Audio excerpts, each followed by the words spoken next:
Knock, knock, knock. Someone knocked on a wooden door. No answer came. Creak. The door opened slowly and an immaculately dressed person stepped in. It was a man with white hair, but it was a bit difficult to discern his age. Even though he had white hair, which obviously came from old age, there were no wrinkles on his face. If one only looked at his face, one might believe that he was rather young. However, appearances often deceived.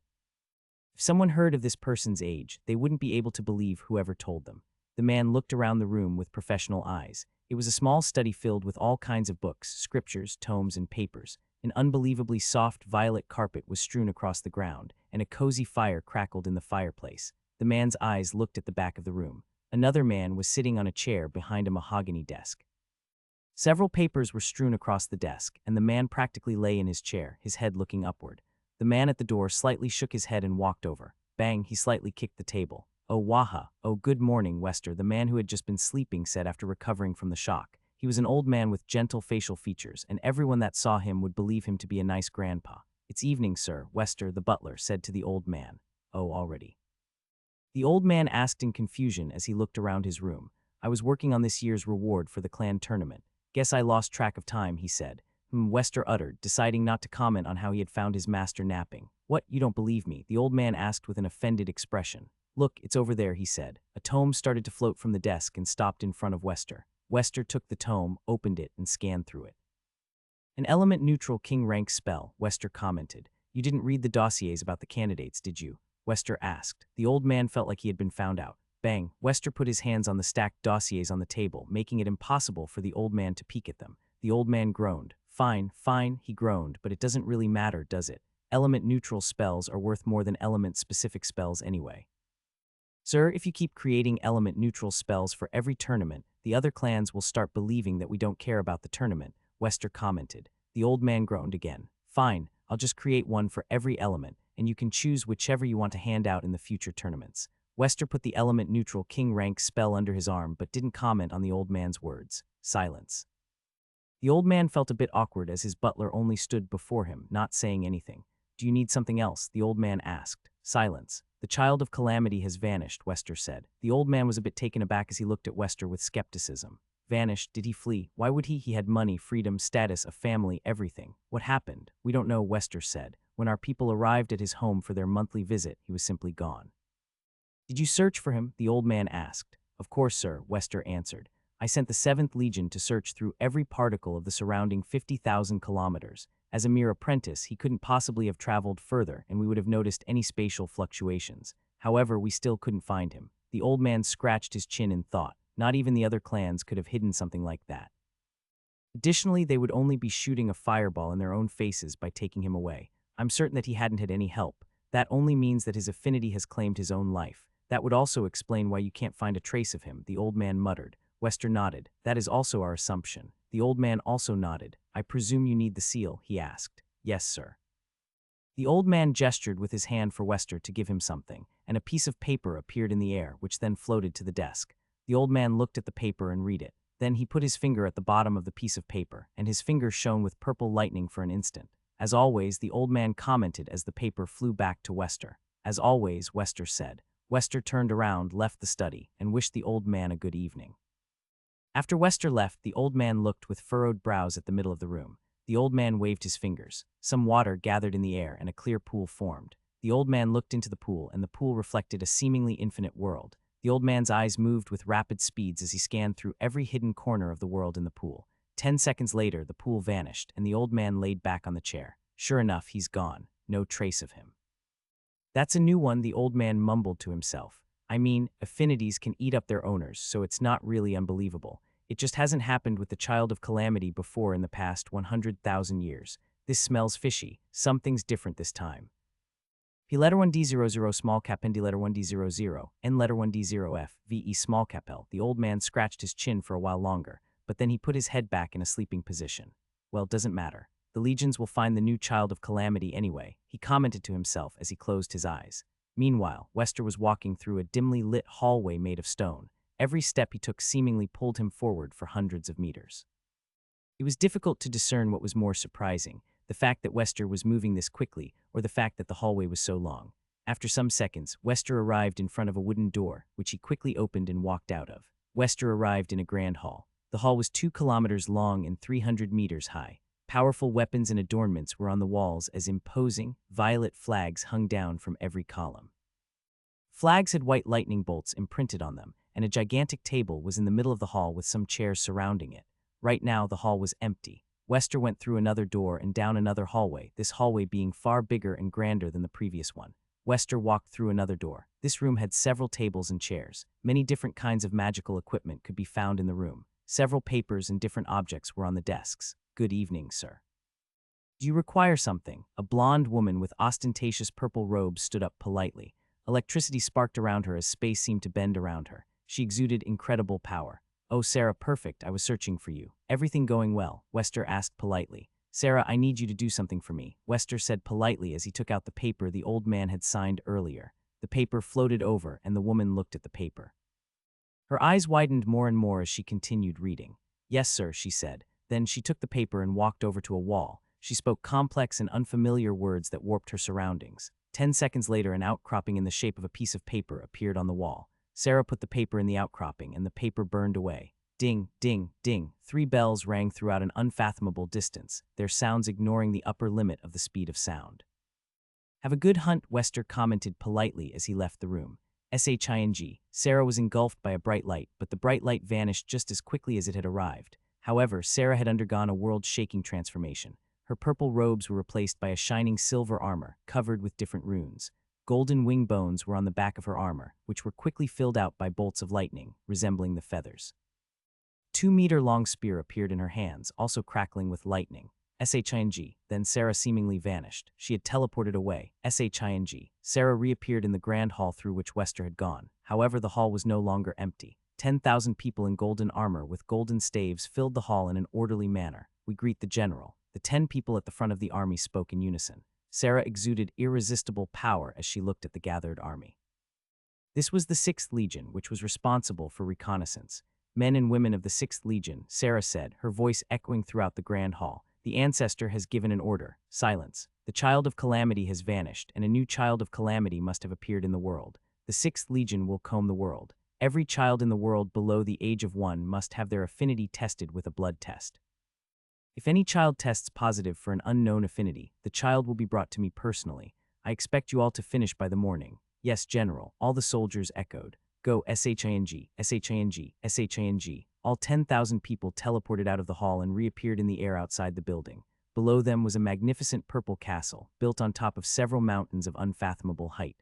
The castle itself was several kilometers wide. Lightning crackled violently on the storm clouds below the mountains where the castle was built on. Nothing aside from an endless sea of clouds filled with lightning could be seen. The 10,000 people in the air crackled with lightning as their bodies shone in golden light. Bang! Then with an explosion, all soldiers transformed into lightning as they shot into the horizon.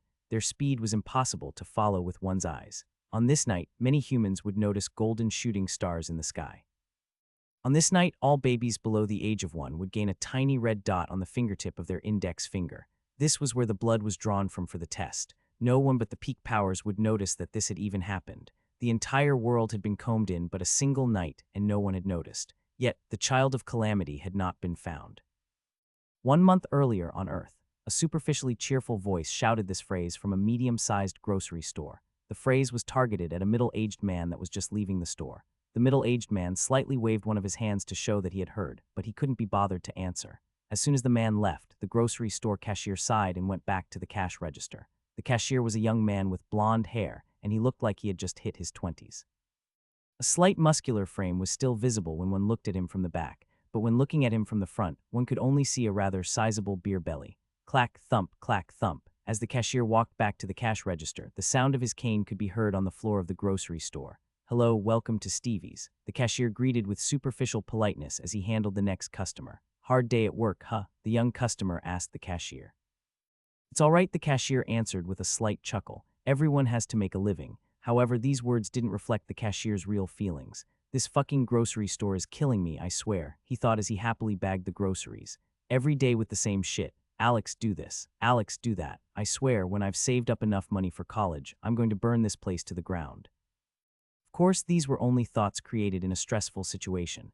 Alex knew that he wouldn't really do it. This cashier was Alexander Hoffman, Alex for short. Alex's life hadn't always been like this. He had had a bright future ahead of him in the past. Sadly, life didn't go his way. On the urging of his father, Alex started doing sports when he was 12.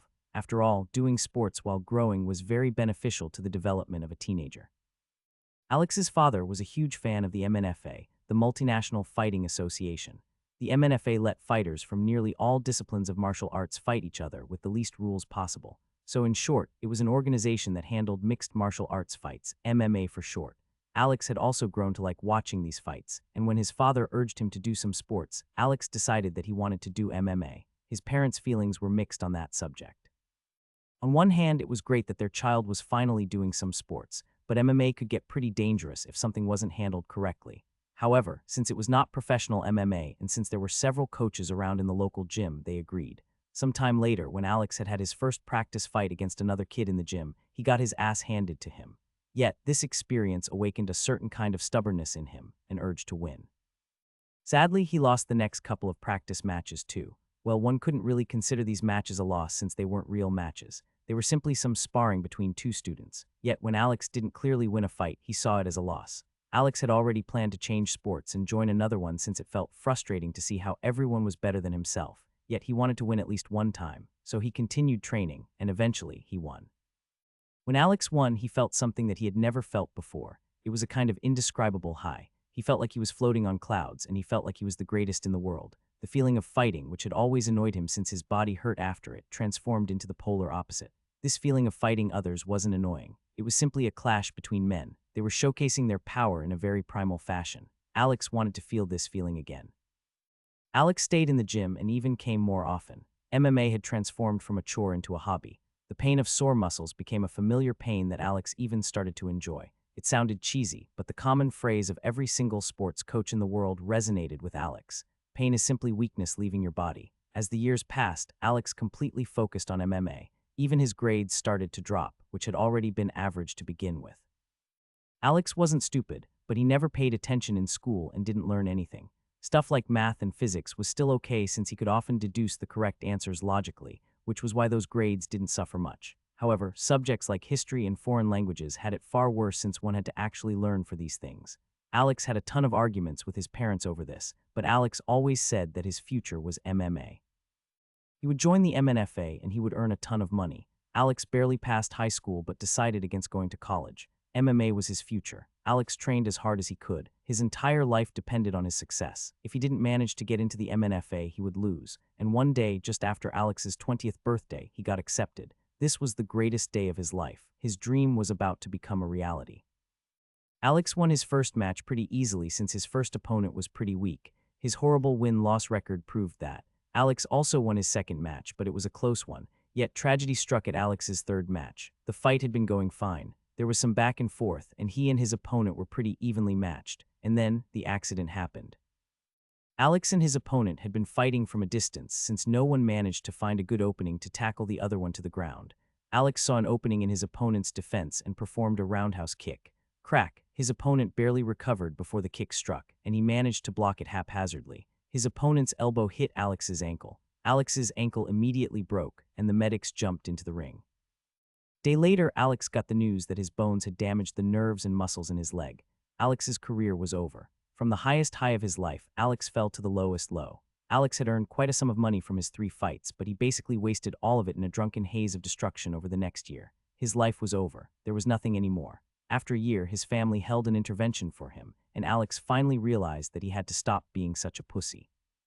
1 year was more than enough to wallow in self-pity, so Alex planned to save up some money for college. Right now, Alex was 22 years old and he was working in a grocery store precisely for this reason. Even though his past was filled with incredible highs, and even though he fell into the lowest low, Alex was still young, and he knew that he could still make something of his life. He only had to work his ass off for the foreseeable future. Then he would go to college and everything would turn for the better. Time passed in the grocery store, and after helping close up the place, Alex left at around 10 p.m.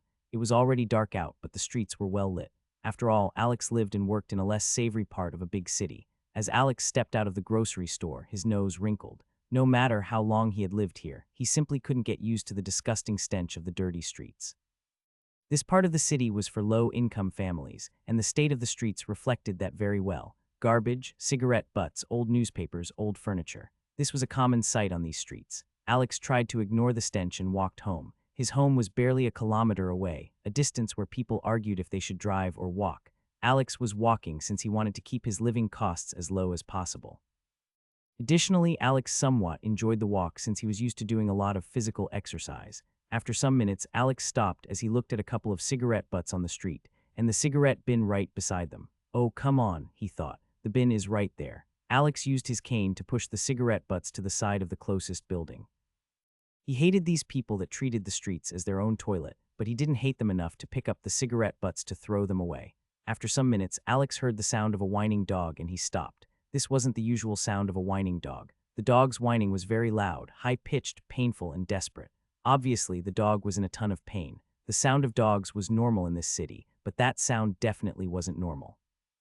Alex searched around for the dog and found it in a dark alleyway between two buildings. The dog could barely be seen at the edge of the street lamp's lights. Blood, bone. A concerned look appeared on Alex's face as he saw the dog. Both of its hind legs were severely broken. He could see blood coming out of its legs, and he could even see its bones poking out. No wonder it was in so much pain. Alex thought about if he should help it or not. He didn't have a pet, but he also didn't hate animals. It was nice to look at and interact with them, but he didn't want to bear the responsibility of owning a pet of his own. On top of that, pets were expensive. Yet when Alex saw the broken legs, he got reminded of his own injury. A slight pain came from his ankle as the scene of being rushed into the hospital returned to Alex's mind. In the end, Alex sighed. Fine, I'll bring you to a vet, but I won't pay much for your care. Alex slowly walked into the alleyway and closed in on the dog. The dog didn't move and only continued crying in pain as Alex came closer. P letter 1D00 small cap N D letter 1D00 and letter 1D0F VE small cap L don't move. Alex stopped as the familiar feeling of adrenaline rushing through his veins assaulted him. There was a knife at his throat. Alex didn't dare to move as panic took hold of him, but he calmed down somewhat when he felt a hand hurriedly searching through his pockets. A robbery, Alex thought. Alex had only been in panic for 2 seconds, but his old fighting instincts kicked in. Yet Alex didn't attack. It was essential to analyze the opponent first. Otherwise, mistakes were bound to happen. As the hand of the robber searched through Alex's pocket, Alex slightly glanced at the robber. He wore a black hoodie and black sweatpants. It was hard to make out his facial features in the darkness while looking at him from such an awkward angle. Alex glanced at the arm that held the knife.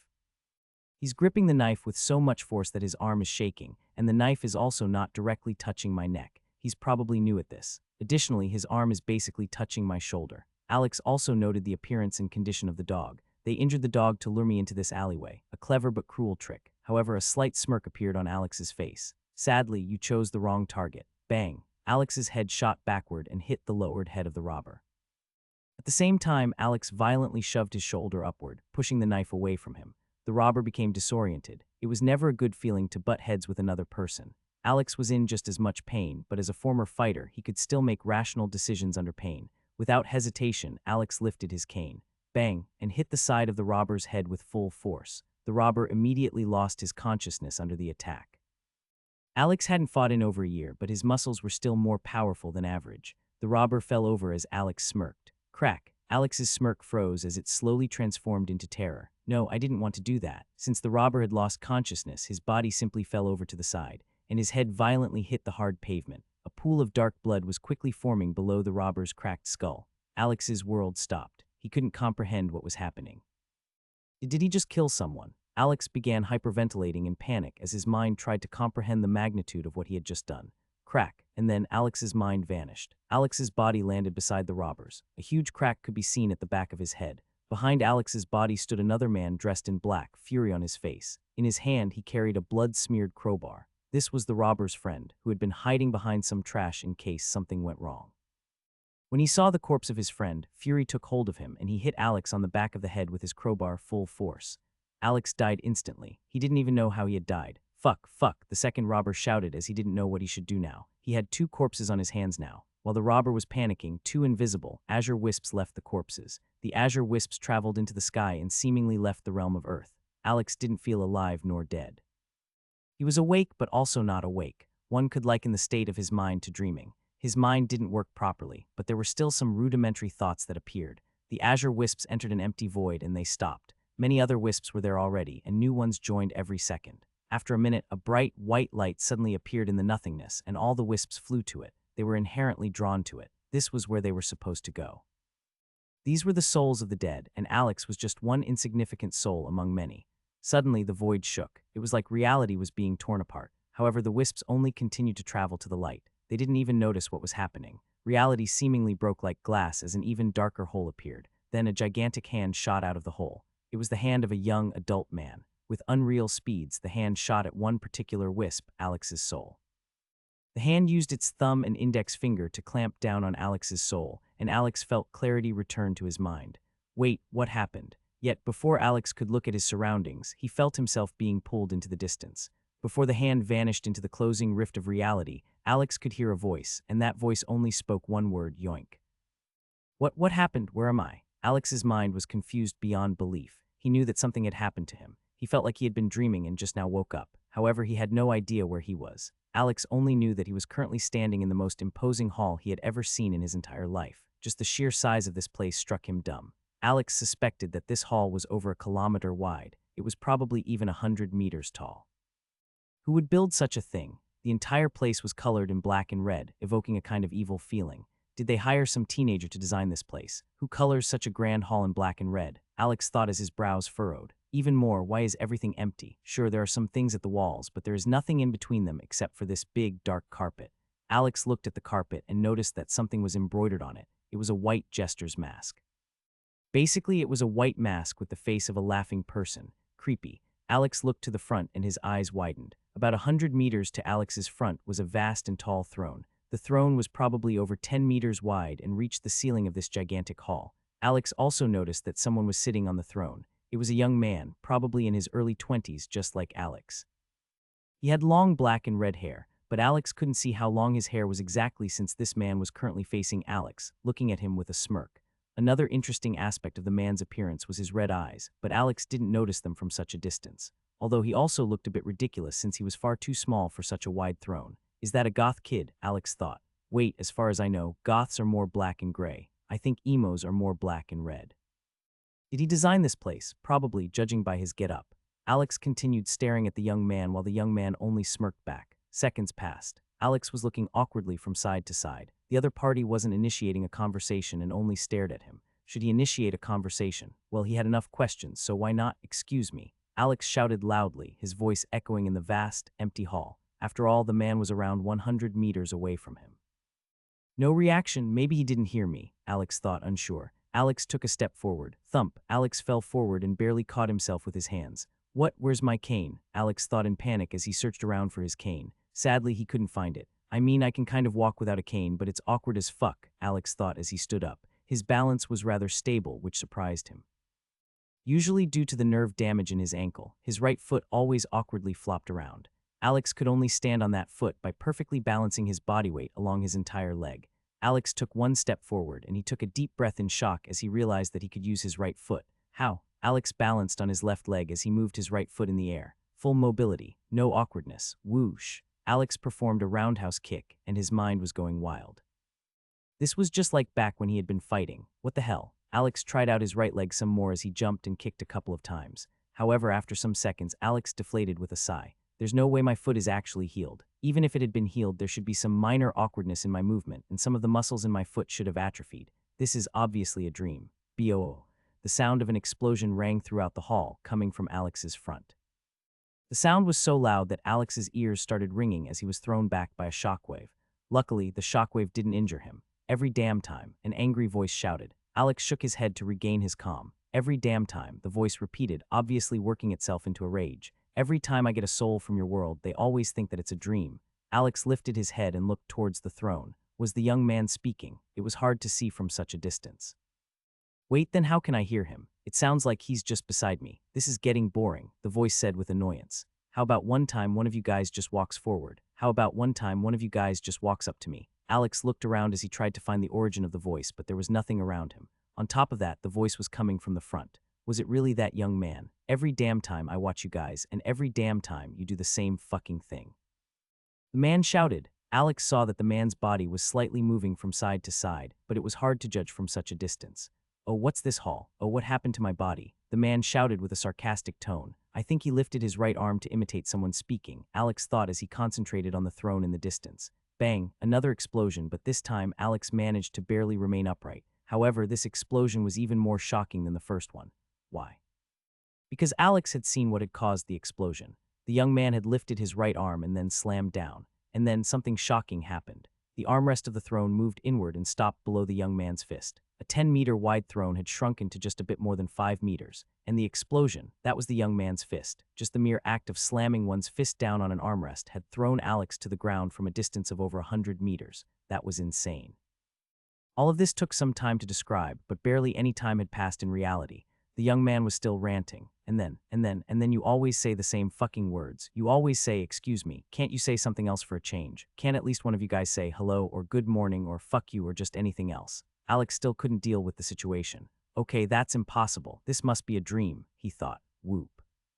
Suddenly, the distance between Alex and the man shrank. In less than a second, Alex stood barely half a meter in front of the man. What did you just fucking think? The young man growled with narrowed eyes. I dare you, think that one more time, see what happens. For some reason, Alex felt terrified right now. Usually, he wouldn't be afraid of a young man sitting on a throne, but for some reason, Alex felt like he had to be very careful right now. Otherwise, he might make a mistake he would regret. Alex looked nervously into the eyes of the young man while the young man glared back. Then, how about I say it instead? Alex asked. The young man blinked a couple of times in surprise.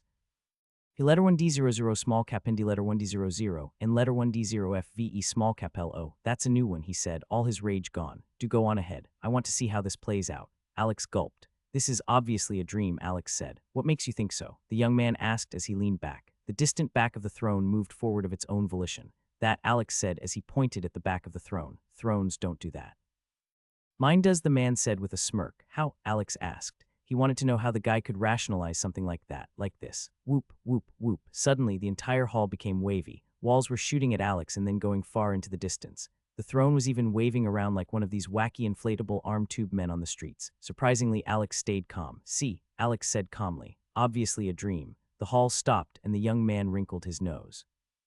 All right, this is getting boring. SHING. And Alex's right foot was cut off at his ankle just like that. The young man didn't even move. Alex fell to the ground in surprise and looked at his bleeding stump of a foot. His face turned into horror, but after 2 seconds it surprisingly went back to a calm expression. See, I don't feel any pain, Alex said. Therefore, this is a dream. The young man chuckled. You're under shock. Give it some seconds, the young man said with a smirk. Alex only looked with skepticism at the young man and then back at his right foot. He moved his right leg around a bit in morbid curiosity. Some seconds passed. Alex's face turned into a slight grimace. Okay, maybe it stings a little. Give it time, the young man said. Alex started sweating as his breathing quickened. Okay, maybe it stings a lot. Give it time, the young man repeated with a smirk. Maybe arg. Alex's voice stopped as his hand went to his right leg. His entire body was straining itself as it became harder for him to breathe. And then Alex lost it. However, he couldn't be blamed for his poor reaction. Take a normal person from a street and cut their leg off. See how they react. There we go, the young man said with a smirk. Now do you? Aleg, the young man's brows furrowed. Okay, now do. Aeg, shut up, whoop. Suddenly all the pain disappeared. Alex's mind was shocked. Wait, what? Alex looked down and saw that his right foot was back. What, you done? The young man asked with an annoyed tone. You got that out of your system, yes, or do you want to shout some more? Alex couldn't comprehend the situation as he tried to make sense of everything. All right, this is taking too long, the young man said as he stood up. Bang. Then he kicked Alex into the side, throwing him 2 meters into the distance. All right, so the man began as he continued walking to Alex. You died. You are dead. This is not a dream. Bang, another kick. Alex coughed several times. These kicks were no joke. The man continued walking to Alex. You were just on your way to the afterlife, and that's when I grabbed your soul. Alex started to get up, but before he could straighten himself, he got hit by another kick that threw him into the distance. I've transported you to my realm, the young man said with a smirk as his hands gestured to the hall around him. This is my personal palace. Alex quickly got up as the young man reached him again. Whoosh! The young man's kick missed as Alex turned his upper body sideways. Bang! And then Alex punched the young man in the face. Time seemingly froze as Alex's fist hit the young man's nose. Arg, fuck! Alex suddenly shouted as he shook his fist. He looked at it and saw that his index and middle finger were broken. P letter 1D00 small cap Hindi letter 1D00 N letter 1D0 FVE small cap L. Alex had just punched the nose of the young man, but it felt like he had punched a nail made of steel. The young man only smirked viciously. And that's exactly why I chose you, he said. By now his voice sounded calm but arrogant. Alex looked with shock at the young man. What the hell was going on? Any normal person, the young man said as he gestured grandly to his hall, who saw what you have seen would cower before me in fear. Everything I have shown up to now, my power over space, my ability to cut off your leg in an instant, even this very hall would have sent awe, fear, terror, and respect into anyone's heart. However, the man shouted, his voice sounding pleased. You are not like a normal person. No, you are different. The man took a step forward as Alex began sweating. His fight or flight instincts kicked in. Usually he always chose fight, but in this instant he felt like flight was a better alternative. Everyone else would have thrown themselves at my knees, begging me to not play with their lives any longer. Another step. That's so boring, the man said with a neutral expression. I want excitement, fighting, someone that doesn't take shit from anyone. I want chaos, the man said with a smirk as he looked deeply into Alex's eyes. Alex gulped. Chosen for what? Alex asked, trying to hide the panic in his voice. Chosen to change the world, the man said with a smirk. Then he chuckled a bit, turned around and walked back to his throne, which had just appeared behind him. He sat down and looked at Alex again with a smirk, just like back when Alex had first arrived here. Alex remained silent for a couple of seconds as he calmed down, trying to analyze the situation. Obviously, this isn't a dream. The pain is too real, and now that I take the possibility that this is real into account, I also notice that my thoughts are too orderly. Usually in a dream, I never notice that it's a dream since a big part of my brain is asleep. I have to throw these preconceived notions of what counts as reality out of my mind and learn to accept that this is all real. Alex looked at the man sitting in front of him. And that means that he's also real. What is he? He can't be a normal human. Finally, you are actually thinking about your current situation, the man said. Took you long enough. Now that Alex was calming down, he also noticed that this man had reacted to his thoughts several times. Does this mean that he can read my mind? Yes, I can, the man said. A mortal human life might be beyond complex for you, but for me, it's not very complicated. Your mind and soul follow rules, and when something follows rules, you can extrapolate what this something does at any given time, assuming you have the processing power to take everything into account. Alex took a deep breath. Too many strange things had happened in these past minutes, and he couldn't be sure about anything except that his life was probably about to change severely. What happened? Alex asked, calmer than before. By now, he had realized that this young man didn't want to kill or torture him. Otherwise, the young man wouldn't have spent so much time trying to demonstrate that Alex was actually here in reality. Look at you, the young man said with a smirk. You know that this is reality, and you know that my power far eclipses your own. You know that I could kill you like a fly if I so wanted to. Yet you're not bowing down or licking my boots, the young man said with a chuckle. Instead, you're still talking to me like we are equals. The smirk of the young man widened. I really made a good catch today. Alex furrowed his brows. Okay, but what happened? Alex asked again. The young man chuckled and leaned back on his throne. Death, he said. Whoom. Suddenly, the hall vanished as Alex appeared in a dark alleyway. For a second, Alex thought that he had just dreamed all of this, but that thought quickly died when he noticed the gigantic throne in the alleyway with the man sitting on it. This is where you died, the man said as he gestured to the ground. Alex took a deep breath and looked down. What he saw made his insides shudder. In front of him in the dark alleyway were two corpses. All of Alex's memories of his death immediately returned. One corpse was of the man he had accidentally killed, while the other corpse belonged to Alex. Currently, only these two corpses lay in the alleyway. The injured dog had either fallen asleep, had died, or had lost consciousness. Alex wasn't sure. How did I die? Alex asked. He couldn't remember what had killed him, but judging by the appearance of the back of his own head, he could make a guess. Your victim had a friend for insurance in case something went wrong, the young man explained. When he saw you kill his friend, he charged over with a crowbar, and well, you can imagine the rest. Alex looked at the two corpses with a complex expression. Ironic, isn't it? The young man asked. Your opponent died from a hit to the head, while you also died from a hit to the head.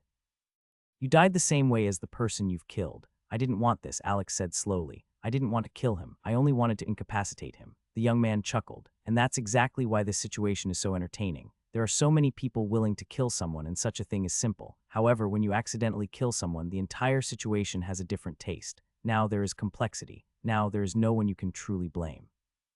A tragedy has happened, but no one is at fault, no one to get angry at. What will the family of this young man do? Will they blame you? However, you have also died, and you also were in a dangerous situation. They can't blame you. Will they blame the young man for his actions? A little, but does something like this warrant an immediate death? The young man chuckled again. There's no easy way out of this situation. That's what makes this so interesting. What will happen now? Alex asked. Well, your corpses will remain there for the entire night, since not many people pass through here during the night, the young man explained. A middle-aged woman on the phone will notice your corpses in the morning and will call the police. At that point, the young man furrowed his brows and moved his fingers a little bit. This gesture reminded Alex of someone that was calculating something in their head. Your killer will flee into a different city, relatively far from here, the young man said absent-mindedly.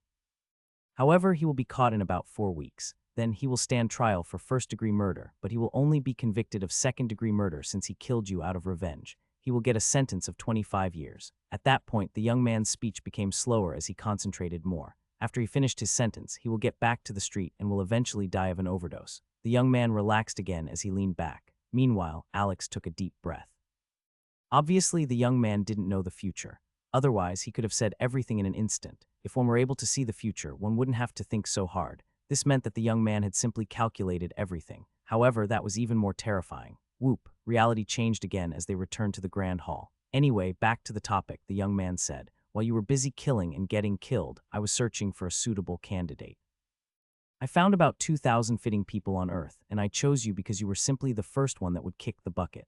If you had died just a couple days later, you wouldn't have arrived here. Isn't that lucky? The young man asked with a smirk. Alex took another deep breath. He had to adapt to his new situation. Yes, he had died, and he was supposed to enter the afterlife. However, this person had brought him here. Alex had to look forward now instead of backward. Candidate for what? Alex asked. As I've said, changing the world, the young man repeated. Alex's eyes narrowed. Which world? He asked. The smirk of the young man widened. Aren't you a smart one? He asked. I'm a bit surprised that you caught on this quickly. Don't you have the ability to calculate everything? Alex asked. Why would you be surprised about my actions then? The young man chuckled. Yes, I do have that ability, but I slightly bent the rules for you, he said. I put a small layer of protection on you that makes it impossible for me to calculate your future. I can still see what you're currently thinking, but I can't see what you will think or do next. The young man leaned back again. Of course, I can destroy that layer of protection whenever I want, but where's the fun in that? I don't want to immediately know what you will do. I want to see it and get surprised, the young man said. Alex nodded. I can understand that, he said. So, which world? My world, the young man said. My main world, I mean, not Earth. Alex looked at the young man for some seconds. Your world, he asked. I assume that means that you are some sort of god, right? Exactly, the young man said as he leaned his head on his right hand. I created a world where everyone can reach supreme power. I added a peculiar type of energy into the makeup of the world that can be absorbed by living beings, severely increasing their power. In theory, you could even reach my level in that world, the young man said. Alex immediately made several connections in his head. Sounds like some kind of fantasy world, like in an anime or a game, he thought. The young man chuckled. Yes, you could look at it like that, he said. And how am I supposed to change this world? Alex asked. I'm only a normal man, not a god like you. Now, we're getting to the interesting part, the young man said. Alex looked with a complex expression at the young man, changing a world filled with people that could become as powerful as this god right before him. How? He was only a mortal. Now, don't be hasty, the young man said with a smirk as he read Alex's mind again. Right now, you're like a child hearing that they have to lead their father's company in the future. Of course, everything will appear like it's too much. In fact, you don't have to do much at all. You only have to become stronger. That's it. Alex furrowed his brows. That's it. But you said I'm supposed to change the world. Correct, the young man said as he leaned back again. However, you becoming powerful is exactly what will change the world. Could you stop talking in riddles and just directly tell me what you want me to do? Alex asked. The young man snickered. Sure. I already told you a little bit about my main world, the young man said. To repeat, my world allows someone to reach supreme power by increasing the power of your body and mind. There are innumerable ways to supreme power. You can use the inherent energy in the air to increase the power of your mind. This strengthens your soul, and the more powerful your soul gets, the more powerful your mental abilities become. You can crush elephants with just your mind or move the energy of the world in such a way that it creates powerful destructive forces. However, you can also focus on strengthening your body. By absorbing the energy in the atmosphere and fusing it with your body, you can become so fast and so powerful that the other person that trains their mind wouldn't even be able to react to an attack of yours. You can also fuse with some ethereal concepts and summon them. You can also concentrate on weapons, which allows you to sunder reality with a move of your weapon. You can also comprehend the concepts of how the world works and manipulate the energy in such a way that it imitates these concepts. You would gain control over fire, gravity, time, space, water, metal, life, and so on. You can even just purely absorb energy without end, becoming a walking bomb that could unleash many years of accumulated power in a single strike. Alex listened intently. All of this sounded too magical. In fact, it sounded more like a game with different classes. All the classes could become about equally powerful near the end of a game via their own ways. The young man laughed. Yes, you could also view it as a game. However, remember, this is reality, not a game. Alex nodded. So in short, there are innumerable ways to power, the young man said. Then he paused. Alex looked at the young man as his brows furrowed. After that, his nose wrinkled in disgust. Anyway, the young man said as he looked at Alex again, not as chipper as before. I have implemented all these different paths to power. Over time, humanity slowly began to discover all these different paths, and the peak powers of humanity became more and more powerful. Everything was going well, and I had a hell of a time watching the different paths of power fight each other. Then the young man gritted his teeth, and that's when he showed up, the young man said with disgust. Who? Alex asked. Shing, thump. A bright light shone for a short moment in front of Alex, and he heard the sound of something hitting the floor. Alex looked over and he took a deep breath. It was the naked corpse of a young man. This guy, the young man repeated with hatred. The so-called Mage Emperor. Mage Emperor? Alex thought as he looked at the naked corpse. One of the paths to power I created was the path of magic, the young man explained. This was also the first example I gave you when I described some paths to power in my world. Alex felt a bit awkward talking with the young man while a naked corpse was lying beside them. You mean the ones that use the energy to increase the power of their mind and soul? Alex asked as he looked at the corpse with discomfort. Yes, the young man answered neutrally. Just like everyone else, the mages sought supremacy over everyone, but they weren't really any more powerful than the others. That was until the Mage Emperor appeared. The young man spat in disgust while giving the corpse a side eye. He became the most powerful person in the world, but instead of furthering his own power even more, he concentrated on making the path of magic supreme. So he killed all the most powerful people of the other paths of power, the young man said with some anger. Even more, after he killed the most powerful people, he ordered the other mages to kill everyone else that has reached a sufficient standard of power without practicing magic. In just some few short years, this fucking guy ruined thousands of years of progress. The young man shouted as he glared at the corpse of burning eyes. The young man stood up as he paced around in anger. Alex kept to himself, not saying or thinking anything. By now, Alex had realized that this god was very easy to anger. Do you know how fucking boring the world has been ever since then? The young man shouted as he glared at Alex. Alex quickly shook his head. Only mages are left, and the path of magic is the only known path to true power, the young man said with frustration. If anyone wants power, they simply join the mages. Path of least resistance, you know. Why try anything new when you already know of a way to get what you want? The young man parroted with anger and annoyance. Why go through that hassle, huh? Even people that try to make the other paths to power work will eventually give up and join the mages after realizing that their progress isn't fast enough. No shit, your progress isn't fast. You are blazing a brand new path on your own, and the worst thing is that the mages aren't even suppressing the other paths to power. The young man shouted. They don't even need to. Everyone joins them eventually. Well, no shit. You have thousands of years of refined spells, techniques, and crafts while everyone else has fuck all due to your purge in the past. Of course they're running towards you in droves. My entire fucking world is filled with nothing but mages, and battles amongst mages are one of the most boring ones in existence. The young man shouted. You ever seen people just flinging stuff at each other from a distance for hours on end? Shit's boring as fuck. The young man's pacing accelerated. I'm bored as shit watching my own fucking world when it's supposed to bring me entertainment. And it's all this asshole's fault. Bang. BOOM. The young man kicked the corpse in rage, and the corpse flew with insane speeds at the wall, which promptly exploded. Alex took a deep breath. After kicking the corpse, the young man seemed to feel better, and an evil smirk appeared on his face. You should have seen him when he came into my palace like he owned the place, the young man said. Back then I was looking rather favorably upon him since he managed to become quite powerful. I assumed that the other paths to power would recover with time. Yet that idiot just had to act like he owned the place and told me to make space for him.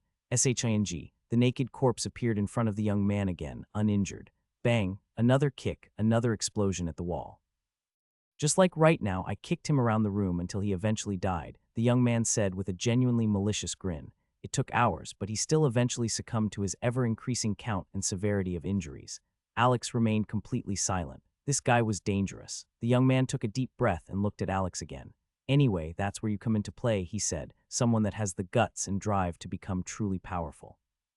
I will send you into my world with a body that is unable to practice magic. However, you are a person that wants to become more powerful, someone that chases power. If magic doesn't work for you, you will find another way.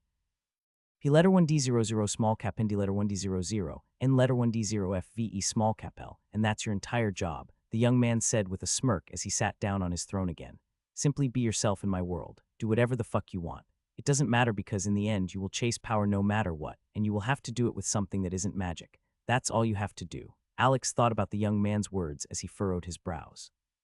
Becoming as powerful as this god in front of him, that didn't sound bad. A world where people actually truly fought each other, that didn't sound bad. Being able to feel himself becoming more powerful and being able to push himself to his limits yet again with a new body, that didn't sound bad. However, Alex still sighed. I want to actually go through with this, but it somehow feels weird since it feels like I didn't have a choice in the matter.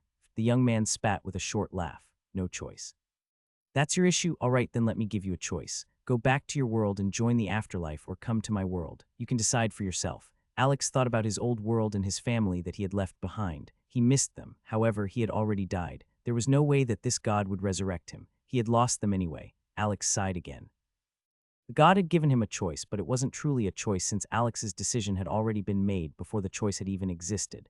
Finally done with those useless thoughts, the young man asked with a smirk. Alex looked at the naked corpse for a second. Then he turned to the young man and nodded. A new life was about to begin for him. Not so fast. The young man shouted, "Don't get ahead of yourself. Before you join my world, I need to give you a helping hand." Alex's right eyebrow rose. A helping hand, yes, the young man said with a satisfied smirk as he leaned back. I have 3 presents for you that will make your journey to power far easier. 3 presents? Alex asked with a raised brow. Yes, 3 presents, the young man answered as he leaned back on his throne with a smirk. The strongest person that isn't following the path of magic has only barely reached the 4th realm, while there are many more realms to go. You don't have any inheritance for techniques or any other person that can help you when you reach the 3rd realm. The first couple of realms are still fine, but you will have to blaze your own path starting at the 3rd realm. So you'll need some help, otherwise it would become impossible for you to reach any significant level of power.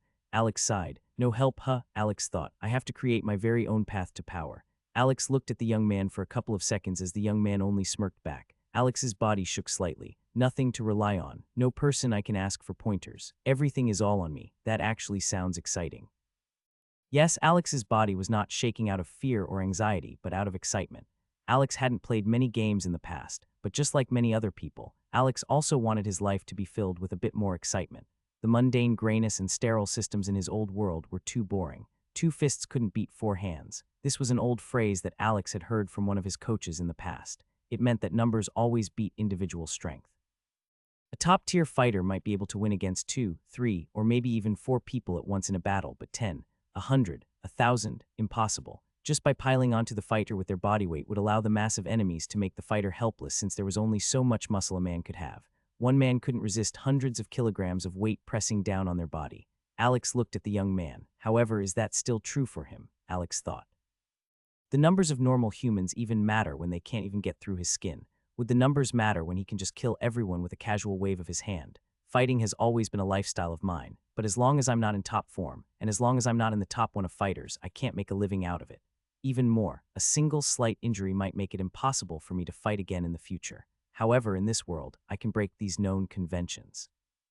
I can achieve true power. Tell me, Alex said with a seemingly calm voice. However, even he could hear the slight tremble in his own voice. The young man only snickered a bit. However, he didn't comment on Alex's thoughts. After all, he had told Alex more than once that he was perfectly suited for his world. Shing, a white light shone briefly, and a black cube appeared in front of Alex, floating in the air. This is your weapon, the young man explained. Alex took a hold of the cube, and his body nearly fell over. This cube was heavy. It doesn't look like a weapon, Alex said with furrowed brows. That's because it doesn't know what path you're choosing yet, the young man said. Whenever you decide on your own path to power, tell the cube what it should become, and it will assume that form. Keep in mind that this form is permanent and that it can't be easily altered in the future. Why a weapon? Alex asked as he looked at the cube. Because there are no smiths in the world that know how to make powerful weapons that are not mage weapons. At some point, you would need to create your own weapon if you follow a path that requires one. If you had to do that, you would need to blaze 2 new paths instead of 1. We can't make things too hard on you now, can we? The young man explained with a grin. Alex immediately noticed a problem. So I either can't use this weapon now, or it will also become useless in the future. After all, weapons are not created equal. The young man chuckled a bit. This one is, he said. Alex blinked twice in confusion. It can grow by absorbing powerful metal, he explained. In the beginning, it won't be much better than a regular sword or regular spear, but as long as you give it great materials, it will become more powerful. In short, this weapon will accompany you for the rest of your life, no matter how powerful you will become. Alex looked at the cube with newfound appreciation. That really sounds magical. However, that's expected since I'm entering a world filled with mages. The young man frowned when he read Alex's thoughts. The fact that his world was filled with nothing but mages was a sore spot for him. Your next present is a separate space, he said. This space acts as a world of its own, but a far smaller one. Don't bother looking for it since you can't use it yet. Wait until you reach the 2nd realm. Everything about this space will be explained to you then. Alex nodded, having some kind of extra dimension or something sounded quite useful. Additionally, Alex was sure that this separate space was not so simple. There were probably more things it could do. And as for your 3rd and last present, the young man said as he leaned back on his throne again with a smirk, You get to ask me 9 questions in total, and I will answer them honestly, he said. Alex looked at the young man with surprise. He could ask a god 9 questions in total. Did this mean that he could ask about the origins of the world? Could he ask about some secret techniques only the god knew? Yes, you can, the young man answered. However, he shouted, you don't get to remember your questions and answers immediately. Alex frowned. What do you mean? The young man only grinned. 1 question and 1 answer per major breakthrough, the young man said. You get to ask 9 questions since my world has 9 realms of power. You get to ask all these questions now, but the memories of them will only be unlocked as your strength increases. Alex took a deep breath. This revelation changed the entire meaning of these questions. Initially, Alex had been interested in how the world worked to satiate his curiosity, but now these questions could help his future self. Alex knew that becoming truly powerful was nearly impossible. After all, how many supremely powerful people existed in that world? Alex wasn't so arrogant that he believed that he could easily achieve something that millions of people couldn't. Alex remained silent for several minutes as he thought about what he should ask. The young man didn't move during all of this time. All right, Alex said after some minutes. For my first question, what would be the optimal way to start my journey to power? P letter 1D00 small cap N D letter 1D00 N letter 1D0 F VE small cap L. The question had been asked, and Alex had sacrificed this question for his future. That's a smart question, the young man said, pleased. First of all, you need the basics. You need sufficient physical strength, sufficient mental strength, sufficient mana, and sufficient combat experience. In order to get sufficient physical strength, you need to follow a specific routine, train your physical body until it's completely destroyed. After that, relax, close your eyes, and absorb the energy in the atmosphere. Due to your special constitution that makes practicing magic impossible, the energy won't enter your soul but your body. Your body will be strengthened, and it will regenerate. This routine will also help you in achieving sufficient mana and sufficient mental strength. By absorbing the energy in the atmosphere, the stuff that people in my world call mana, your mana storage will increase. At the same time, breaking your body more and more will increase your willpower, while the absorption of mana will have a nourishing effect on your mind. In order to gain sufficient combat experience, I would advise you to live in the wilderness close to the village I'm sending you. Try to survive there without any human help. If you feel like you are not in danger anymore, go further into the wild and survive there.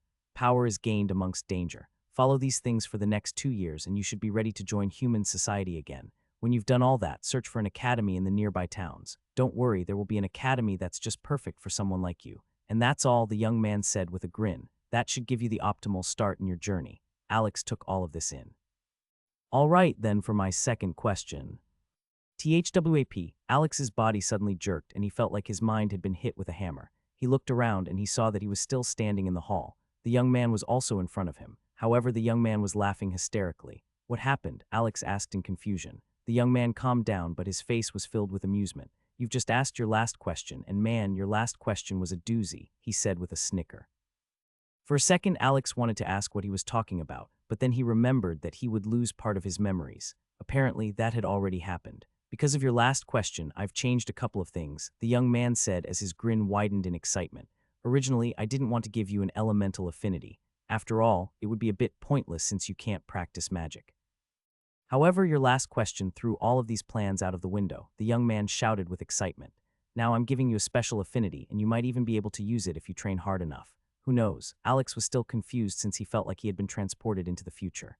Additionally, the young man shouted as he grinned widely. You will get a new name. Alex blinked a couple of times. New name? Why? Because I say so, the young man shouted with a laugh. Parents have the right to give their children a name, and you will receive a brand new body that I have given life to. In essence, I am somewhat your father, therefore I get to choose a new name for you. Alex really didn't like hearing that. He had gone his entire life by Alex. Suddenly changing it sounded weird. I don't care, the young man shouted. However, he didn't seem angry at all. Instead, he actually appeared madly excited. It was like he was about to see the greatest show of his life. You will use this name, you will be forced to use this name. Whenever you use your old name, you will feel pain. Alex really didn't want that, yet the god didn't care. From today onward, your name is Shang. Remember your name, Shang, Shang, Alex thought. That's a weird nah.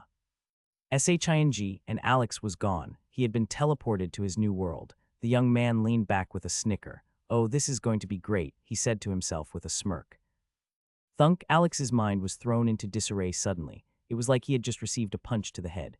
Alex's hand went to his butt out of reflex since he felt some pain coming from it. That's when he felt grass. Grass, Alex thought. Alex opened his eyes and looked around. Forest. This was the only word that appeared in his mind when he saw his new surroundings. Thick pine trees were all around Alex. Alex could hear some birds chirping, and he heard the buzzing of insects. The smell of nature also immediately assaulted him. Sure enough, I have been sent somewhere, probably that God's main world or something, Alex thought as he looked around. Alex stood up and while doing so, immediately noticed something peculiar. Standing up is easier than before, Alex thought.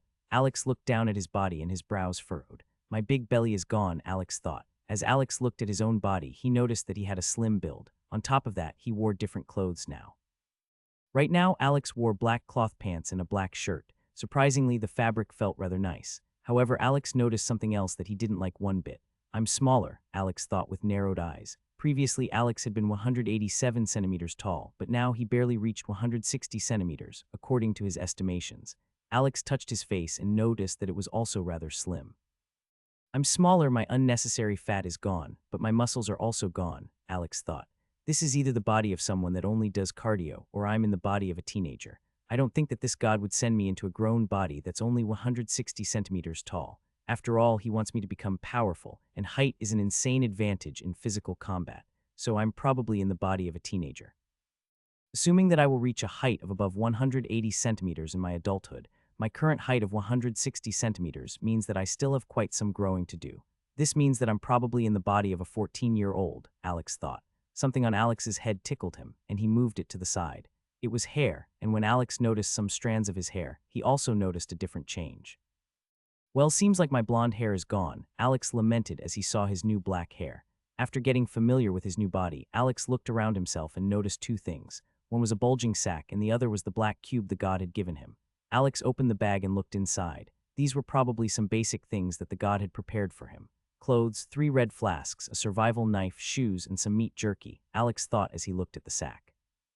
Basically the bare necessities to survive in the wilderness. Alex took out one of the 3 red flasks and looked at it. The color of the liquid in the flask was a vibrant red, and the liquid was rather viscous. Could these be health potions? I mean, I kind of am in a fantasy world. Alex wasn't sure, but he assumed that he was right. After checking his inventory, Alex picked up the black cube and put it in the bag. However, his hand halted as he realized something else. Did the black cube become lighter? He thought as he moved the black cube around a bit. Probably not, but it does feel lighter. Alex frowned as his mind tried to find the reason. My old body was out of shape, but I still had quite some muscle. Yet this untrained teenage body can easily carry the cube. Alex scratched his chin and thought, is this normal? Is this the effect of being in a world that's bathed in this mysterious energy that's all around me in the air? The guy said that most people call it mana, so I should probably also get used to calling it mana. I don't want to appear out of place. Possible, Alex thought. I should test that. The guy said that I can't push mana into my soul, which means that something in my body is different from a normal human body. The inability to do something that everyone else can do basically means that I'm disabled in a certain sense. However, the god wouldn't send me into a body that can't become more powerful. He also said that most of my mana will end up in my body. Alex quickly shook his head. Now's not the time to think about these things, Alex. First, you need. Alex stopped thinking as his head was suddenly droning. It felt like he had gotten a migraine. What's going on now? Can't you give me a break? However, the headache only increased, and Alex fell to his knees as he breathed heavily. His mind was going through everything that the god had told him, and Alex quickly found the answer. Really? Alex thought with frustration and anger. You won't even allow me to think of my true name. No answer. Fine, I'm Shang. And just like that, the headache had vanished. So it really is like this, Alex thought with a bitter expression. Fuck, this is so annoying. Can't even retain my own name. However, there was nothing that Alex or Shang could do. Anyway, I should first look around for a safe spot. I don't know where I am, and if I start training now, unwelcome visitors might suddenly appear. Alex looked around. There are no leaf trees and only pine trees. Does this mean that I'm in a colder climate? Now that I think about it, the sun is high in the sky, but it's a bit chilly. I can still deal with this temperature, but it will probably drop significantly in the evening and night. I have food for about a day in my sack, and I can use my spare clothes for bedding and a blanket. However, I should still find a safe place where I can sleep. Let's check from above, Alex thought as he looked at a tall tree beside him. With this body, I should be able to climb this tree. Alex put his sack down and went to the tree, but he quickly stopped. Then he slung the sack over his back. Animals might smell the jerky in there, he thought. After that, Alex went to the tree and slung his arms and legs around it. The first couple of meters were a bit difficult, but after Alex reached the height of the branches, it became far easier. The needles of the pine tree were a bit annoying, but they didn't injure him. Around 2 minutes later, Alex was relatively high up and could see around him. Fuck, Alex thought with gritted teeth. Forest everywhere. Alex was on top of a sea of green. Well, at least I can somewhat make out the terrain. Alex noticed several mountains on the horizon, probably 20 kilometers away or so. According to his estimations, the mountains were probably about a kilometer tall on average. Alex turned his head and noticed that the mountains were encircling him from quite a distance. Is this a basin? Alex thought. I can't see anything higher behind the mountains, which probably means that I'm probably not below sea level. I'm probably just surrounded by mountains. Quite an interesting starting location. Alex got an idea and a skeptical expression appeared on his face. Is this supposed to be some kind of tutorial area or starter location? Alex thought. Alex scratched the back of his head awkwardly when he had that thought. This wasn't a game, but the god sure as hell structured it like one. Alex even got 3 healing potions. I mean, at least this makes things easier, Alex thought. He told me that I should try surviving in the wilderness, and when I no longer feel any danger, I should go further in. I guess he meant this basin. Then Alex noticed something. Smoke. There was smoke coming from behind one of the mountains. It was hard to notice, but if one looked hard enough, one would see it. That's probably a village, and they're living just beyond that mountain. This did a lot for calming Alex's anxiety. At least he knew where he could find humans. Rustle, rustle. Alex heard the sound of rustling coming from a distance, and he looked over. Alex blinked a couple of times in confusion as he tried to process what he was seeing. Were these trees moving? Yes, sure enough, about 100 meters away, about 20 pine trees were moving from left to right. One peculiar thing was that these trees were all very close to each other, even closer than the other trees. On top of that, some of them were slanted at an angle. Alex squinted his eyes as he tried to see what was going on over there. Trees couldn't just move like that. Wait, are these actually trees? Alex thought. After a closer inspection, Alex noticed that these trees only resembled trees. They weren't actually trees. P letter 1D00 small cap N D letter 1D00 N letter 1D0 F V E small cap L. They looked more like green spires with some green spikes coming out from their side. This picture reminded him of something. If these spires were straight, had no spikes, and were black. Alex took a deep breath in shock. Is that a green hedgehog? Sure enough, the moving mass of green looked like the back of a hedgehog. However, just how big was this thing? If that's a hedgehog, it means that it's so big that its needles are nearly as tall as pine trees. Alex remained quiet as he watched the mass of green spires moving past the trees. Sometimes they were caught on a tree and bent backward, but after a while, they simply bounced back to their original location. If this was a hedgehog, it was probably just as big as an elephant without its needles. Bang! Suddenly, Alex heard the sound of something heavy hitting the ground, and it sounded like it came from a long distance away. Alex looked towards the direction the sound came from and noticed a dust cloud at the bottom of one of the mountains in the distance. There, Alex noticed a brown lizard biting down on some large, brown animal. Alex wasn't sure since it was too far away to see it clearly. However, Alex did notice one thing. I can see that lizard from here, he thought with a deep breath. Then how big is that lizard? For a while, Alex only remained silent as he tried to come to terms with the things he had witnessed. Are you sure this is a tutorial area? Alex remained on top of the pine tree for quite a while as he simply looked at his surroundings in shock. These beasts are gigantic, Alex thought. How am I supposed to survive here? If I accidentally get close to any of them, I won't even have a fighting chance. Although the god said nothing about killing everything. He simply said that I should remain here until I can survive without feeling much danger. Is this what he meant with sufficient combat experience? I mean, I guess being able to survive in the wilderness could have its own perks. For example, if I ever get chased by anything or anyone, I would be able to survive. These aren't the orchestrated fights I'm used to. These are real life and death battles, which means that fleeing is a viable strategy. I guess being able to flee is a valuable skill.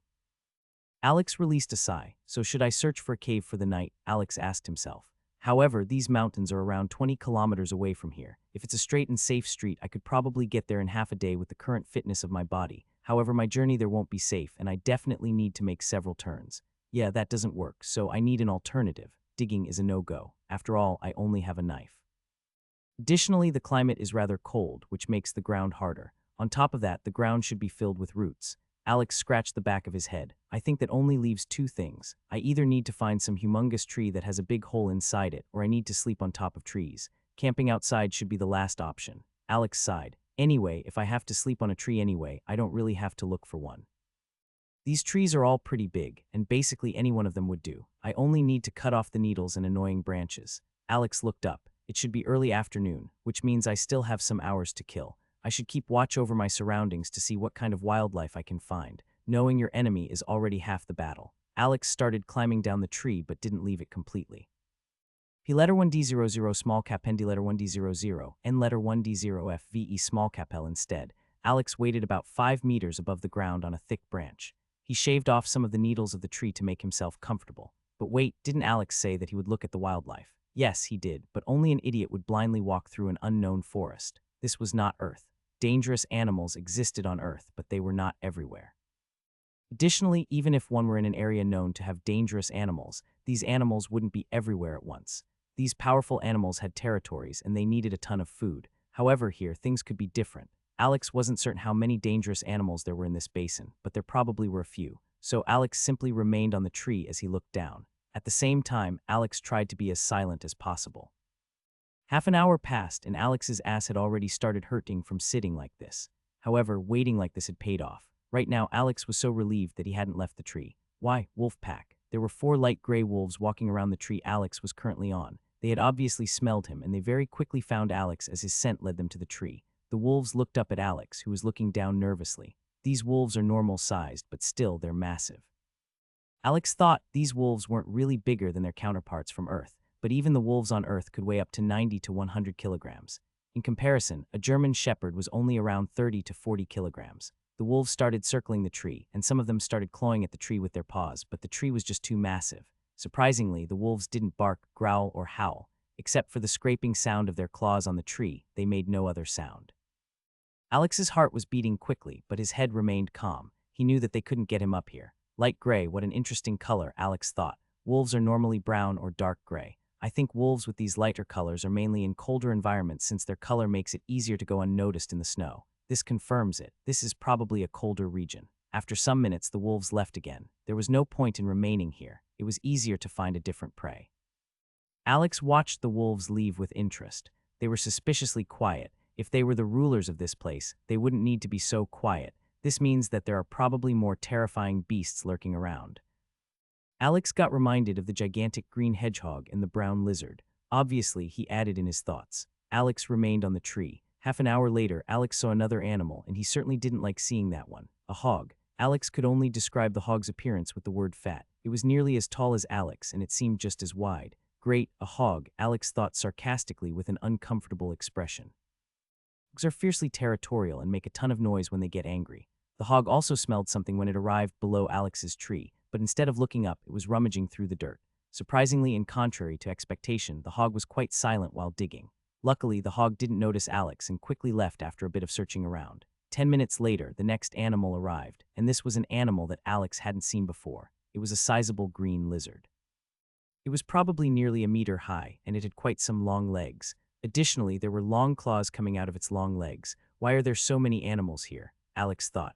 Isn't it normal to only see one big animal every couple of hours? Yet, I'm seeing one every 10 minutes. The green lizard seemingly smelled something of interest, and Alex became more nervous. This thing looked like it could climb trees. The lizard smelled the ground with interest, and after a couple seconds it walked over to a tree and climbed it. Luckily, it wasn't Alex's tree. When Alex saw that, he silently released a sigh of relief. It probably didn't smell me. Otherwise, it would have climbed my tree. It probably smelled the hog. Alex looked at the tree where the lizard was with interest. While climbing it, Alex could still hear it, but after some rustling, everything became silent again. Its legs don't fit an arboreal animal, Alex thought. It probably walks on the ground normally. Alex had a complex expression on his face. So it's probably on the tree to hunt, right? Alex thought. The tree was still silent, but Alex couldn't see the lizard through all the green needles blocking his sight. I'm so happy that I didn't walk around aimlessly. Even if I managed to evade all the animals on the ground, I might walk by a tree with exactly such a lizard in it, Alex thought. Alex looked over at the tree as he lay down on the branch. He wanted to remain as hidden as possible. Usually, Alex might try to kill it. After all, he was supposed to grow stronger and gain combat experience. This was a perfect opponent. It wasn't too big and it was alone. However, Alex decided against it. Why? Because after smelling the hog, the lizard waited here in an ambush instead of going someplace else. That hog had been huge. It probably weighed over 300 kilograms. How was a lizard that barely weighed maybe 50 kilograms supposed to kill that thing alone? Alex decided that the risk was too high. Alex continued waiting, but waiting was much more stressful than before. After all, the lizard was still there. Even worse, Alex had heard nothing from the tree for the past 20 minutes. It was almost like the lizard wasn't there anymore. Another 20 minutes later, something walked past Alex's tree again. Alex glanced down and his heart sank. It wasn't the hog. The 4 wolves were back. Alex became nervous when he saw that the wolves had come back. P letter 1D00 small cap N D letter 1D00 N letter 1D0F VE small cap L. These wolves knew where Alex was, and if that weird lizard saw how these wolves acted up, it might decide to also attack Alex. The wolves walked around, sniffing the ground. Then they turned their attention to the tree Alex was on and walked over. Alex's heart beat ferociously as he tried to think of something. He wasn't scared of the wolves. After all, these wolves couldn't climb trees. However, he was scared of the lizard. Alex still tried to hide as well as possible. Doing something stupid now might spell his doom. Bang! Alex's eyes widened in horror. What had he just seen? The wolves immediately released short shouts as they jumped away. However, only 3 wolves were left. Why? A fireball had flown over to one of the wolves and had exploded. The wolf's body was partially torn apart, and the explosion of the fireball had thrown it against the tree. Where had the fireball come from? It came from the tree where the lizard was supposed to be. The remaining 3 wolves immediately scattered into all directions, fearful of whatever it was that had killed one of their companions. The last wolf was barely clinging to life, but to no avail. Even if nothing else attacked it anymore, it would still die. Alex still could barely believe what he had just seen. Had the lizard fired a fireball? Was that why it was so confident in taking on the hog? Then Alex saw the lizard slithering down from its tree as it walked over to the half-dead wolf with its long legs. Snap! The lizard bit down on the wolf's neck, suffocating it slowly. Silence. Alex saw how the lizard was dealing with the wolf just beside his tree, and Alex became a bit agitated. If he jumped down now, he could take out the lizard and claim both corpses for himself. Alex had enough food for a day, but he would need to survive for longer. Food was a pressing issue for him right now. Alex readied his survival knife as he debated if he should jump down or not. By now, the wolf was no longer moving, but the lizard wanted to make sure that the wolf was dead. Because of that, the lizard continued strangling the wolf. Alex continued hesitating. Alex readied his knife, and then he put it away. The lizard was too dangerous. If the lizard had the ability to shoot fireballs, it might have different abilities as well. Maybe its scales were incredibly powerful. Maybe its body was far more powerful than it appeared. There were too many unknowns about this lizard. Crash. Suddenly, Alex heard something crash through a bush, and he looked over. One of the wolves was back, and it was charging directly at the lizard. Alex also quickly noticed that the 2 other wolves were also charging at the lizard from different sides. They've assessed the danger from a distance and decided that they should try to kill the lizard, Alex thought with narrowed eyes. This might be my chance to get some food. The first wolf directly charged at the lizard with its full speed, which was quite impressive. The lizard suddenly hissed loudly as it showed its fangs to the approaching wolf. Alex noticed this and quickly made several deductions in his head. If the lizard could quickly kill the approaching wolf, there would be no point in threatening it. This meant that the lizard might have been weakened by the attack it had unleashed previously. Maybe the lizard's fireball was similar to a snake's bite. Snakes used their venom only sparingly since it took a lot of energy to create more of it. Bang! However, the wolf received another fireball to the face. This time, Alex had seen the fireball clearly. The fireball had only been about 5 centimeters across, but it had shot at the wolf with quite some speed. When the fireball hit the wolf, it exploded ferociously. Half of the wolf's head was destroyed, making it fall to the ground, convulsing.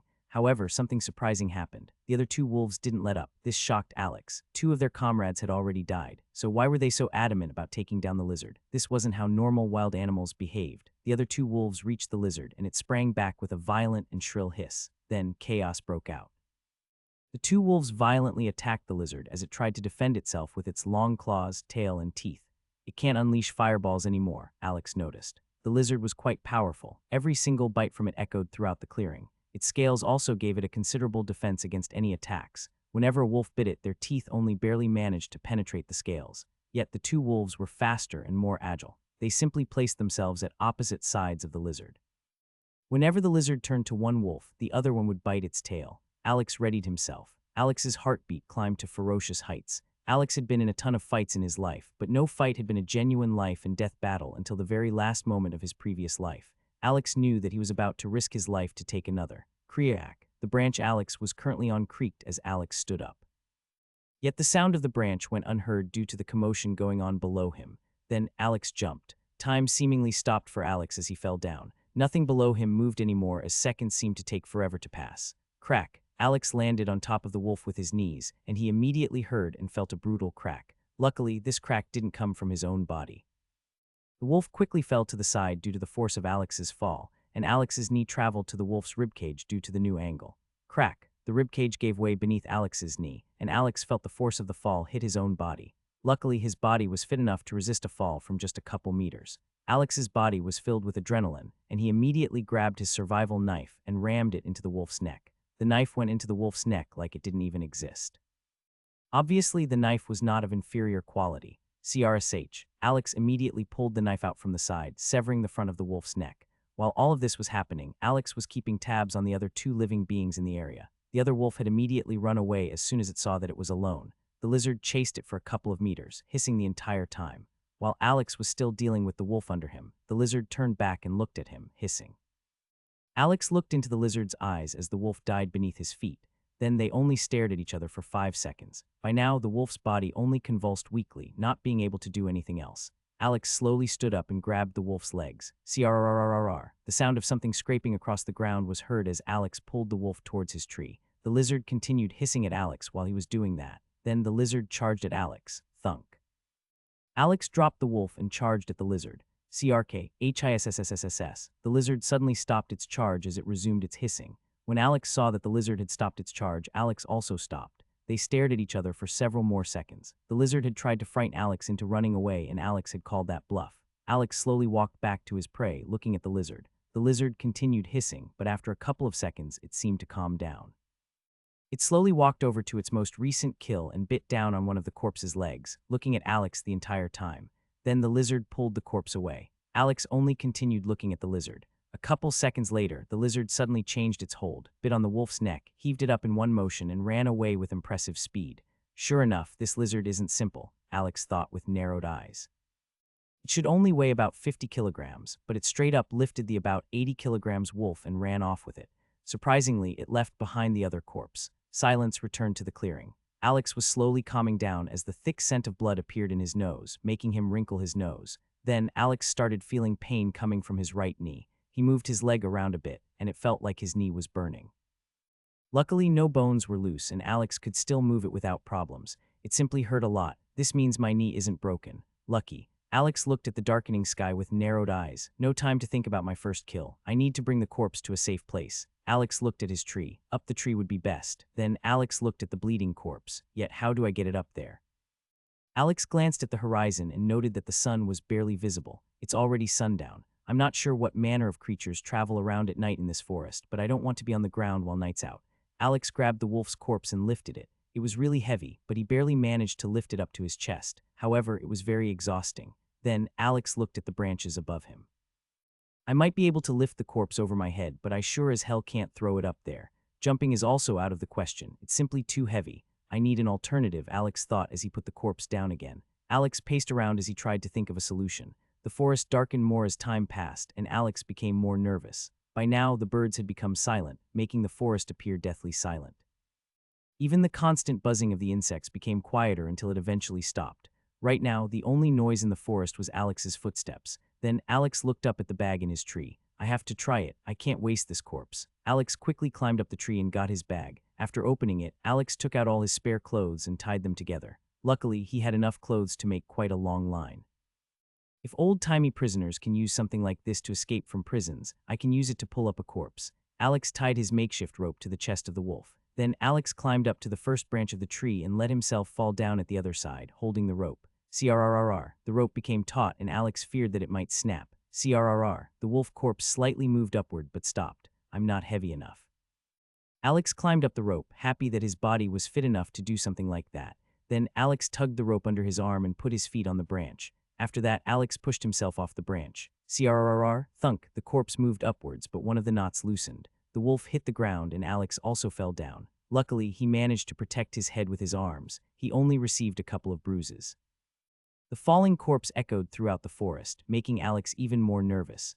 With the current silence of the forest, that sound should have traveled for over 100 meters. However, Alex didn't want to give up on the corpse. Food was a necessity. Alex repaired the rope and tried again, and this time no knots loosened. Alex made sure of that. After the corpse was lifted to a good height, Alex climbed up the branch and pulled up the remaining part. His arms hurt and burned, but he didn't have to pull much since the corpse was already pretty high up. Just when he thought that he had to drop the corpse, he managed to grab it with his arms and finish the last pull upward. The branch was creaking under the combined weight of Alex and the corpse, and Alex decided to quickly switch branches. If that branch broke, all his work would have been for nothing.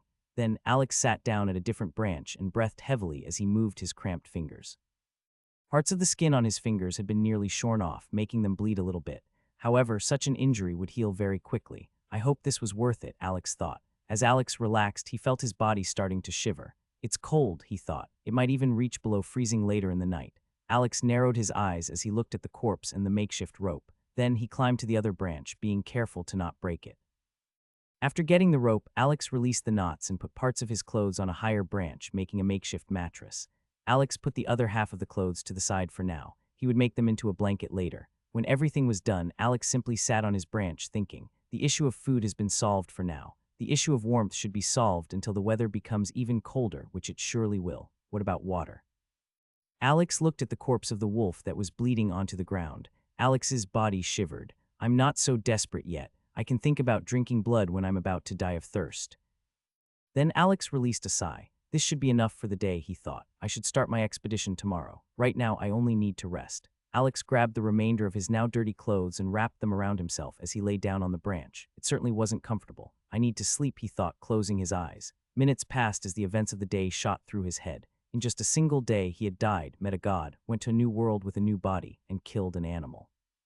For the first time, the reality that he would never see his family again hit home. Have you already heard of my death, Mom, Dad? Alex thought with pain. Do you think I'm in some kind of paradise now?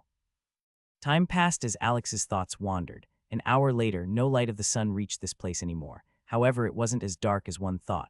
Why? Because the moon was close to becoming a full moon. The moon cycle wasn't completely there yet, but it was close. The moon illuminated the dark forest, creating foreboding shadows. When a cold wind blew, these shadows moved in an ominous dance in accordance with the cold whistle of the wind. Drip, drip, drip. The only sounds besides the rustling of the leaves and the whistle of the wind were the drops of blood from the corpse hitting the ground. Then another sound joined in. It was Alex, sitting up on the branch with furrowed brows. I'm not tired, he thought. So much stuff has happened that my mind just can't calm down. I need to do something to distract myself. Alex sat on his makeshift mattress while his body was wrapped in clothing, looking at the ground. Grass had a silver sheen to it as it was illuminated by the moonlight. Alex just sat there. Drip, drip, drip. The conversation with the god rang through Alex's mind. Then he narrowed his eyes. He said that absorbing the mana in the air can strengthen me and heal my injuries. I can't train my body right now, but I should be able to do that at least. Then Alex closed his eyes as he sat on the branch. There has to be some way to feel the mana in the air, and there also has to be a way to absorb it. As Alex sat on the branch with closed eyes, he concentrated on the wind.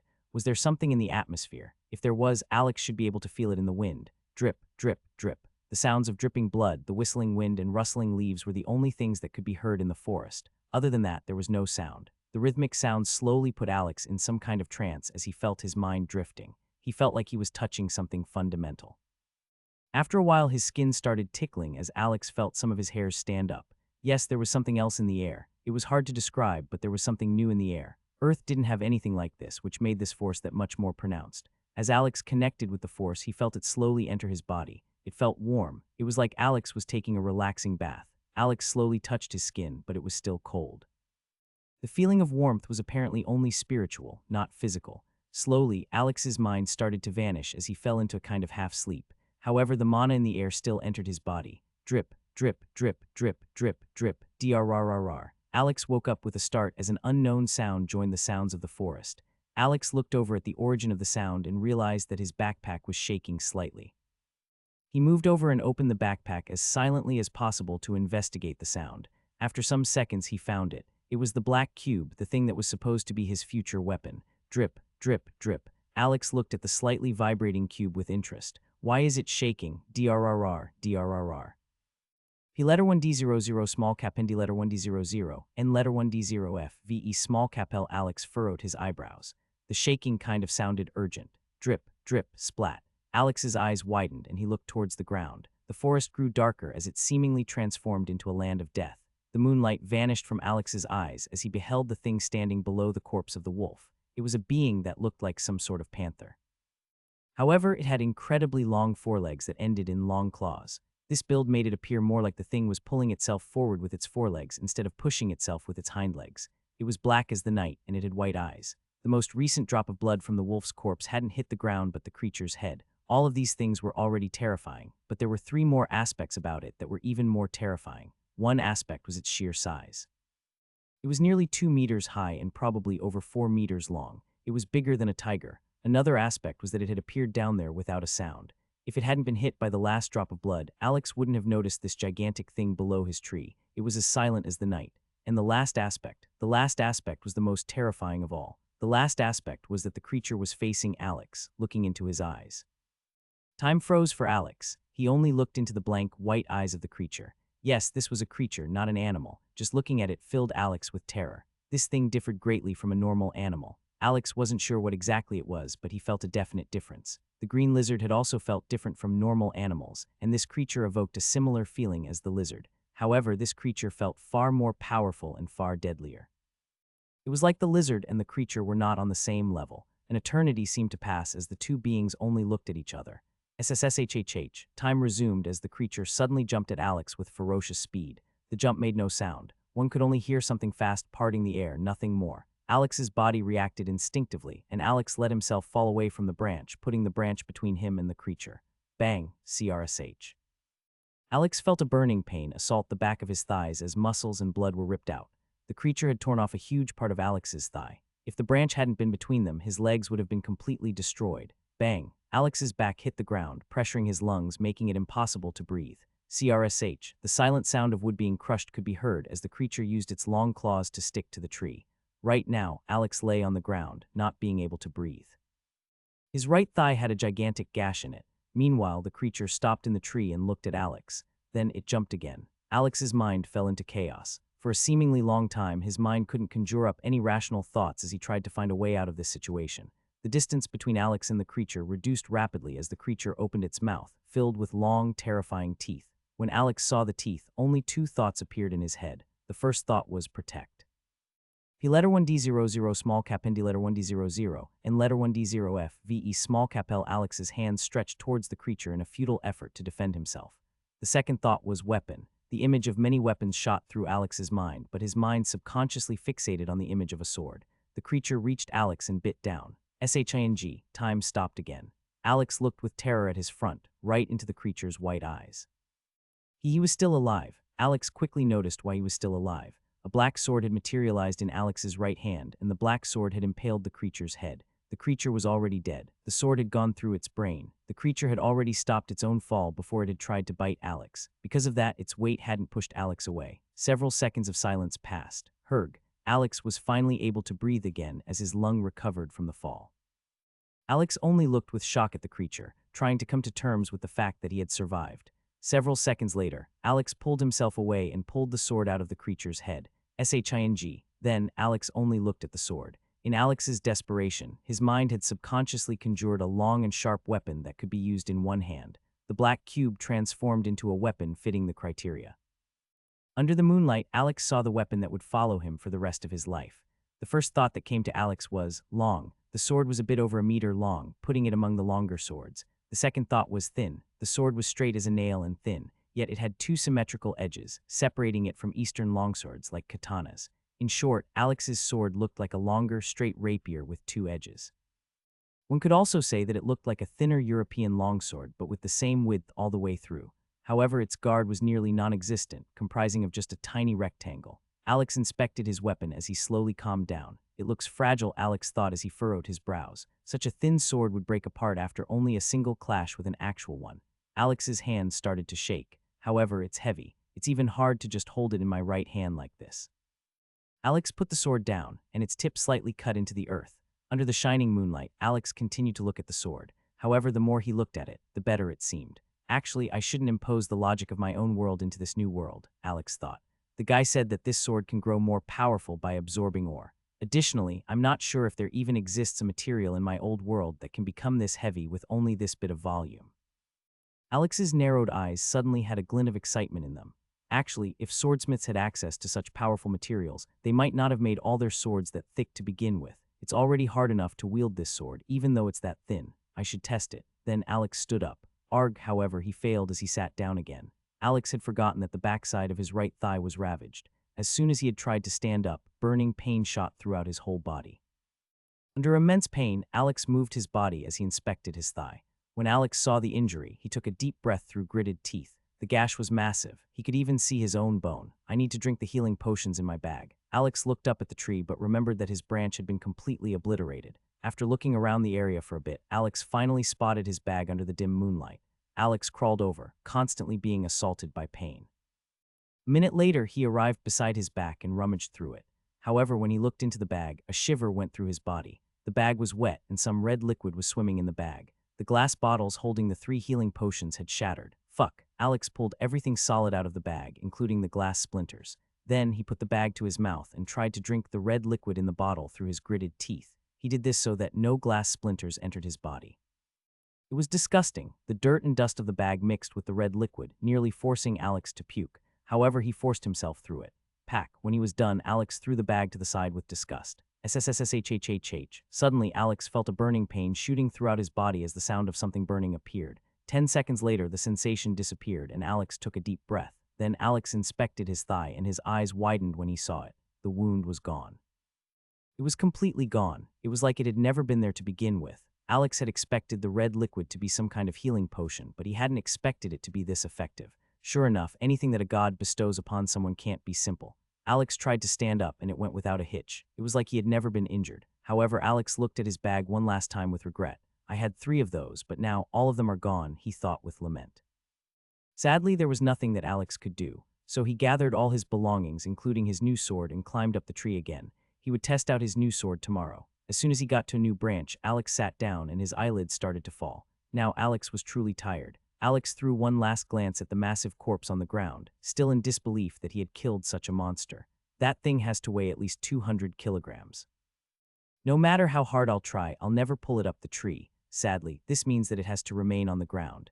Alex readied his makeshift bed and laid down. He put his sword over his body to keep himself from turning and subsequently falling to the ground. The weight of the sword put a lot of pressure on him. Additionally, having such a sharp object near him made him nervous about moving. However, safety was more important than comfort. Surprisingly, even under such uncomfortable bedding, sleep came quickly. Alex only hoped that there wouldn't appear another surprise this night, and thus, Alex slept in the new world for the first time. Alex slowly opened his eyes after an undefined amount of time. At first, Alex shot up in confusion as he saw his unfamiliar surroundings. However, Alex quickly calmed down as he remembered the last day. Right, I'm not on Earth anymore, Alex thought with a sigh. I thought all of this had only been a dream, but apparently it wasn't. A wave of melancholy washed over Alex. He would never see his home again. He would never see his family again. However, Alex's thoughts were stopped as his stomach told him that he should eat something. Should I eat some of the jerky? Alex thought. No, I don't think so. Jerky stays fresh for longer than raw meat. I should keep it for times when I'm actually lacking food. Alex slowly sat up on his branch, and an uncomfortable, stiff pain assaulted him. Oh God, Alex thought as he touched his back and shoulders. Everything's stiff. Alex moved his muscles around while looking at the surroundings. It was already pretty bright. Alex guessed that it was probably around 10 a.m. After loosening up for a couple of minutes, Alex jumped down and walked over to the corpse of the creature from the past night. When Alex saw its corpse, he had to take a deep breath again. Did I really kill that? He thought. Even in death, the creature appeared fearsome and imposing. Anyway, I should make use of its corpse. Who knows, such powerful beasts might have some kind of benefit to the body. I'm not on Earth anymore, so it's possible. Alex moved towards the creature while dragging his heavy but thin sword behind him. P letter 1D00 small cap ND letter 1D00 and letter 1D0F VE small cap L. Alex inspected the corpse for a couple of minutes, trying to think of as many ways to use it as possible. Meat for food, hide for warm clothing. Maybe bones for tools, Alex nodded. Anyways, I should be patient first. I don't know when the next animal will appear in the clearing. Alex postponed the butchering of the corpse and went back to the tree. Then he simply waited. It was important to see how many beasts approached this area. Yet surprisingly, the next 3 hours, not a single animal appeared.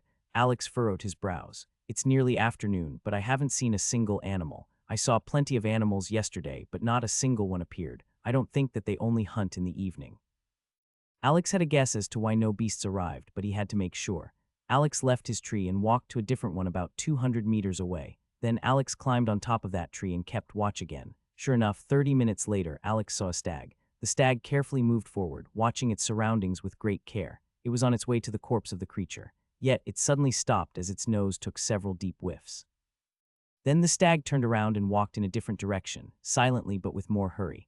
Alex smirked. Knew it. The herbivores can probably smell the terrifying odor of the creature, and their instincts tell them to avoid this area. Alex looked in the direction of the corpse. Does this also work for carnivores? If we were on Earth, I would doubt that. A dead animal is a dead animal, but who knows, maybe it's different here. Alex decided to wait longer. And a little more than an hour later, a lone tiger appeared. Alex took a deep breath when he saw the tiger. What are tigers doing here? He thought. Aren't tigers normally in warmer climates? Although I've heard of snow leopards, so maybe there are also big cats in cold climates. However, Alex's eyes quickly widened with a gleam when he saw that the tiger also avoided walking towards the corpse. Interesting, Alex thought as he scratched his chin in thought. A tiger should be an apex predator on Earth. There's nothing on Earth that can make a tiger avoid a part of its forest, except for maybe human settlements. Alex thought back about his encounter with the creature last night. He could understand why the tiger avoided this place. Tigers were powerful, and they could jump for several meters with some preparation. However, that thing yesterday had immediately jumped nearly 5 meters straight into the air. On top of that, the power of its forelegs had been so great that it tore apart the branch Alex had been sitting on like it had been nothing. Tigers were powerful, but not that powerful. Well, if there are infinite ways to reach supreme power as a human, animals can probably become just as powerful. After the tiger left, Alex came down from the tree and walked back to his old location. The corpse was still there, and no other animal had arrived. This time, Alex looked at the corpse more closely. It should weigh about 200 kilograms. I think a tiger is also about that heavy, maybe even heavier. Yet, the physical power of this creature far outweighs the physical power of a tiger. Alex scratched his chin with furrowed brows. Is this the difference between the normal animals and this creature? Normal animals are just like normal humans. In comparison, this creature had already stepped onto the path of power. Alex also remembered the green lizard, which had the uncanny ability to shoot a fireball. I think the lizard had also already stepped onto the path to power. Otherwise, I can't find an explanation for the ability to straight up shoot a fireball. Even if it had some kind of chemical mixture in its body that allowed it to create fire, just spitting the fire would completely burn its mouth every time. So either the lizard's body has some kind of illogical heightened fire resistance, or it created fire a different way. Alex remembered his conversation with the god of this world. The guy said that this world is filled with mages. Apparently, mages can manipulate the mana in the air to harness the destructive forces of nature. Fire should be part of these forces. Alex nodded. I can imagine the lizard doing something similar. Alex's eyes shone with a mixture of curiosity, excitement, and wonder. I also want to do that. However, that has to wait for now, Alex thought as he straightened his body. Survival comes first. First, I need water, food, and warmth. I can get a fire going and cook some meat. While the meat is cooking, I can also try to make some kind of long coat out of the creature's fur for warmth. The animals are currently avoiding this area, and I should use the chance. Alex looked towards the distance. I only hope that no beast walks over here that is interested in the corpse of the creature. I only managed to kill the creature due to luck. If I meet it again, it might tear me apart. After all, yesterday, it hadn't seen my sword since it hadn't actually existed yet. However, now the creature would be able to see my sword. Avoiding it isn't probably very hard for such a creature. Alex gathered some dried twigs and some leaves. Then he tried to start a fire. It definitely wasn't as easy as it appeared on TV, but Alex managed to get a fire going after about an hour of trying. When he saw the twigs catch fire, Alex felt so incredibly relieved. Then Alex took out his sword and carefully cut off the gigantic pelt of the creature. It was an extremely bloody affair, and the corpse stank to high heaven. Luckily, Alex's sword was insanely sharp, making the task far easier. After that, Alex cut off several chunks of the creature's right foreleg and hung them close to the fire on some sticks. While the meat was being cooked, Alex scrapped the remaining blood and meat off his pelt.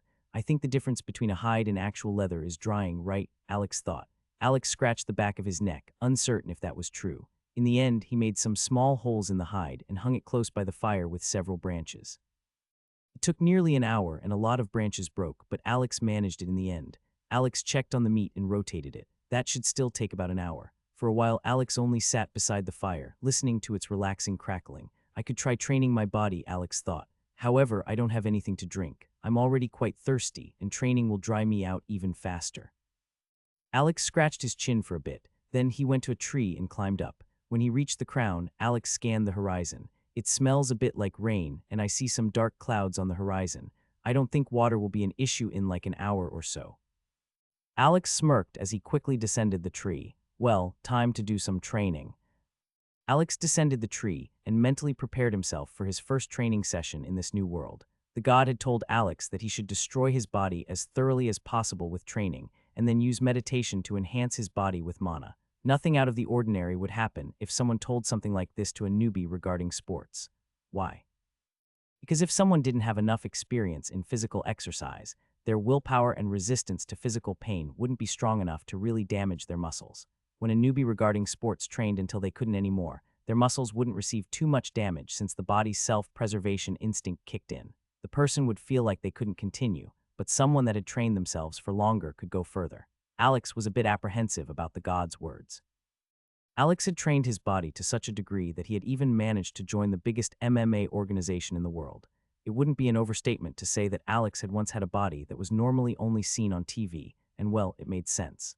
After all, Alex's fights had also been broadcast on TV. Because of that, if Alex decided to go all out with his training, he had the willpower to actually train his body until even his tendons snapped. Of course, he had never done something like that before since it was stupid beyond belief to do that. But this world is different, Alex thought as he scratched his chin. If the mana in the atmosphere has some kind of healing and strengthening effect on even tendons, training until my tendons snap might actually have an even greater effect. Alex looked at the forest with a conflicted expression. Yet, what if mana actually doesn't help in healing such injuries? What if it helps but it takes several days for it to heal something like that? I would be helpless during that time. I mean, I could try it in a village where I'm safe, but here, not sure. Alex sighed. I should start slowly. Let's first get an above-average workout in. Let's go until I would be wrecked with soreness for the next couple of days. Alex mentally prepared himself for training, something he hadn't done in a long time. Alex felt himself become more energetic and powerful as his brain sent signals to his body to prepare itself for a stressful time. Then Alex did something surprising. He took off all his clothes. I will be plenty warm when I train, and I don't want my clothes to reek of sweat. Alex made several of his joints crack as he jumped up and down a bit. All right, let's go. And thus, Alex's first training session began. He took about 10 minutes to warm up by running, jumping, falling to the ground, standing up, pulling himself up on branches, and doing lots of other things. Alex hadn't trained in a long time, but as soon as his training actually began, he felt like no time had passed since his last session. Usually I would only do some muscle groups, but today I'm doing all of them. Alex grabbed his sword and used it as a makeshift weight. After all, it was quite heavy. He put it on his shoulders, stood on the tip of his toes, went back to standing normally, went back to the tip of his toes, and so on. This trained the calves. Then he did squats with the sword. This trained the thighs. Alex was experienced enough to know what kind of movement would train what kind of muscles. Since this was an intense training session, Alex planned to make it a really long one. About 1 hour after Alex started training, the rain had arrived. Alex ignored the fire and the food. If the fire went out, it went out, and the meat could still be eaten when it was cold. It should be cooked by now anyway. However, Alex grabbed his bag and cleaned it. After that, he dug a small hole in the form of a bucket and put the bag inside it. He had remembered that when his healing potions broke, they had made the back wet, but most of the liquid had still remained inside. This meant that the bag could hold water to some degree. Alex's clothes had been put at a relatively dry place on his tree. It took an entire 90 minutes until Alex had finished training his legs, and he already felt quite a bit of soreness.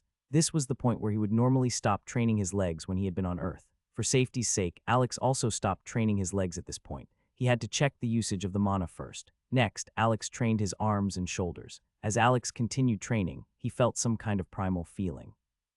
He hadn't been sure where that feeling had come from initially, but he quickly found out. He was training in the wilderness, away from any kind of responsibility, family, public image, work, and so on.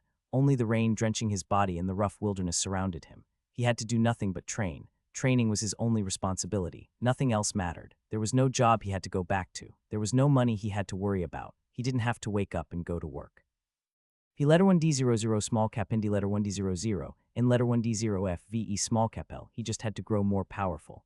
In Alex's mind, the training seemingly transformed from an exercise into some form of spiritual cultivation.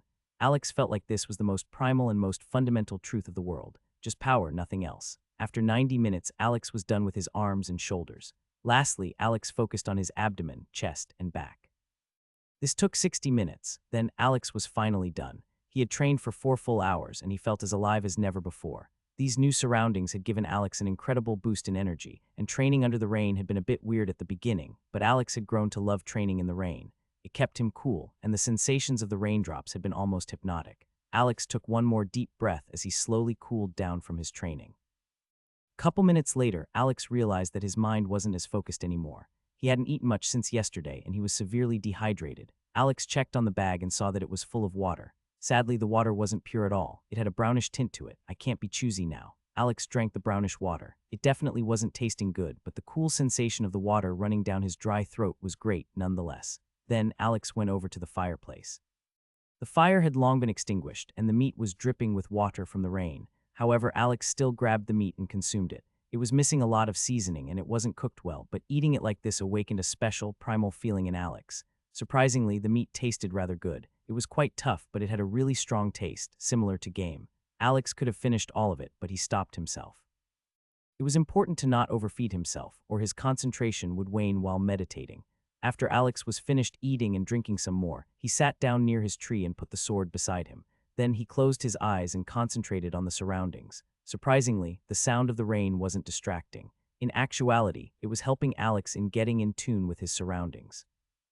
After some minutes passed, Alex felt a kind of mysterious force in the air, and he was sure that he had never felt anything like this on Earth. This was new. This had to be mana. Alex concentrated on the mana and tried to pull at it with his mind. It took some getting used to, but after around half an hour, Alex had become quite good at pulling the mana into himself. Alex imagined himself as a black hole that pulled everything in its surroundings into itself. He had to absorb everything that touched him. The earth, wood, air, and other forms of matter didn't move, obviously, but since Alex's mind was able to manipulate the mana to some degree, the mana flowed into Alex's body. As soon as the force entered Alex's body, he felt his muscles become warm but not hot. It felt nice and relaxing. It was like Alex was taking a bath. Like this, 3 more hours passed. The sun went over the horizon, and by now, night had arrived. Alex opened his eyes. He had to be careful now. Alex slowly stood up, and as soon as he did, his eyes widened. Alex looked down at his body with wonder. My muscles, they feel fine, Alex thought with shock. Alex moved his body around and did some light, basic exercises to test his body. Sure enough, he felt completely fine. It was like he hadn't just trained for 4 hours. As Alex looked at his body with shock, the realization that this world was nothing like this previous one really set in for the first time. Alex had done enough sports on Earth to know exactly how he should be feeling right now. Yet not even the slightest feeling of weakness was present. The feeling of weakness while doing the workout comes from the built-up lactic acid, but after such a long resting period, the lactic acid has already vanished. The feeling of weakness after that comes from the small, torn muscle fibers. So, since this feeling isn't present, does it mean that my muscle fibers have already healed? Alex thought with surprise. Have I already gone through the recovery phase? Alex tried to comprehend his current situation. He was even more shocked by this revelation than when he had seen the giant hedgehog. Why? Because Alex knew exactly how insane this was. Alex remembered a gaming term from his past life. This was broken, so I can literally give my entire body several workouts each day. However, Alex's feeling of shock and exhilaration quickly vanished. Why? Because Alex's mind was going to a dangerous place. Theoretically, the more damaged the muscle, the stronger it will become. The problem on Earth is that the recovery period for such damage would be so long that it wouldn't be nearly as efficient as training normally. But here, I'm not even sure if the power increase comes from the workout or the absorbed mana. It could be that I only need to damage my muscles to make them absorb more mana. I might not need to do actual, traditional training. Alex's eyes focused on his left arm, and he felt a complex mix of feelings.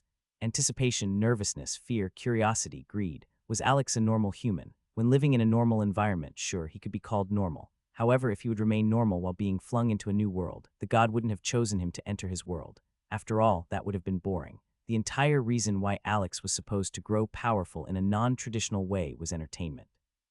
The god wanted to be entertained, so obviously the god wouldn't have chosen a boring person. Alex glanced at his left arm several times with a complex expression. His heart rate increased as he became more nervous. I need to try it, Alex thought with gritted teeth. With that, the decision had been made. Alex would damage the muscles in his left arm to such a degree that it would be considered an injury on Earth. This is going to hurt like hell, Alex thought with narrowed eyes. Splash. Alex left his tree and let himself fall onto the wet floor. Then he just stayed there for half a minute motionless. After half a minute, he turned to a different spot. This weird procedure continued for nearly half an hour. Half an hour later, Alex felt incredibly cold. His teeth were chattering as the sensations of his body became numb. Alex slowly turned over, and then he violently pushed with his left arm using all his strength. Alex had decided to lower the temperature of his body and go all out without warming up. He would train his left arm with all his power immediately. No sane person would do this on Earth. Why? Because it was way harder for muscles to stay flexible while they were cold. If the muscle fibers weren't flexible, they would tear way quicker and in greater quantity. P letter 1D00 small cap N D letter 1D00 N letter 1D0F VE small cap L. It didn't even take a full minute for Alex's technique to show results. A burning sting of pain shot through Alex's left biceps as it violently cramped up. However, Alex was used to cramps, and he managed to continue pushing his left arm far past its limits. Just a minute later, Alex had to stop as he held his left arm in severe pain. He had probably torn a huge part of his left biceps. Yet Alex wasn't done. A mad glint appeared in Alex's eyes as he wanted to go even further. Bang, bang, bang. Alex balled his right hand into a fist and violently beat up his left biceps. 10 seconds later, Alex stopped as he only gasped for air. Alex knew exactly how long something like this would take to heal on Earth. Something like this would probably take 4 to 6 weeks to heal on Earth. I hope it doesn't take that long to heal here because the pain is driving me crazy. Alex held his left biceps as he walked over to his tree. Then he sat down and tried to meditate. It was far harder to enter meditation since he was in severe pain, but after an hour he managed to connect with the mana again. Alex felt his left biceps cool down from the hot pain, and the pain also slowly receded into the background. However, the pain was still there. Alex concentrated on the mana in the air until he no longer felt the warm sensation on his left biceps. Then he opened his eyes and moved his left arm.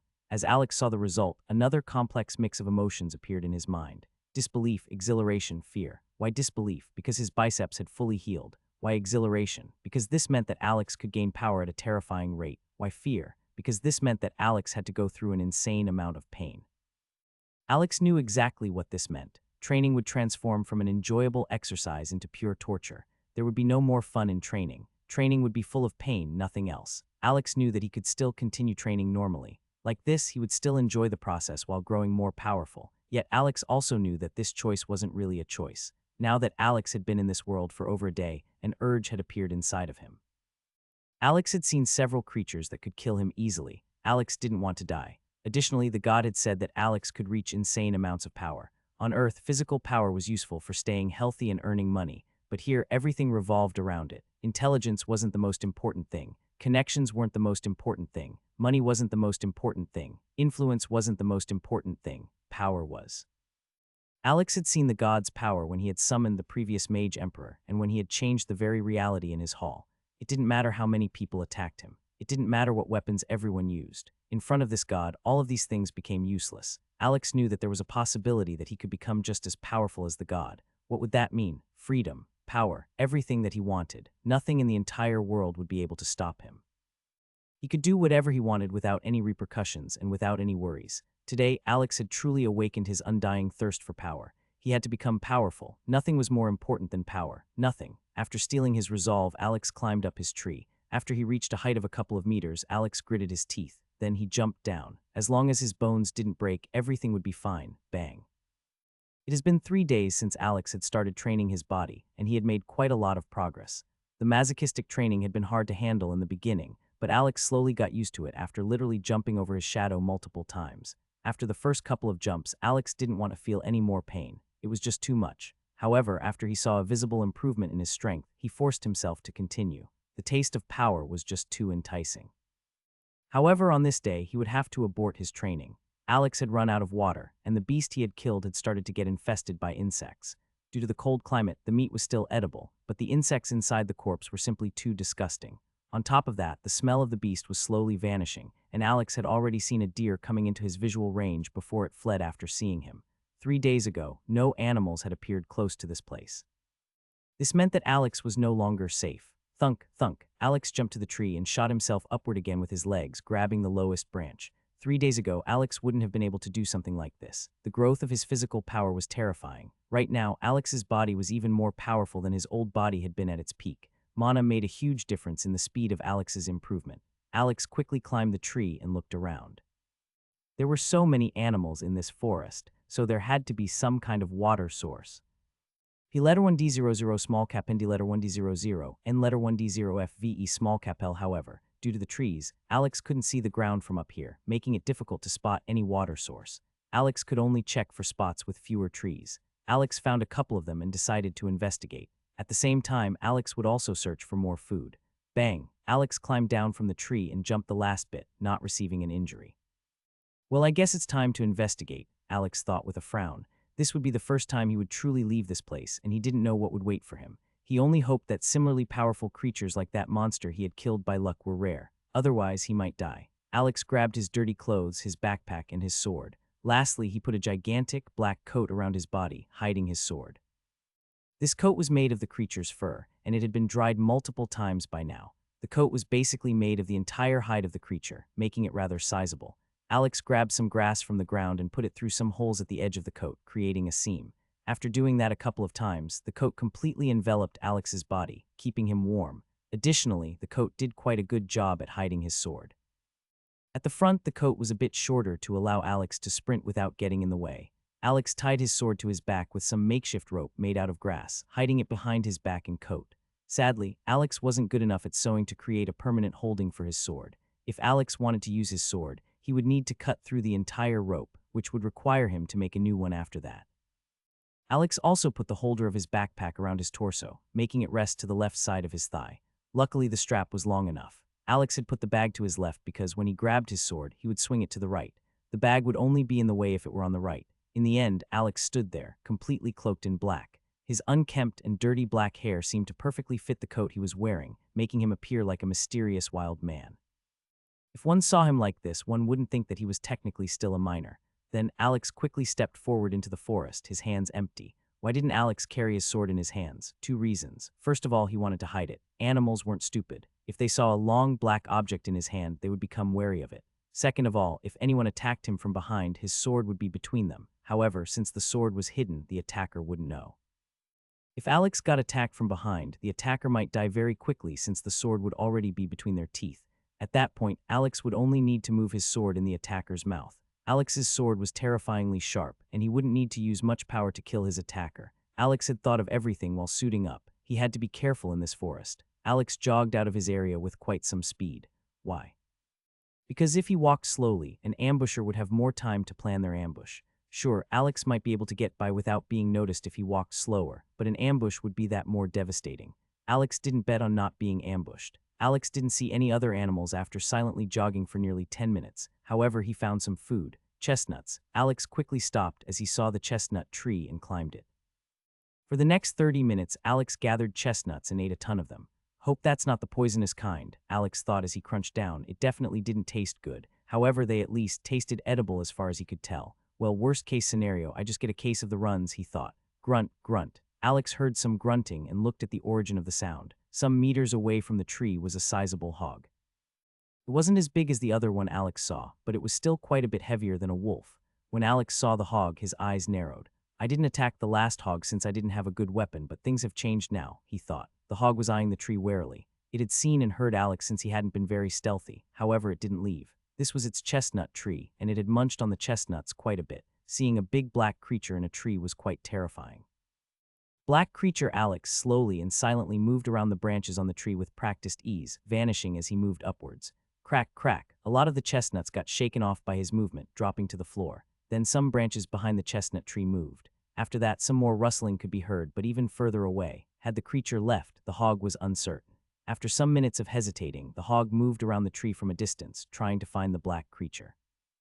After several minutes of searching for the creature, the hog quickly took one of the chestnuts and retreated again. It quickly ate the chestnut and looked at its surroundings. This process repeated a couple of times until the hog was finally no longer nervous. The creature had left. SSSHH, some silent rustling was heard from the tree above the hog, and it looked upward. Alex was falling down, his sword in both of his hands. His right hand held the handle, while his left hand held the edge of the sword. Alex already knew that his sword couldn't injure himself for some reason. This meant that he could grab the sword like a staff. Alex fell down on the hog's neck like a guillotine. Bang! The sword was so insanely sharp that it cut through the entire neck of the fat hog with ease, creating the sound of an explosion as it hit the ground below the hog. The hog had died in an instant. Alex was sprayed with blood as his abdomen hit the severed head of the hog. Alex grimaced in disgust as he saw all the blood. I either need to wash this off, or I'm going to get crusty and stinky quite quickly, he thought. The image of a decapitated pig sent some shivers down Alex's spine, but he knew that he had to get used to something like this. He would have to kill way more animals in the near future, and he might even need to kill humans when he rejoined their society. Alex wasn't so naive that he believed that a human society based on power would be a kind place. Alex looked at his kill for quite some time, just trying to take the scene in. The decapitated body of the pig bled like crazy, and it was still twitching. Meanwhile, the empty eyes of the decapitated pig head seemingly looked at Alex, asking him why he had killed it. Alex took a deep breath, instantly being assaulted by the rancid stench of fresh pig blood. However, Alex gnashed his teeth. The issue of food and water has been solved for now, Alex thought as he looked at the corpse.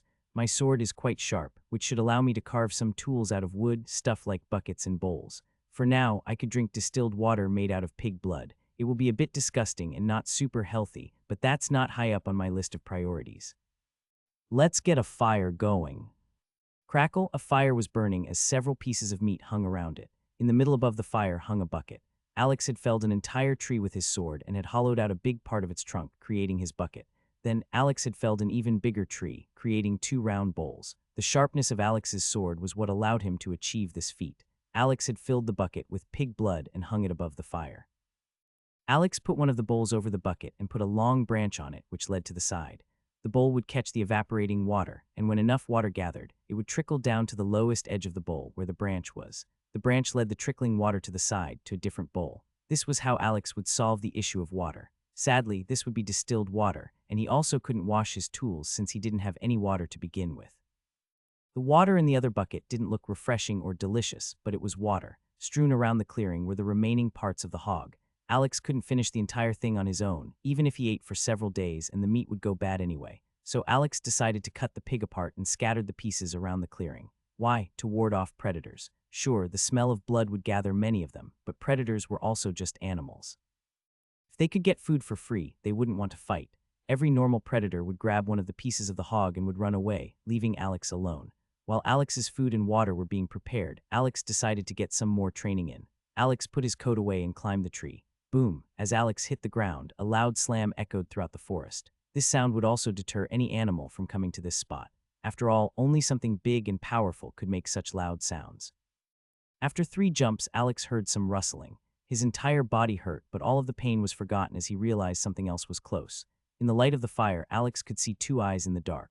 They weren't very high up, and the animal was looking at Alex warily. However, it didn't look at Alex with fear. It was more like an evaluating expression. Alex looked back. After a bit, Alex could see the owner of the eyes. It was the green lizard that had killed 2 of the 4 wolves.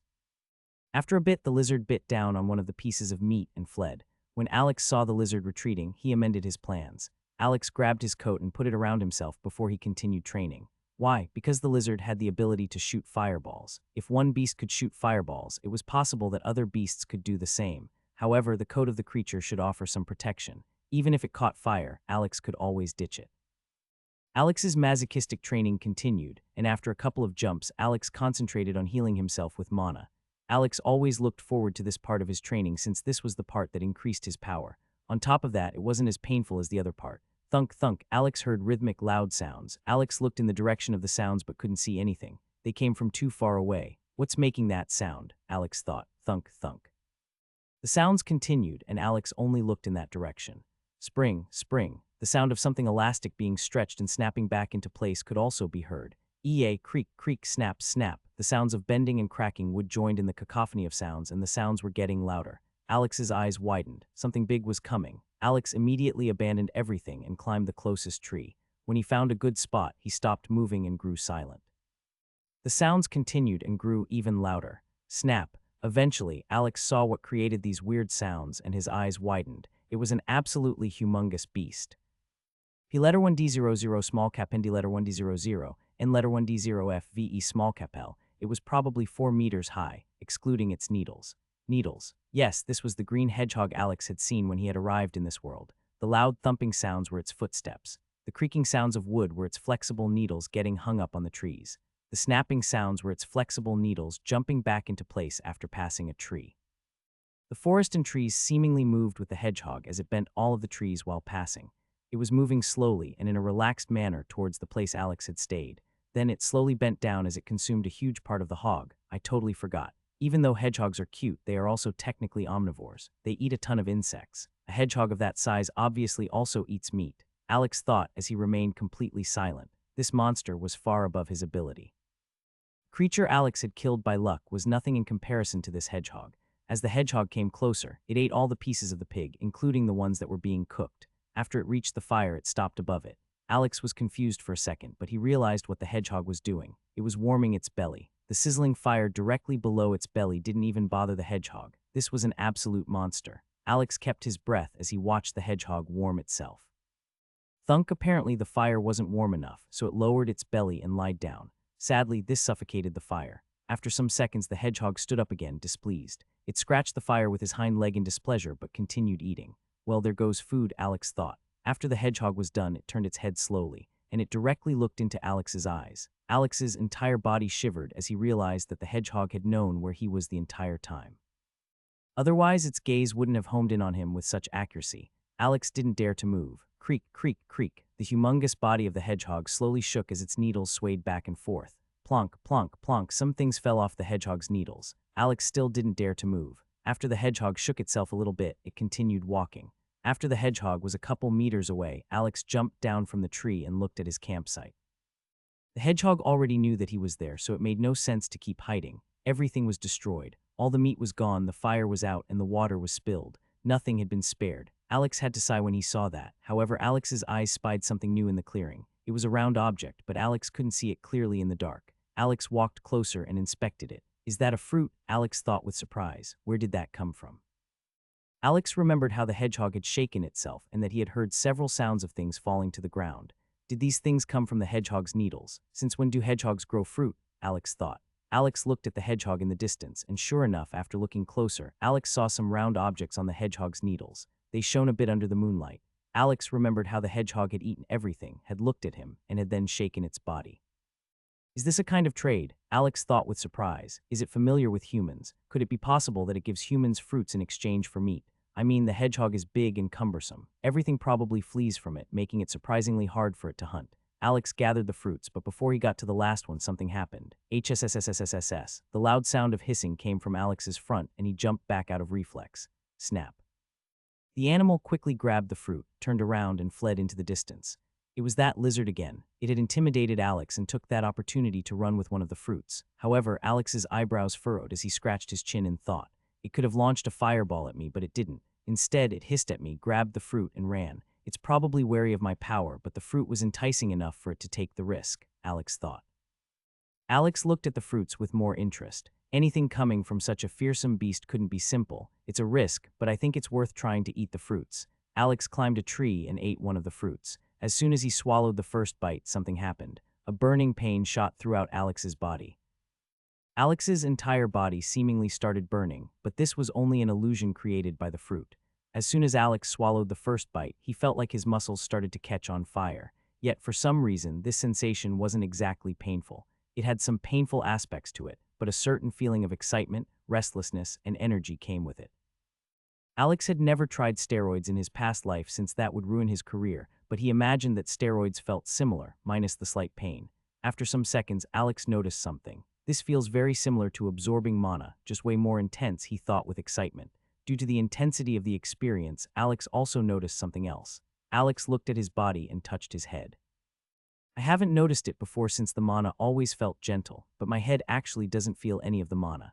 My entire body feels like it's heating up, but my head remains cool. It's almost like my head isn't affected by the mana. Alex frowned. The god told me that I would be unable to practice magic. Is that what he meant? Logically, mages should get their abilities to cast spells by increasing the power of their soul and mind. At least, that's how it always worked in RPGs. I guess it works similarly here. After all, these kinds of people are called mages, and they harness the power of the environment to create powerful attacks. The god said that mana is the main reason how people could become so powerful in his world, which means that all the power of people hinges on the usage of mana.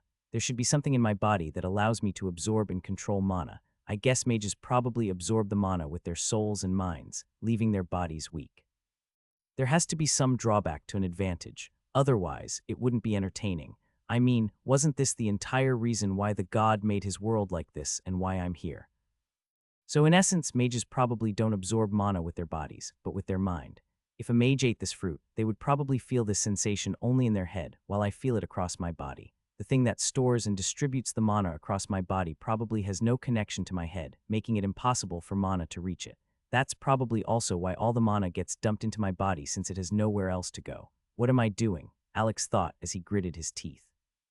I'm currently filled to the brim with mana, but I'm thinking about such stuff that's so far in the future. Get a grip, Al-Arg Shang. Alex immediately shot up and climbed higher on the tree. Then he jumped with all his power and readied himself for a huge impact. Bang! Alex felt pain shoot throughout his arms and knees as he hit the ground. Then he quickly stood up and ran to the tree again.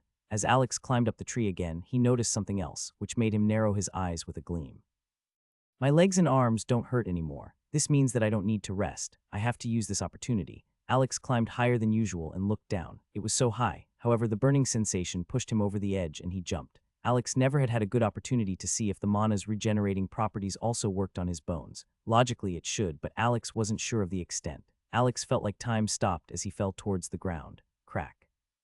And Alex got his wish. Alex didn't want to experiment with his legs since they were more important than his arms. Because of that, Alex had initially landed on his feet, but had then fallen forward to transmit the force of the fall onto his right arm. Alex's right forearm broke apart.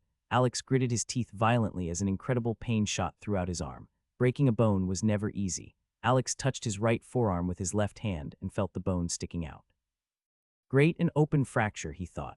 Alex quickly felt a change in his body. The hot sensation seemingly got weaker all over his body and focused on his right forearm. CRK, CRK. Creaking sounds could be heard as the bone in Alex's right forearm seemingly moved back into place. Splotch. The sound of moving flesh and blood had a unique feeling to it, but Alex only focused on his arm. The bone had been buried back into his arm, and the broken skin and flesh above it started to heal with speed visible to the naked eye. 2 minutes later, the hot sensation completely left Alex's body. Alex touched his right arm and felt a stinging pain. Not fully healed yet, but all the mana has been used up, he thought. Apparently, mana also accelerates the recovery of my bones, but the mana required is incomparable. According to the intensity of the sensation, this one bite of the fruit probably gave me more mana than I could get in several hours of meditation. The same amount of mana could have healed my entire body twice. Alex looked at his right arm with shining eyes. However, if mana can strengthen my muscles, it can probably also strengthen my bones, he concluded. If my strength ever reaches a level that just using my muscles would break my own bones, it would be truly tragic. I can't make such a stupid mistake. Alex gritted his teeth. My training is about to become even more painful. I fucking hate that. Why does training have to be so fucking painful? Alex ran to the tree and grabbed the fruit. Alex had been careful with his first bite, which was why the bite had been relatively small. P letter 1D00 small cap N D letter 1D00 N letter 1D0 FVE small cap L. There was still a ton left. Alex took a big bite and climbed the tree. An even more powerful sensation engulfed his body as he jumped down again. Crack, more broken bones, but this time, Alex had enough mana inside his body to heal everything. It only took half a minute for everything to heal again. Crack, the process repeated itself, and Alex took another bite of the fruit. Crack, crack, crack. About 15 minutes later, the fruit was completely used up and Alex grabbed the next one. However, he hesitated as he gritted his teeth. He wished that he had never come up with that terrifying thought. What thought? Well, what if he got more powerful and got punched in the gut? Would his organs be able to resist the force? Logically, no, but there had to be a way to fix such a glaring issue. After all, the god had said that there had been innumerable paths to power in the past. He refused to believe that they were all weak to body blows. I can't stop now. Crunch, crunch. Alex ate the entire fruit at once, and he felt like his body was about to explode. There was so much mana, it was no longer a gentle situation. No, Alex felt like his body was literally being incinerated. Alex climbed up but hesitated. This was very different from all his previous jumps. If he misjudged this jump, he would actually die. However, Alex had already burned the bridge. There was no way back. If he didn't manage to find an outlet for all this mana, he would probably die. So Alex jumped forward and protected his head with his arms. Then he hit the ground, chest and abdomen first. Meanwhile, the god was watching Alex with a mad grin. Yes, that was exactly why he had chosen him. This kind of insanity was why he had chosen Shang. Alex felt an impact. It was like he had been hit by a speeding car. Alex couldn't even discern all the different sounds that reverberated throughout his body. He heard and felt several cracking noises, quickly followed by the sounds of rupturing flesh. Alex couldn't breathe, erg. Alex puked and coughed violently as he spat blood out of his mouth. I can't breathe. Alex coughed violently as more and more blood came out of his body. It felt like there was water in his lungs, and he desperately wanted to get some air, but only a disgusting gurgling sound came out of his mouth. CRK, CRK. Alex turned over to his side as he curled up like a shrimp. The sounds of cracking bone rang throughout his body as they quickly snapped back to their original place. 30 seconds of absolute agony and panic passed. Herg. Alex puked up a huge mass of blood, and he took a deep breath. The panic slowly subsided as Alex gulped in a ton of air. Then he simply sat down. This was way worse than he had imagined. How was anyone supposed to do that multiple times? Alex only lay on the ground, trying to hold back his tears. This was torture. However, the burning of the mana intensified again. Alex had eaten an entire fruit, and one jump wasn't enough. Alex's mind fell into disarray as he couldn't make a decision. I don't want to anymore, he shouted to himself. However, as he felt the mana become even more intense, he stood up and climbed the tree again with shaking and fidgety limbs. Alex didn't want to, but he jumped again. This time he landed on his back. Crack. Alex had protected his head, but his spine broke apart. Another 30 breathless seconds of panic and pain passed. Alex's body shook as he lay on the ground. He didn't want to anymore. It was so painful. Alex wished that he was back on Earth, but that wish couldn't come true. He didn't want to do this. However, the burning sensation of the mana intensified again as his body fully regenerated. Alex slowly sat up as he slowly walked over to the tree. He had to hold back his tears. However, he climbed up the tree again, this time higher than before. It was time for his legs. Alex climbed all the way to the top. His entire body shook, but he jumped. Alex fell for several seconds. Crack. Alex's legs shattered as his kneecaps shot out of his body, one of them hitting a tree and another one sliding on the ground. Some of the bones in Alex's torso also broke, but he managed to barely stay alive. This time it was easier since his lungs hadn't been damaged too much. The worst thing had always been the inability to breathe. The inability to breathe brought a sense of existential dread to him. This dread was far worse than the pain.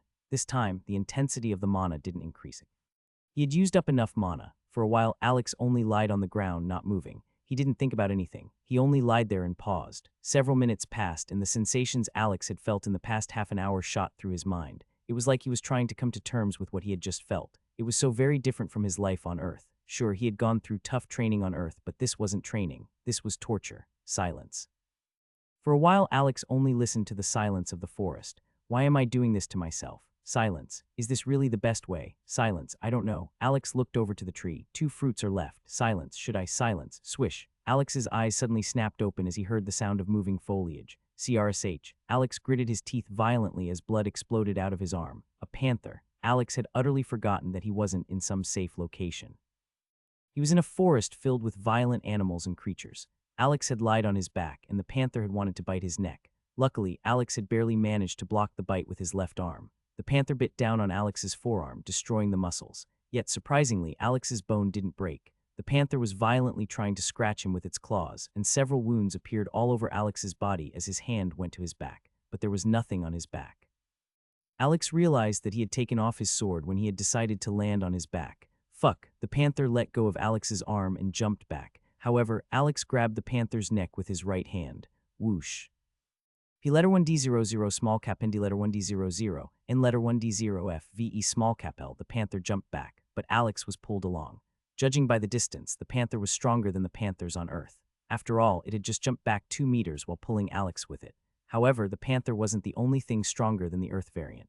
Alex had managed to keep hold of the panther's neck all this time with only one hand, which surprised him.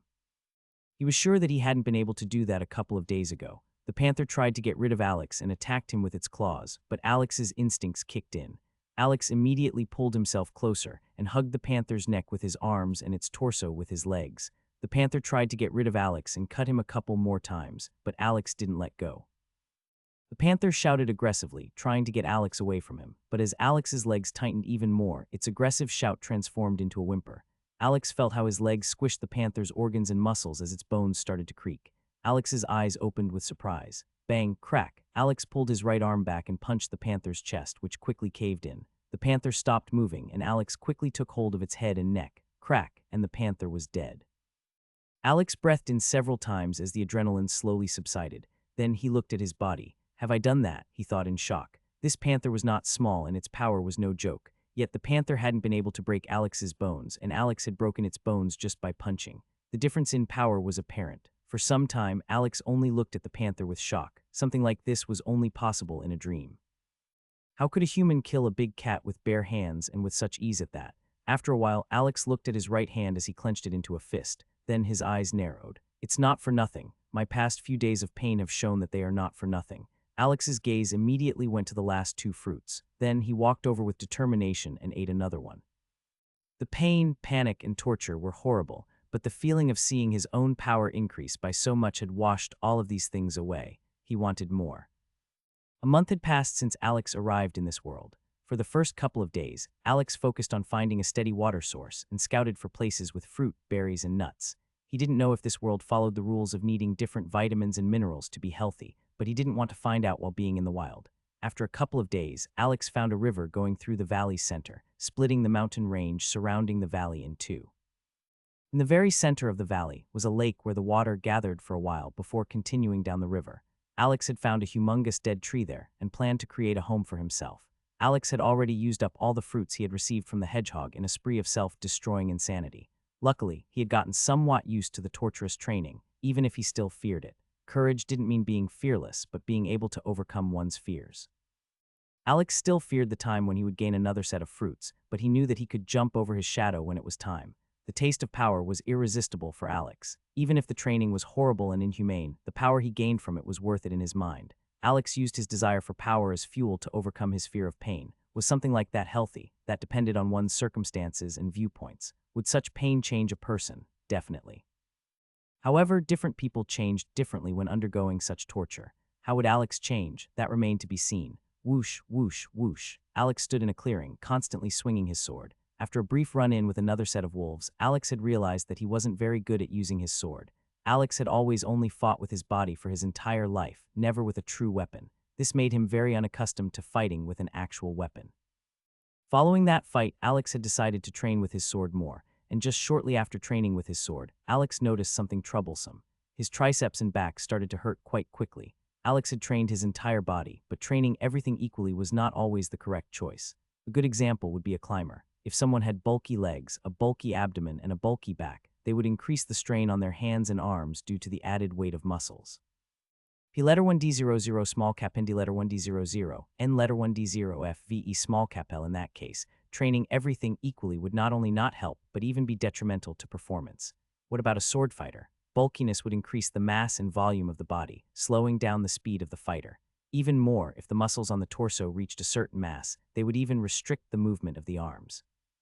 One only had to look at the videos of bulky men being unable to touch their backs. However, with all of that said, a certain amount of power was still necessary across the entire body. Every muscle would be required in a fight. They were just used with different intensity. Because of all these reasons, Alex decided to mainly train with his sword. He would only give his entire body a workout after every third session of sword training. Training with a sword was not any less strenuous than training one's entire body. It simply trained different muscle groups. After every session of training with the sword, Alex felt a huge part of his body burn with pain. On Earth, someone would have long since stopped training since overtraining was just as bad as undertraining. But here, there was no overtraining. After Alex was done with his training, he jumped up a nearby tree and sat down in meditation. Alex had been training like a madman, and it was showing incredible results. He no longer needed to climb a tree. With one jump, he could easily jump 2 meters into the air, even with the heavy sword on his back. Alex had already broken the physical limit of humans on Earth. This was the effect of mana. Some minutes later, Alex jumped down from the tree and walked to the edge of the clearing. In front of Alex was a huge tree with a hole in the middle.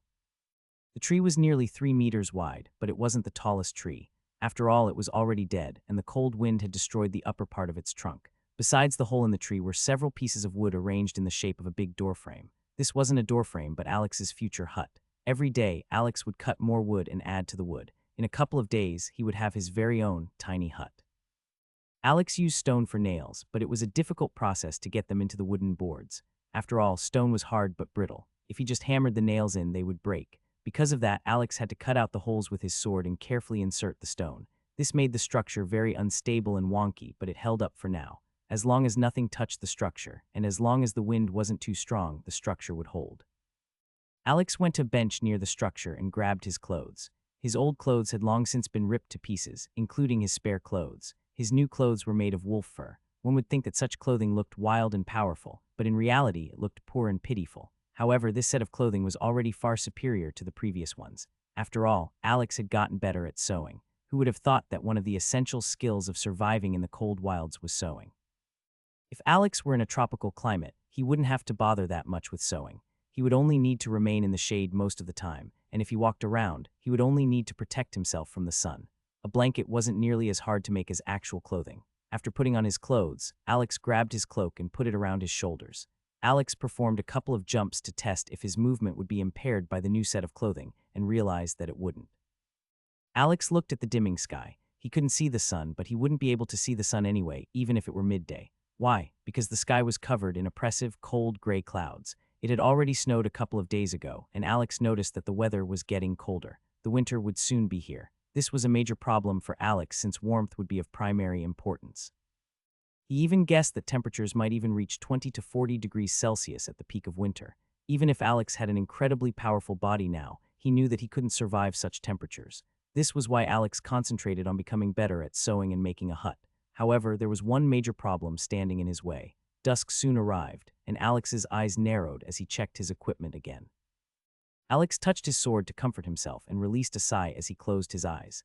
Some seconds later, Alex opened his eyes with a determined look. You've crept around my camp for long enough. Sleeping has become difficult with you around, and I'm sure that you will strike soon. My hut and clothing are in danger as long as you are around. If you destroy my hut, I might not find the time to create a new one in time. Alex only considered his hut and clothing, completely ignoring his own physical safety. Alex slowly walked forward as darkness took hold of the forest. There were no stars, no moon. There were only dark clouds above Alex as all the light vanished in the forest. However, Alex was no longer a normal human. The mana had not only increased the power of Alex's body, but also the sensitivity of his senses. Alex's 5 senses had become several times sharper, to the point that Alex could even see a couple of meters in front of him in this total darkness. Alex didn't know how the mana had been able to increase the power of his eyes. After all, the mana couldn't even reach his head for some reason. Yet it was undeniable that the sensitivity of his eyes had increased tremendously. Alex walked forward, away from the hut. He didn't want to put his hut in danger. As Alex walked forward in total darkness, he noticed some snowflakes falling from the clouds. Alex could still see the white on the snowflakes, even though there was basically no light in the forest anymore. He only saw small, white crystals of snow slowly falling to the ground with a backdrop of absolute darkness. SSSSHH. Alex heard an incredibly silent rustling of leaves and he gazed over. It was here. Alex saw some white eyes looking at him from the top of a distant tree. These were familiar eyes. Alex touched his coat, which looked identical to the creature's fur. Alex had named these creatures stalkers. This kind of creature had nearly killed him a month ago, and Alex had only won by sheer luck. This time, things would be different.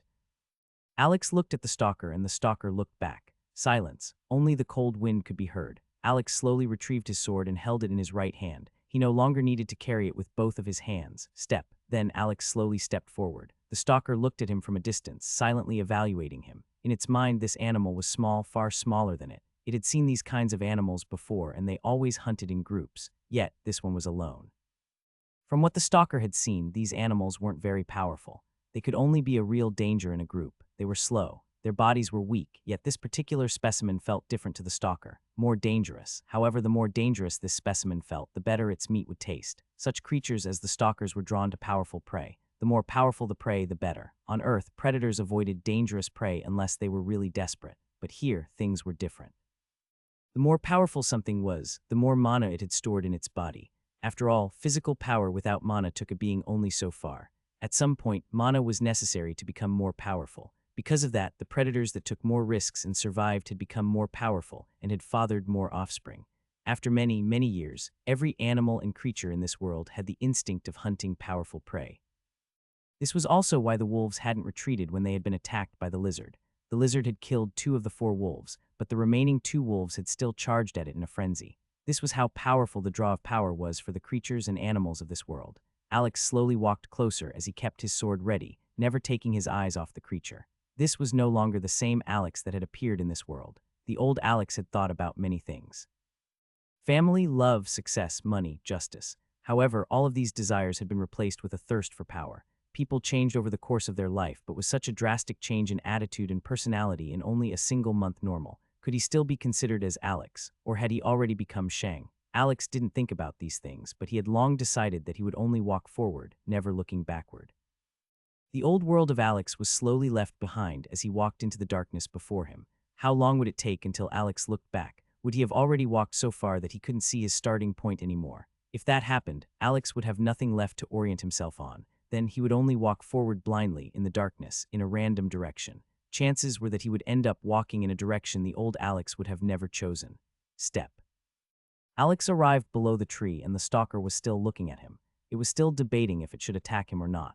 Dangerous prey tasted incredibly delicious, but if the prey was too dangerous, the stalker would die. Right now, this being in front of the creature felt very dangerous. Should it attack? Bang! Alex jumped upward and swung with his sword at the stalker. The stalker immediately jumped back. SHING. The huge branch the stalker had just been on was easily cut in 2. SHING. CRK. Alex swung his sword to the left, burying it horizontally in the trunk of the tree. The sword got stuck, and Alex used it to reposition his body, putting his feet on the trunk. Bang! Alex shot away from the tree, pulling his sword out while doing so. The first stalker had used a similar move back then. Fight or not fight, the choice had been taken from the stalker. Alex flew at the stalker as it just landed on another branch. SHING. Another branch was cut apart as the stalker quickly moved along the tree towards the ground. Crack! The stalker barely evaded another attack as Alex's sword cut through 2/3 of the tree's massive trunk. Bang! Alex shot towards the ground at the stalker. Boom! Alex hit the ground, his sword creating a cut in the earth. The sound of Alex hitting the ground thundered throughout the forest. The stalker immediately made its decision. Run, too dangerous. It turned around and ran into the distance. Bang! Alex chased after it with explosive power. However, the stalker was faster than Alex. Alex made a split-second decision. Shing, something seemingly passed the stalker and hit the tree in front of it. The stalker looked over and saw the dangerous weapon of the human being stuck in a tree. The stalker stopped. It wasn't dumb. It knew that these kinds of beings needed to use these sharp things. Maybe it could win. The stalker turned around to look at Alex. It had made its decision. It would kill this human. The human had lost his most powerful weapon. Hunger and greed took over the stalker's mind as it saw Alex. Bang! However, just when the stalker saw Alex, it was already too late. Alex hadn't stopped running, and the short moment of hesitation of the stalker had given him enough time to catch up with it. Alex had reached the stalker and hit it to the side of the head with an elbow. The stalker was stunned for a bit, and Alex jumped on its back. Then he grabbed its chest from behind, put his arms through its armpit, and clamped his hands together on the stalker's neck. It was a full Nelson. It sounded ridiculous. Alex was using an MMA move on a gigantic, cat-like creature in a dark forest. However, it was the best and most effective move. The thin, stealthy, and fast frame of the stalker had become its undoing. If it were bulkier, Alex couldn't have used that move. Even though Alex's weapon was now the sword, it didn't mean that he couldn't use other weapons as well. Alex was a trained MMA fighter, and as long as he had enough time to study his opponent's body, he could glean the body's weaknesses. Alex had deliberately thrown his sword forward in an attempt to bait the stalker into attacking him. It was risky, but Alex preferred a more dangerous, direct fight to a lurking danger. Who knew if the stalker decided to lurk around some more and strike when Alex didn't pay attention? He couldn't risk that. The stalker flopped to the ground as its forelegs moved to the side, out of its control. The stalker hissed in a threatening manner and jumped on its back with its hind legs. P letter 1D00 small cap N D letter 1D00 N letter 1D0F VE small cap L. Alex fell to the ground with his back, the entire weight of the stalker pressing down on him. However, Alex was used to falling to the ground by now. Something like this couldn't stun him anymore. The stalker hissed, but hissing wasn't enough. Its limbs couldn't reach its back, and Alex's hands were pushing down on its neck, stopping it from turning its head and biting him. After some seconds, the stalker's hisses were replaced with screeches. CRK, CRK, CRK. The stalker's body was powerful, even more powerful than Alex's body, but it couldn't use any strength in this position, while Alex could use the gathered power of his arms, chest, and back. Crack, the stalker's left shoulder broke, and Alex lost his grip due to the loss of resistance. Usually breaking bone with a full Nelson wasn't feasible when professional fighters fought, but Alex's body had become powerful enough to pull something like that off. Alex let go and pushed the stalker away, throwing it to the side. When he had just come to this world, such a feat would have seemed impossible. The stalker quickly tried to get to its feet and scampered away. However, it couldn't get far and it slowed down speed. Shing. Alex had retrieved his sword and cut through the stalker's left thigh, severing its leg. Alex's sword was insanely sharp. The stalker fell over and Alex ran to its head. Shing, the fight was over. Alex calmed down as he looked at his kill. It was so much easier than he had anticipated. The stalker's power and speed were far superior to him. If the stalker had directly fought Alex, the fight would have been far more dangerous. He could have simply jumped around Alex, baiting him into striking with his sword. Then, if he made a mistake, it could have bit Alex's arm. Alex's arm had been able to survive the bite of a panther, but a stalker was on an entirely different level. Such a bite would have torn Alex's arm off. At that point, he could only wait for his death. The fight could have gone either way, yet it hadn't. From the very first moment of the fight, Alex had been in control. Their powers were about equal, but the stalker hadn't been able to use its power. Initiative and intimidation, Alex concluded as he looked at the corpse. My attacks made it lose its resolve. From the very beginning, it believed that it couldn't win, and its lack of conviction made it unable to properly fight. Alex's eyes narrowed. I learned a valuable lesson today. If I don't remember this lesson, I might be in the same place as the stalker in the future. I must always fight with my life on the line or flee without looking back when I'm faster. It doesn't matter what I choose, but when I make my choice, I have to put my all into it without any second thoughts. Alex put his sword away and grabbed the severed leg. After that, Alex grabbed one of the legs of the stalker and pulled it. SSSHHH. The sound of something heavy being dragged along the ground could be heard in the forest tonight. Alex had killed many animals in the past month. However, today, he had killed his first creature. CRRR, CRRRR. The sound of something heavy being pulled along the ground resonated throughout the forest. Except for this sound, everything else was silent. This was the sound of the stalker's corpse being pulled through the forest. White snowflakes fell down around Alex as he walked through the deep darkness. Suddenly, Alex saw a slight golden light coming from the sky. If his eyes hadn't been strengthened, he wouldn't have noticed this little bit of light. Above the layer of clouds was a golden shooting star, its light barely visible to him. A golden shooting star that's so bright that I can even see it through a thick layer of clouds, Alex thought with furrowed brows. That's strange. However, this world is already strange enough. This is just one more oddity added to the pile. Alex looked back down. This golden shooting star didn't concern him. After a while, Alex arrived at his clearing. He hadn't seen another animal or creature all this time. If it had been a month ago, Alex would have met at least one creature that had been drawn to him due to the sound, but Alex's position had changed. He was no longer the vulnerable new survivor. Now he was one of the hunters of the forest. A normal animal would be frightened off by the stalker's corpse, and a powerful creature would be able to feel Alex's power. Stalkers weren't the most powerful creatures in the forest, but they also weren't weak. Alex still remembered the two gigantic beasts he had seen when he had just arrived. If Alex tried to attack them, he wouldn't even know how he had died. He couldn't possibly fight against such behemoths with his current power. Current was the key word. When Alex arrived at his clearing, he let go of the corpse and sat down beside it. Sheeing. Alex took out his sword and started to skin the corpse. In the silent, cold night, only the sound of cutting could be heard. It was like Alex was the only being in this world, as only darkness surrounded him. After Alex was done with skinning the stalker, he took the hide and put it near his hut. Then Alex grabbed some dried wood from his wood stock. Alex had gathered a ton of wood the past couple of days. After all, when the true winter arrived, the snow would make all the trees wet. Alex needed dry wood to create a fire, and he needed enough to get through the winter. Just as Alex put down the first branches, his head turned to one of the edges of the clearing. Green eyes. Alex knew these eyes. It was the lizard that had stolen food from him more than once, the one that had shot the fireballs at the wolves. However, the entire dynamic had changed. When they had first met, the lizard had been overpowering. If it hadn't exhausted itself against the wolves, it could have killed Alex. The second time they had met, they had been about equal. Now Alex was clearly the more powerful one of the two. Alex had a lot of confidence in his ability to evade the fireballs, and even if he couldn't evade them, he could still use his sword or cloak to block them. The lizard was dangerous, but not nearly as dangerous as a stalker. Both of them knew that Alex was the more powerful one. Alex scratched his chin in thought as he looked at the lizard from a distance. Alex decided that he wanted to try something. Splosh. Alex grabbed the severed leg of the stalker and threw it over to the lizard. The lizard jumped to the side and looked at Alex warily. Alex didn't move and only looked at the lizard for a while. Then Alex went back to creating his fire. The lizard was a bit confused for a while, but it couldn't resist its instincts. It carefully walked closer to the leg, constantly keeping an eye on Alex. Pack, the lizard bit the leg and ran away at full speed. Alex only smirked. Reptiles on Earth are solitary creatures. It's nearly impossible to create any kind of connection with them, even when one has them as pets for years. However, this world is different from Earth. The stalker was also smart enough to notice that I was weaker without my weapon. I think creatures are more intelligent than animals. P letter 1D00 small cap ND letter 1D00 and letter 1D0 FVE small cap L. Who knows? Maybe if I work hard enough, I can build some kind of cooperation with that lizard. If its power increases, I might even be able to use it as a form of oven or dryer. That would make surviving the winter far easier. Actually, it's quite surprising to find reptiles in such a cold climate. Most reptiles are cold-blooded by nature, and they would freeze to death in these temperatures. I guess the fire the lizard can use keeps it warm in the winter. Anyway, that's for the future. Right now, I need to see if this will actually work, Alex thought as he continued building his fire.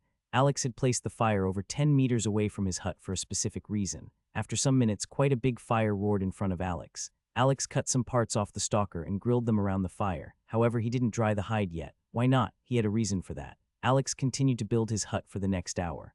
Boom.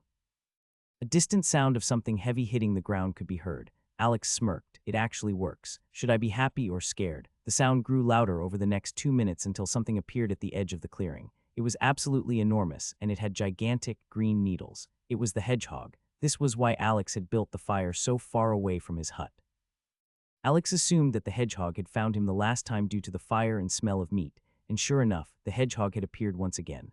Alex didn't hide but sat several meters away from the fire, leaving enough space for the hedgehog. The hedgehog looked at Alex for a second and then focused on the fire. Just like last time, the hedgehog warmed itself over the fire for several minutes. While warming itself, it ate the entire stalker. After some more minutes, the hedgehog walked away from the fire, not destroying it this time. After some meters, it stopped as it shook its body again. This time, it dropped far more fruits. After shaking off the fruits, the hedgehog left the clearing again. Sacrifice flesh to the forest god, and you shall be awarded with fruit, Alex thought with a smirk. Alex looked at the retreating hedgehog and saw hundreds of fruits growing on its needles. How much would his power improve if he could eat all of those? However, Alex would never attempt to steal these fruits. This hedgehog was humongous, very noticeable, and incredibly slow. Alex knew that the stalker wasn't the powerful creature in this forest, which meant that there had to be more powerful ones. Yet the hedgehog still walked around at a leisurely pace. No beast could miss this hedgehog since they could hear it from hundreds of meters away. This only meant that either nothing attempted to kill the hedgehog or that everything that attacked the hedgehog died. This hedgehog couldn't be simple at all. Even more, Alex remembered the gigantic lizard he had seen on the mountains on his first day.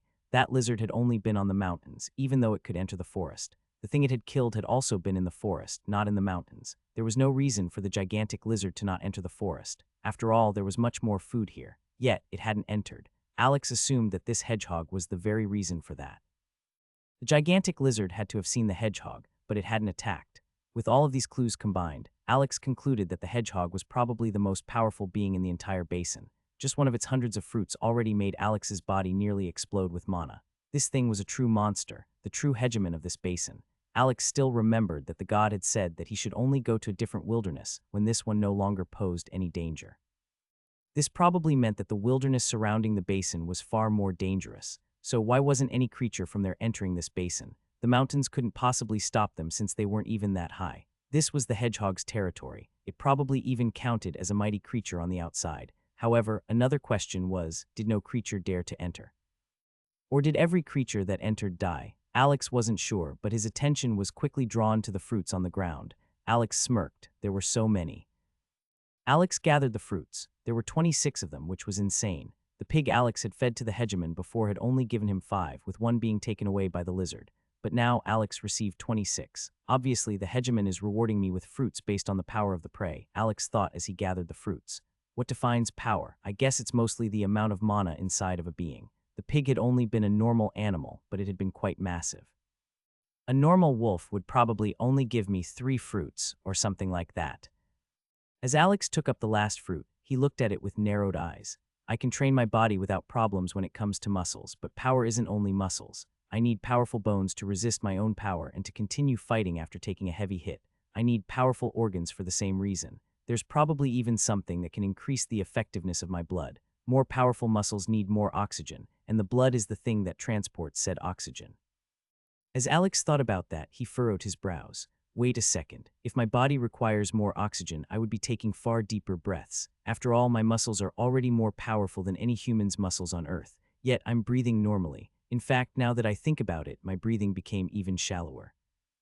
It's almost like the more powerful my body gets, the less oxygen it needs, which makes no sense, Alex thought. I wonder, can mana work as some kind of replacement for oxygen? I think that's a possibility. Then Alex sighed. Well, even without that, blood still plays an integral function for the body, and even if the blood itself has no chance of increasing its effectiveness, my blood vessels still need to become stronger. After all, I don't want to pop a vein whenever I bow forward. In short, everything's important. My normal training gives me all I need for my muscles, but I require these fruits for everything else. I need to damage my body so that it can absorb mana, and any damage to my bones or organs could prove fatal without a lot of mana. Alex looked at the fire in the center of his clearing. The fire crackled peacefully, and it was the sole source of light in a sea of darkness. The white snowflakes danced around it as the warm air pushed them away and melted them. The sky was dark, the forest was dark, only the fire wasn't dark. What kind of impact did this image have on Alex? Alienation. From what? From the fire. The fire gave comfort to humans, but Alex didn't need comfort. Alex's goal was not comfort and safety but power. Alex wasn't prey anymore. He was the hunter. Alex's killing of the stalker had reaffirmed this mindset. However, deep inside, Alex still wanted to rest by the fire.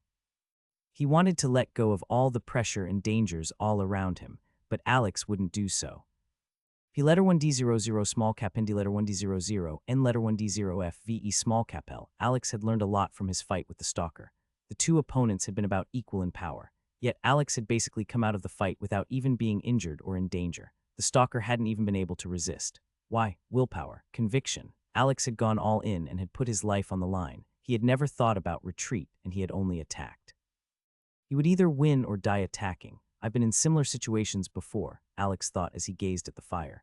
Back when I trained my ass off for my fights, I had to uphold a strict diet, had to uphold a strict training regime, had nearly no free time. I had the uncertainty of my future on my shoulders. If I lost my fight, I would not have any ways to make more money. I decided to go all in my training, and if I didn't win this gamble, I would fall into oblivion. Keeping up with all of this was easy for a couple of weeks, hard for a couple of months, but the closer it got to the day of my fight, the heavier the burden became. Some days before my first fight, I wanted to just run away. I cried and wanted to end my life. All the pressure was overwhelming, and no matter what I did for the remaining couple of days, it wouldn't offset everything I have invested in the past years. My fate had already been decided by my past actions. Yet I didn't know what fate would be chosen for me. It was a feeling of powerlessness. It was like I no longer had control over my destiny. Alex looked at the fire. This fire reminds me of that place. I could abandon everything and simply sit down. I could find solace and escape this pressure. After all, I'm powerful enough to survive. I don't need to go through this pain anymore. Alex's eyes steeled. Yet, in order to achieve my dream, I need discipline.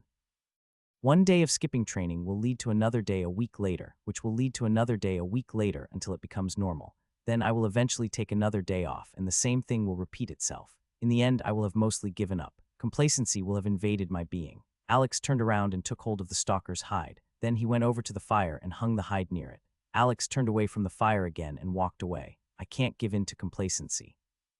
Alex arrived at his bag and looked through it.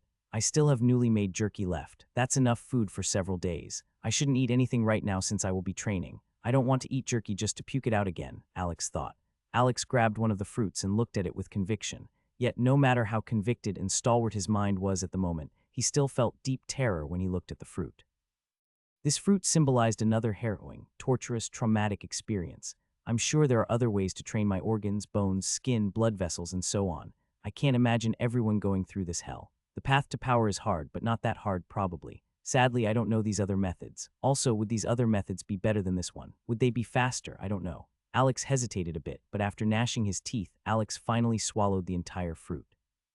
Alex's body immediately felt like it started burning again. However, Alex noticed a difference. The sensation of burning is not as intense as before, Alex thought with fiery eyes. I will still explode if I don't do anything about this mana, but it doesn't feel as immediate as before. My body has become more powerful, and the fruits no longer have as big of an effect anymore. Although one fruit should still be enough for 2 jumps. Alex didn't want to be ambushed while he was injured. The mana also heals my head, even if I don't feel the burning there. Even if I lose consciousness, as long as I don't immediately die, the mana should heal me. Then Alex jumped. Alex had never jumped from so high. Some seconds later, Alex hit the ground. He hit the ground spread eagle. Every part of his body hit the ground at the same time. Suddenly Alex threw himself to the side as he puked more blood. Then Alex took a deep breath. It felt like he hadn't breathed for a minute. Alex looked to his side at the floor and he saw a huge pool of blood. Alex looked at his body and saw that there were basically no injuries. I've lost consciousness for half a minute to a minute, Alex realized. It was a terrifying thought to know that it had been a very real possibility that Alex might not have woken up again. Alex felt the mana in his body, and sure enough, he had enough for one more jump. Alex gritted his teeth. I need to continue. Alex climbed the tree again. On this night, for several hours, the loud sounds of explosions could be heard from this part of the forest. The animals didn't go there since it sounded like a terrifying predator. The predators didn't go there since the sound would scare away all the prey. This was one of the reasons why Alex decided to train at night.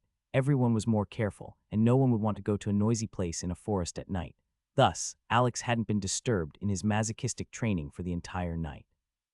Snow stormed throughout the forest. The ground was covered with nearly a meter of snow, and the trees had transformed into silhouettes of ice and snow. It was the height of winter. It had been about 4 months since Alex had arrived in this world. Currently it was noon. Sadly, the sun couldn't be seen clearly as a violent blizzard stormed throughout the forest. Judging by the nearly horizontal icicles on the trees, this blizzard had been going on for a long time already. CRK, CRK. Suddenly, something pushed the snow beneath a huge dead tree to the side. An open door was revealed, which led to a small, warm area beneath the tree without snow. A figure cloaked in black stepped out of the area. Everything about the figure had been hidden by black fur, including the figure's head. The figure looked like a faceless shadow of fur. This was Alex. Alex had finished his hut in time, but the hut hadn't been able to resist the storms in the winter, which was why it had collapsed. Now Alex only lived in a tiny room at the bottom of the dead tree. Only a diagonal barrier of wood protected him from the cold snow. This was the best Alex could do in this situation. Luckily, it was effective enough. Right now, the temperatures even reached 40 degrees Celsius, which was frightening for someone living outside. However, Alex didn't feel cold at all. Something was keeping him warm, even while traveling through the forest. Alex slowly stepped through the forest. Why was Alex walking through this blizzard? Because he had no other choice.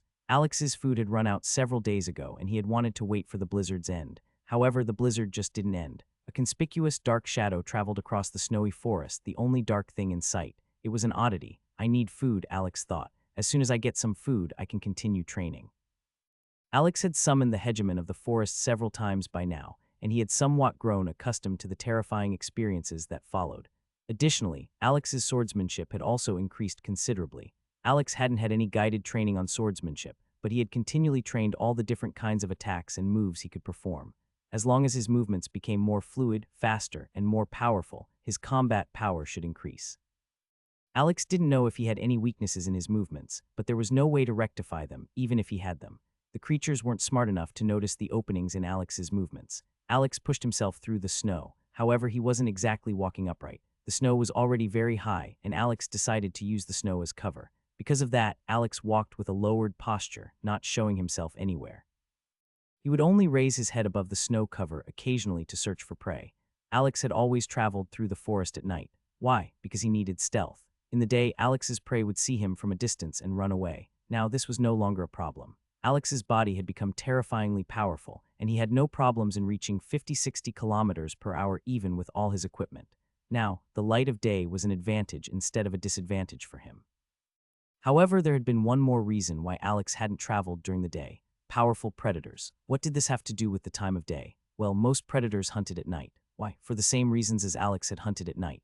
They needed stealth in order to catch their prey and run away. Yet, what about the predators that hunted during the day? One only had to think back to Earth and think about what predators were active during the night and which predators were active during the day. In North America, the predators that were active during the night were mostly small animals like weasels, for example. Yet, bears were active during the day. There were fewer predators active during the day, but the ones that were active had a higher likelihood of being far more powerful. Additionally, if a weaker predator were active during the day, there would be a high likelihood that they would be caught by a bigger predator due to the light of day. The ones that needed to hide were active during the night. The ones that didn't need to hide were active during the day. Alex had killed 2 more stalkers in the past couple of months, and he had also killed a gigantic anaconda, which had been a bit more powerful than a normal stalker. The anaconda had shot ice projectiles at Alex, which he had been able to defend against with his new cloak, at least to some degree. The projectiles still shot through Alex's cloak, but he hadn't been injured that heavily. The ice projectiles also explained why such a tropical animal as an anaconda lived in such a cold climate. Ever since then, Alex hadn't felt challenged again. This was also one of the reasons why Alex came out during the day instead of the night. The god had told Alex that he should become more powerful by throwing himself into danger. Right now, as long as Alex kept himself hidden during the day, he wouldn't be in any danger anymore. This was enough to survive, but not enough to reach true power. Alex knew that he had to push himself, and wasn't this a prime opportunity for him? Such a powerful blizzard would make it harder for a big creature to move around. Additionally, the blizzard would interfere with the eyes, nose, and ears of the creature. In comparison, Alex had a thin, nearly transparent piece of skin over his eyes. This protected his eyes from the blizzard. Alex traveled through the snowy forest for nearly 30 minutes, leaving behind a crevice in the snow cover.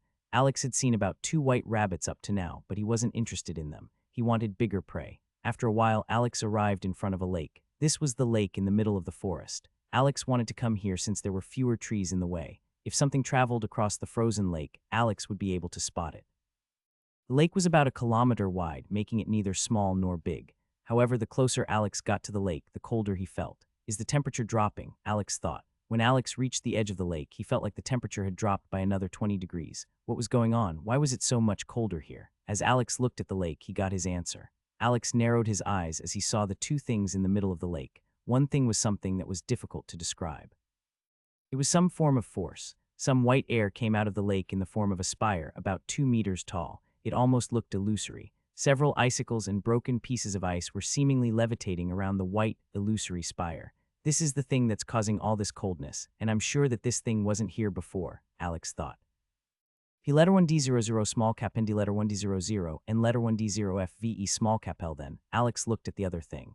And that thing too. What was the other thing? An ice bear. A big one, a really big one. The ice bear was probably nearly 3 meters tall, which was insane. That was the height of an elephant. This thing probably weighed several tons. By now, Alex had cultivated some sort of feeling of animals and creatures. How powerful did this creature feel?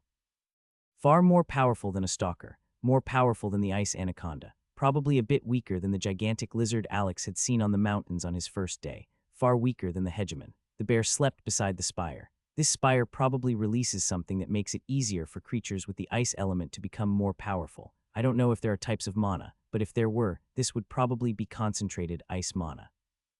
Alex looked at his surroundings a bit more and found some bones strewn around the lake. I think nearly all animals with an ice affinity are drawn to this spire, but this bear has probably won the bloody battle. Alex remembered the gigantic lizard he had seen on his first day. The lizard didn't dare to enter the basin, but this bear did. Yet, this bear only feels a bit weaker than that lizard.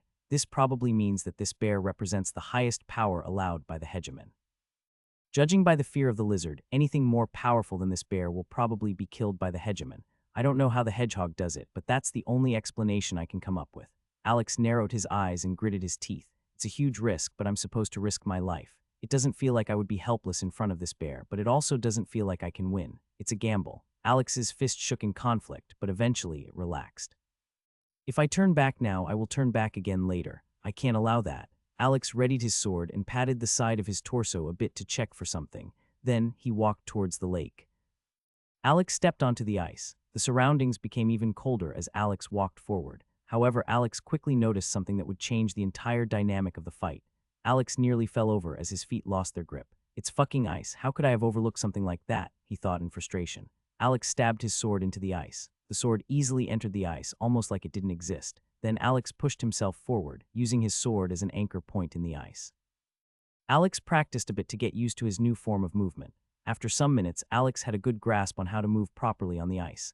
Luckily, the bear was still sleeping. It either didn't notice him or Alex didn't feel dangerous enough for it to care. Alex looked at the bear with narrowed eyes. It can use its claws to run on the ice. It has the advantage in that sense. Then, Alex smirked. However, the ice can also be disadvantageous to it if I use it correctly.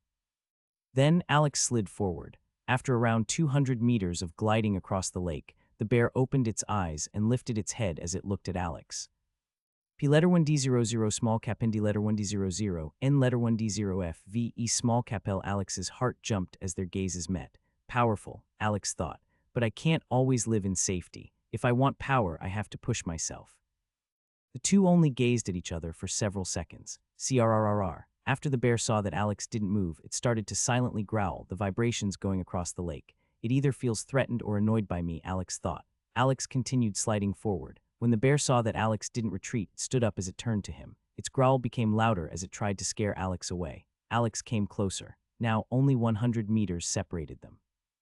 Suddenly, the cold air around the bear transformed into a cold storm. The bear took a deep breath and Alex felt his hair stand on end. Alex immediately jumped to the side.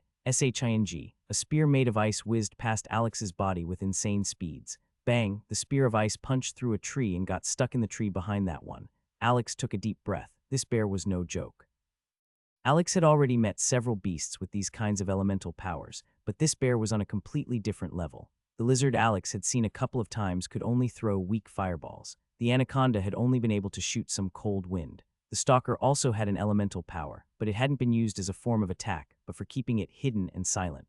Yet, this bear could transform its elemental powers into an actual attack. Alex tightened the grip on his sword and continued going towards the bear. The bear noticed that Alex had evaded and it quickly formed another spear. The spear shot forward. Bang! This time, Alex blocked the ice spear with the side of his sword. Alex could have evaded the attack, but he wanted to test if he could block it. It was better to test it from a distance in case his sword broke. If that happened, he could still flee. Alex's arms shook, and his body got stopped by the power of the spear, but he had not got injured. Alex quickly rammed his sword into the ground and shot himself forward with all his power. In an instant, Alex's speed multiplied as he shot towards the bear. The bear roared in aggression as another ice spear materialized, which it then directly shot at Alex. CRR. Alex fell on his ass and continued sliding forward, the spear passing over him, freezing parts of his hair. Alex had arrived in front of the bear. BOOM. Alex rammed his sword into the ground to stop himself, and a meaty paw exploded on the ice in front of Alex. If he hadn't stopped himself in time, he would have been killed. Ice exploded in front of Alex as part of the icy lake was destroyed. Alex's eyes never lost their conviction, even if he had several brushes with death. Conviction, he had to attack. Whoosh. A paw swiped past Alex, barely hitting the sword. Yet the hit had already achieved its effect. Alex's sword was thrown to the side. Alex still managed to keep hold of his sword, but the trajectory of his jump had changed. Alex had wanted to attack the bear from above, but he just passed it by on its upper left. The bear quickly stood up onto its hind legs and tried to swipe at Alex again. The bear's speed was incredibly fast, far faster than Alex had anticipated. Alex put his sword in front of himself. Couldn't evade while being in the air, which meant that he could only block. CRK. Suddenly, the ice beneath the bear broke and the bear's hind legs fell into holes. Because of that, the bear's swipe missed Alex. Just as I've thought, Alex thought as he landed on the other side, sliding away. The bear is already incredibly heavy. Obviously, the ice is sturdy and thick, but there has to be a limit to the ice's strength. It can resist the bear's weight when it's spread apart, but not when it's concentrated. Bear shouted in frustration and pulled itself out of the ice.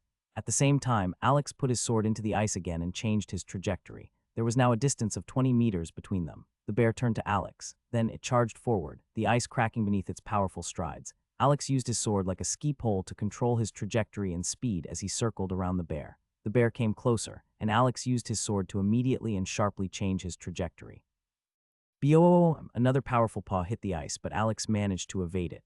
Alex continued sliding around, and the same thing repeated itself once again. How was the bear not able to hit Alex? It shouldn't be that stupid, right? Ever tried to hit a fly in the air with a hand? It was difficult. Why? It wasn't because of the speed. After all, a human's hand could move faster than the fly. No, the problem was the fly's ability to change trajectories in an instant. This gave the fly the ability to evade things that were moving even faster than it. The bear was faster than Alex, but Alex's sudden changes of trajectory were throwing it off. SSSSSS. The sound of something cutting could be heard as Alex slid around the bear. The bear grew more frustrated as it realized that it couldn't hit Alex. CRK. It formed another ice spear and shot it at Alex. Bang! Alex blocked it with his sword. Then he continued sliding around the bear. The bear shouted in frustration and condensed another ice spear. Suddenly, Alex changed his trajectory again and slid towards the bear. Bang! Alex blocked the spear again and got stopped by it. Suddenly, another spear appeared. Bang! Alex was pushed back and he fell onto his back due to the force, sliding away from the bear. Another spear. Ding! Due to Alex lying on the ground, the spear passed over him and buried itself in the ground behind him. CRK. Alex slid right into the spear, and Alex frantically pushed himself away. Alex had stopped his slide by using his free hand to stop himself by grabbing the spear. However, the stalker's coat between Alex's hand and the spear froze in an instant. This spear's temperature was frighteningly low. If Alex had grabbed the spear directly, his free arm would have been frozen solid. The frozen part of Alex's coat broke off like a piece of ice. Alex quickly jumped to his feet and slid away again, barely dodging another ice spear. Then he slid towards the bear again, dodging another spear. Suddenly, Alex jumped. Alex looked with fiery eyes at the bear. However, Alex gritted his teeth when he realized that the bear didn't stand up. His entire plan hinged on the bear standing up. Instead, another ice spear appeared above the bear. Alex changed the position of his sword. He had wanted to strike the bear, but he had to block again. CRK. Yet Alex's eyes widened in horror as a second spear formed above the bear. Then both spears shot at Alex. Alex couldn't block both of them. He would get hit by one. Alex gritted his teeth. If he had to take one of the two spears, he would take the one that hit a less vital area. SHING. The two spears shot forward, and Alex's sword blocked one of them. SHING. However, the other one punched through Alex's left shoulder. Before Alex's left arm completely froze, he issued one last command to it. Whoosh. Alex's coat was thrown up as his left arm lifted upward. Then Alex's left arm and a huge part of his torso froze over in nearly an instant. Now, Alex shouted. As Alex's coat was thrown upward, his torso was revealed and something new with it. How had Alex been able to stay warm in such insanely cold weather? Around Alex's torso was a large green lizard. It was curled around Alex's torso, and it radiated a ton of heat. It was the lizard that Alex had met on his first day. The lizard had already prepared itself. Bang. The lizard shot a fireball in the bear's face. Boom. The fireball exploded on the bear's head, making it scream in fear and pain. Its eyes were completely destroyed. Its fur was singed and burns littered its face. However, it wasn't dead yet. In the chaos, the bear stood up. CRK. The bear's hind legs broke through the ice again, and the bear's torso hit the front of the ice as it lost its balance. CRK. Suddenly, the ice in a rough circle around the bear broke. Back when Alex had slid around the bear, he had cut out the part of the ice where the bear was standing on. The bear's fall broke the ice. CREAK. Suddenly, the ice cap started tilting towards one side. The bear's hind legs were in the center of the ice cap, while its torso was on one side. Like a human that leaned completely to one side while wearing a lifebuoy in the water, the ice cap completely tilted. Bang, until it turned 180. The bear's body was now below the ice as its hind legs stuck out from the ice. Alex gritted his teeth as the burning pain from his left side seared itself into his mind. Alex heard a muffled roar from below the ice as the ice cap shook with power. When Alex landed, he used his sword to shoot himself towards the bear's legs. Crack! Alex swung his sword at one of the legs, and it cut to the middle of the leg, only being blocked by the bone. This was the first creature that managed to resist Alex's sword to some degree. Alex immediately swung a second time. Crack, the bone was broken, and with another swing the bear's left hind leg was cut off. A shower of blood shot out, coating Alex's entire body. Alex could hear another terrifying roar beneath the ice, but he couldn't get distracted now. Bang! Alex hit the bear's other leg before it managed to free itself. Bang! However, suddenly something shocking happened. The bear's other leg was pulled below the surface of the lake with terrifying speed. Alex's eyes widened. This couldn't have been the bear. That yank was too powerful. Silence. Only the blizzard roared. The lake was completely silent. Alex slowly walked forward and looked through one of the two holes. Red, the water beneath the hole was blood red. This wasn't right. For Alex, the atmosphere on the lake changed, from a natural calm to terrifying calm. Alex didn't feel like he was on a lake, but on the roof of a terrifying creature's domain. The way the bear had been pulled underwater had been unnatural. It was like a giant hand had simply yanked the bear out. Suddenly, the silent sound of something small coming out of the water could be heard. Alex's body shuddered, and he quickly jumped away from the two holes. What had he just seen? A long and thin tentacle had silently come out of one of the holes. The tentacle directly went to the middle of the lake, towards the ethereal ice spire in the middle. The tentacle seemingly didn't end as it extended for over 20 meters. When the tentacle arrived beside the ethereal spire, it moved around it, seemingly inspecting it. After some seconds, the tentacle pulled back into the water. CRRRR. Then, the two holes in the ice quickly got repaired. It was like the ice hadn't been damaged at all.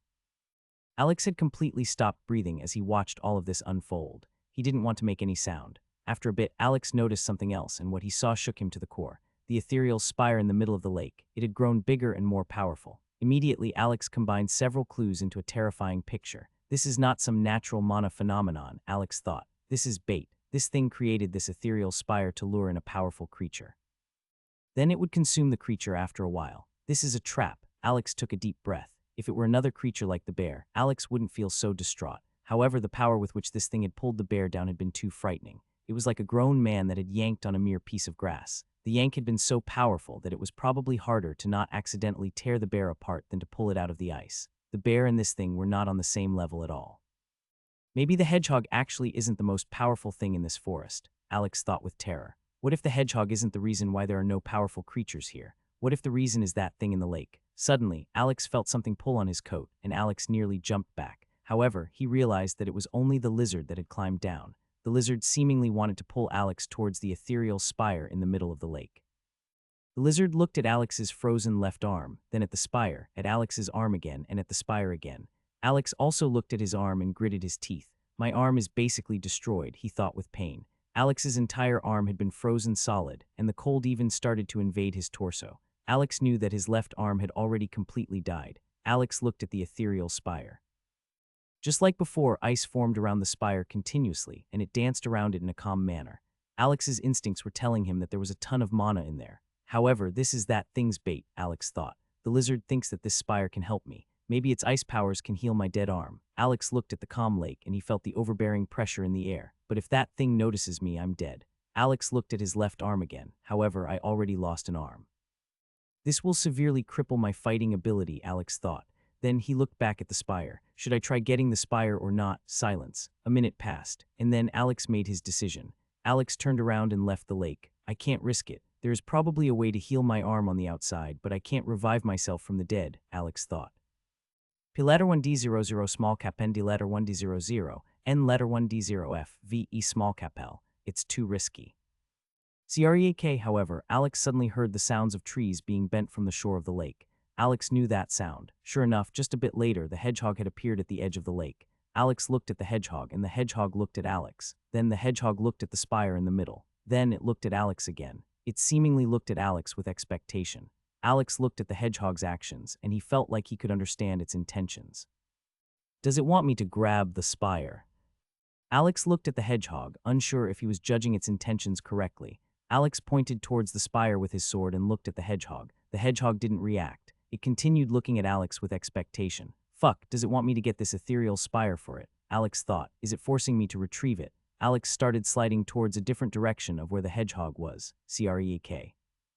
The hedgehog followed Alex's new trajectory, and it quickly arrived at the spot where Alex was sliding towards. Fuck, it won't let me go. It will probably kill me if I exit the lake. Alex was stuck between a rock and a hard place. He either had to go against the hedgehog or the thing in the lake. Both of these creatures were far beyond his capabilities to deal with. Alex felt stifled and frustrated beyond belief. Others were deciding his fate. He hated that. Alex looked with hate at the hedgehog, but its demeanor didn't change. It still looked at Alex expectantly. After a while, Alex clenched his fist. If I have to choose, I'll choose to help the hedgehog, Alex thought. The hedgehog has at least rewarded me when I gave it something. Instead, that thing in the lake will probably just ignore or consume me. Sadly, I'm not powerful enough to make demands. I'm completely at the mercy of the hedgehog's whims. In the end, Alex shooed the lizard away. He didn't want it to get hurt. Alex turned to the ethereal spire, and the lizard understood what Alex meant. Without hesitation, the lizard shot towards the shore of the lake, vanishing into the forest. The hedgehog didn't even look at it. Sure enough, the lizard only cares about me as long as I'm of use to it. It will abandon me at the first sign of weakness. It might even kill me when I'm showing weakness, Alex thought. However, he had already expected something like that. The lizard wasn't Alex's pet. It was a wild animal, and a reptile on top of that. Reptiles weren't known for their affection towards other animals. P letter 1D00 small cap ND letter 1D00 and letter 1D0 FVE small cap L. Eventually, Alex moved around the ethereal spire and stopped behind it. Right now, the spire was in front of Alex, and behind the spire on the edge of the lake was the hedgehog. Alex would speed towards the spire, absorb it, and continue rushing towards the hedgehog. This was the best method he could come up with. Alex took a deep breath and mentally prepared himself. SHING. Then Alex put his sword into the ice and shot himself forward. Alex accelerated as much as he could, and then Alex's frozen arm hit the ethereal spire. WHOO, it was like the spire had been disturbed. The ethereal spire became deformed. The spire's form changed, and it started to curl around Alex's arm. It was like a soft band made of paper that was being pulled along. SSSHH. The sound of sizzling could be heard as the ethereal form of the spire wrapped itself around Alex's body in an instant. Alex felt like he was touched by something of terrifying coldness. Yet, Alex's body wasn't being frozen or injured. Alex felt a cold sensation creep into his body. However, the outside of his body started to warm up again. It was like the cold sensation was moving through his body. Alex felt the cold sensation enter his head of its own volition. Yet there seemingly was a blockage that stopped it from advancing. After a moment, the cold sensation gave up trying to get into Alex's head and traveled towards his frozen arm again. Suddenly, Alex's left arm regained feeling, and he felt like his arm became even colder than before. Alex barely managed to jerk his left arm in panic. WHOO. Suddenly, a terrifyingly cold wind came out of Alex's left arm.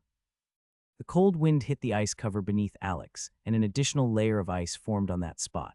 Yet something shocking happened at the same time. Alex's arm instantly warmed up. In actuality, Alex's arm felt quite hot suddenly. It was like Alex had gathered all the cold in his body and had expelled it. Even the ice spear, which was stuck in his shoulder, was melting away. It was like Alex's left arm had worked with the same principles as an air conditioning unit. In order to make a room cold, an air conditioner needed to transport the heat somewhere else. If the inside of a room was as hot as the outside and the air conditioner was turned on, the inside would become colder and the outside would become hotter. The hot temperature was gathered and expelled. Alex's arm had seemingly done something with the same principle but reversed. Alex had cooled the surroundings, resulting in his left arm becoming hotter. However, Alex had far bigger problems right now and didn't have any time to analyze this right now. All of this had happened in just 3 seconds, and 3 seconds after Alex absorbed the ethereal spire. BOOO! A gigantic brown boulder-like thing broke through the middle of the lake. It was over 10 meters tall and nearly 3 meters wide. A line went through the boulder-like thing. Alex knew what this was, and his heart beat fiercely in his chest. That's the beak of a gigantic octopus, he realized. If already the beak of the octopus was 10 meters long, how huge was the entire creature? The beak had punched through the middle of the lake, and it had closed around it. The octopus had probably assumed that Alex was still there. Luckily, Alex had grabbed the ethereal spire while sliding. Alex looked with terror behind him. BOO! Suddenly, the entire lake exploded. The gigantic octopus had realized that it had caught nothing, and its entire body broke out of the lake. It couldn't let go of its bait. It cost too much mana to condense something like that. Tentacles nearly 50 meters long stretched across the lake as a gigantic head came out of the water. The eyes of the octopus quickly looked around, and they immediately spotted the running Alex. BOO! The tentacles all punched down at the frozen lake. Surprisingly, the ice didn't break. That was because the octopus had used its ice powers to increase the hardness of the ice. As the octopus smashed its tentacles down, its body left the water and flew towards Alex. It had thrown itself over 50 meters into the air, right towards Alex. Alex's heart nearly stopped. This octopus was too fast. It would catch him in an instant. I'm dead. The tentacles of the flying octopus stretched towards Alex. It would catch him in a second. Alex looked forward with desperate eyes, yet what he saw made him despair. The hedgehog had turned around. It wasn't even looking at him anymore. Alex's eyes opened widely with terrified eyes, and then everything changed. Bang. It was one loud, explosive sound. It was like a grenade had gone off. Suddenly, Alex felt a storm hit his body. A terrifying wind had suddenly picked up, and Alex's body was hurled across the lake uncontrollably. As Alex was thrown around, he managed to catch a glimpse of the octopus in the air, and an image was burned into his mind.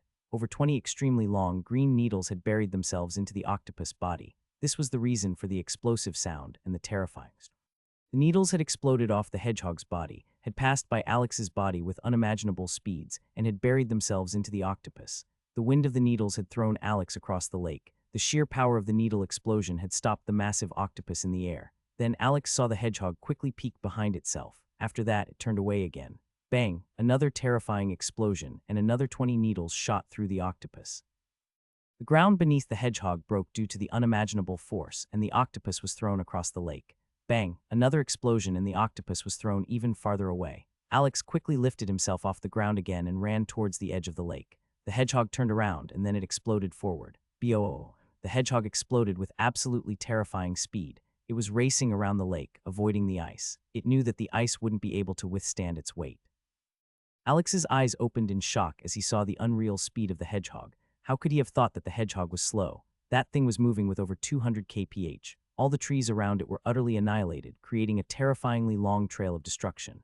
Bang! Meanwhile, the octopus landed outside the lake, inside the forest. Its tentacles were violently flailing around, destroying everything in its surroundings. Some seconds later, the hedgehog arrived near the octopus. Bang, bang, bang.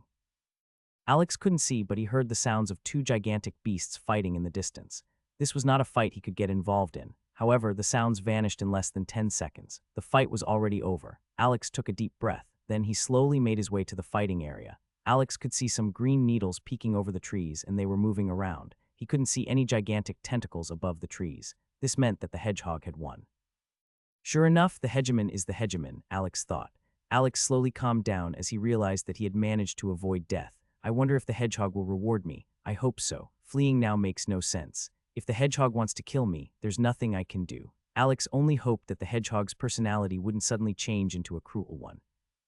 Alex walked towards the area where the giant octopus had landed. He didn't want to miss out on any potential rewards the hedgehog had for him. While Alex was walking to that place, he looked at his left arm. His left arm was no longer frozen, and it actually felt a bit hot.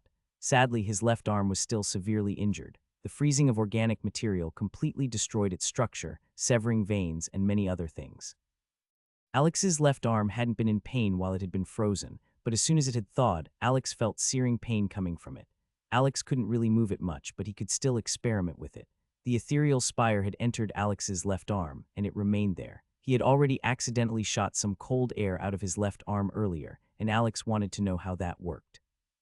Alex was already familiar with how it felt to move mana, and he willed for the cold mana in his left arm to explode. SSSHH, a blast of cold air left Alex's left arm. Since his left arm was still limply hanging around, the cold hit part of Alex's left leg in the ground. The ice below Alex's left arm grew by a bit, and the coat on Alex's left leg completely froze. However, Alex was too busy with something else. As soon as Alex had willed the ice mana to explode, his arm started to burn. Well, it wasn't burning literally, but it felt like it was burning. Alex quickly ran to one of the spots with destroyed ice. The octopus had destroyed a huge part of the lake when it had surfaced. SSSSSS. Alex put his arm directly into the icy water and gritted his teeth. The sound of something hot touching cold water could be heard as soon as Alex's arm hit the water. Fuck, that's so hot. Alex thought, are you serious? You have mana and you follow the laws of thermodynamics. You want to make stuff cold, so you have to make other stuff hot. Why can't you just do something magical? After a while, Alex pulled his arm out and moved it through the air for a bit. His arm had received several burns, however it was coated with a thin coating of ice now. His arm definitely felt colder than before. My arm is colder than before, so let's try again. SSSHH. Another blast of cold air, and Alex immediately dipped his arm into the cold water again. It's not as hot as previously, but it still feels like I touched a hot plate or something, Alex concluded. After a while, Alex pulled his arm out again. P letter 1D00 small cap N D letter 1D00 N letter 1D0 FVE small cap L. I wonder, can I use less? Alex tried to suppress the mana but also made a bit of it explode. SSSH, a cold wind left Alex's left arm again, and Alex's arm heated up again. However, this time, Alex's arm wasn't burning hot. It was just uncomfortably hot, the temperature that would make someone sweat profusely. Yet in exchange, the cold air that left Alex's left arm wasn't as cold as in the earlier blasts. Alex scratched his chin as he thought about everything he had witnessed. So my arm heats up proportionally to how cold the air is. I'm not sure, but I think the amount of air leaving my arm is the same as the weight of my arm. Because of that, the blasts are quite powerful. Now, I need to test something else. Alex grabbed his left arm with his right arm and pointed it at his face. Just a tiny little bit, Alex thought. SSSSHH. Alex's head was blown back by the storm coming out of the arm. However, since he had only used a little bit, Alex's face wasn't injured. Only some icicles had formed on Alex's face. Alex rubbed the icicles off his face and looked at his arm with excitement. Interesting, Alex thought, scratching his chin. I only used a tiny fraction, and my arm probably only heated up by a single degree. Yet the air on my face was slightly colder than the surrounding air. This means that this blast uses the outside temperature as a reference when cooling something, not the arm itself. So theoretically, if it were 40 C right now, and if my arm were 20 C hot, and if I unleashed a blast equaling 20 C, the blast of air would be 60 C, and my arm would reach 40 C. Alex scratched his chin as a complicated expression appeared on his face. That means the power of this ability relies heavily on my environment. After all, if I were in some desert that's 50 C and I did the same thing, my arm would reach 40 C, and my opponent would get a comfortable breeze of 30 C hot air. However, in a cold environment, the effect would be different, Alex thought as he looked around. Sure, the creatures living in such a cold environment have a great cold resistance, but that's only true to a certain extent. A beast living in a 50 C hot desert wouldn't mind a blast of 30 C hot air. However, a beast living in a 40 C cold tundra would have some issues with a blast of 60 C cold air. Even more, I can reduce the temperature of my left arm even further in cold weather. I could run around with a 5 C cold arm without issues. It would simply feel very dull, numbs, and awkward. However, I could unleash a blast of 35 C in a cold climate. This would severely damage someone. After all, the blast would nearly reach 100 C. Additionally, if I'm willing to pay some injuries, I can even blast them with like 60 C or something. Sure, my arm would get severe burns and would become useless until I healed it, but my enemy would be frozen. Alex scratched his chin. There surely are some uses for this ability in a fight. My sword is one-handed anyway, leaving me with a free arm. Alex had been walking all this time, and he finally came close to his goal. Alex passed a tree and saw an area of absolute destruction. The trees were all destroyed, and many gigantic needles poked out of the unmoving octopus. Right now, the hedgehog was calmly munching on the octopus, seemingly without a care in the world. Alex walked up to one of the tentacles and saw how it towered over him. This was one of the thicker tentacles of the octopus, and just its width was at least 3 meters. It was like Alex stood before the fleshy wall of an estate. That tentacle was probably 50 meters long, which simply seemed unreal. Alex jumped onto the tentacle and walked along with it. Then, Alex walked over to the spot where the hedgehog was currently munching away and stopped before it. The hedgehog continued eating, but after some seconds it noticed him. The hedgehog extended its head to Alex and sniffed several times. Alex became a bit nervous. Maybe it smelled the ethereal spire in his body. After all, it was currently munching on the creator and actual owner of the ethereal spire. Maybe Alex smelled similar to the octopus. He hoped not. After a bit of sniffing, the hedgehog pulled its head back and looked at Alex. Then, it looked at the octopus below Alex, then back at Alex again.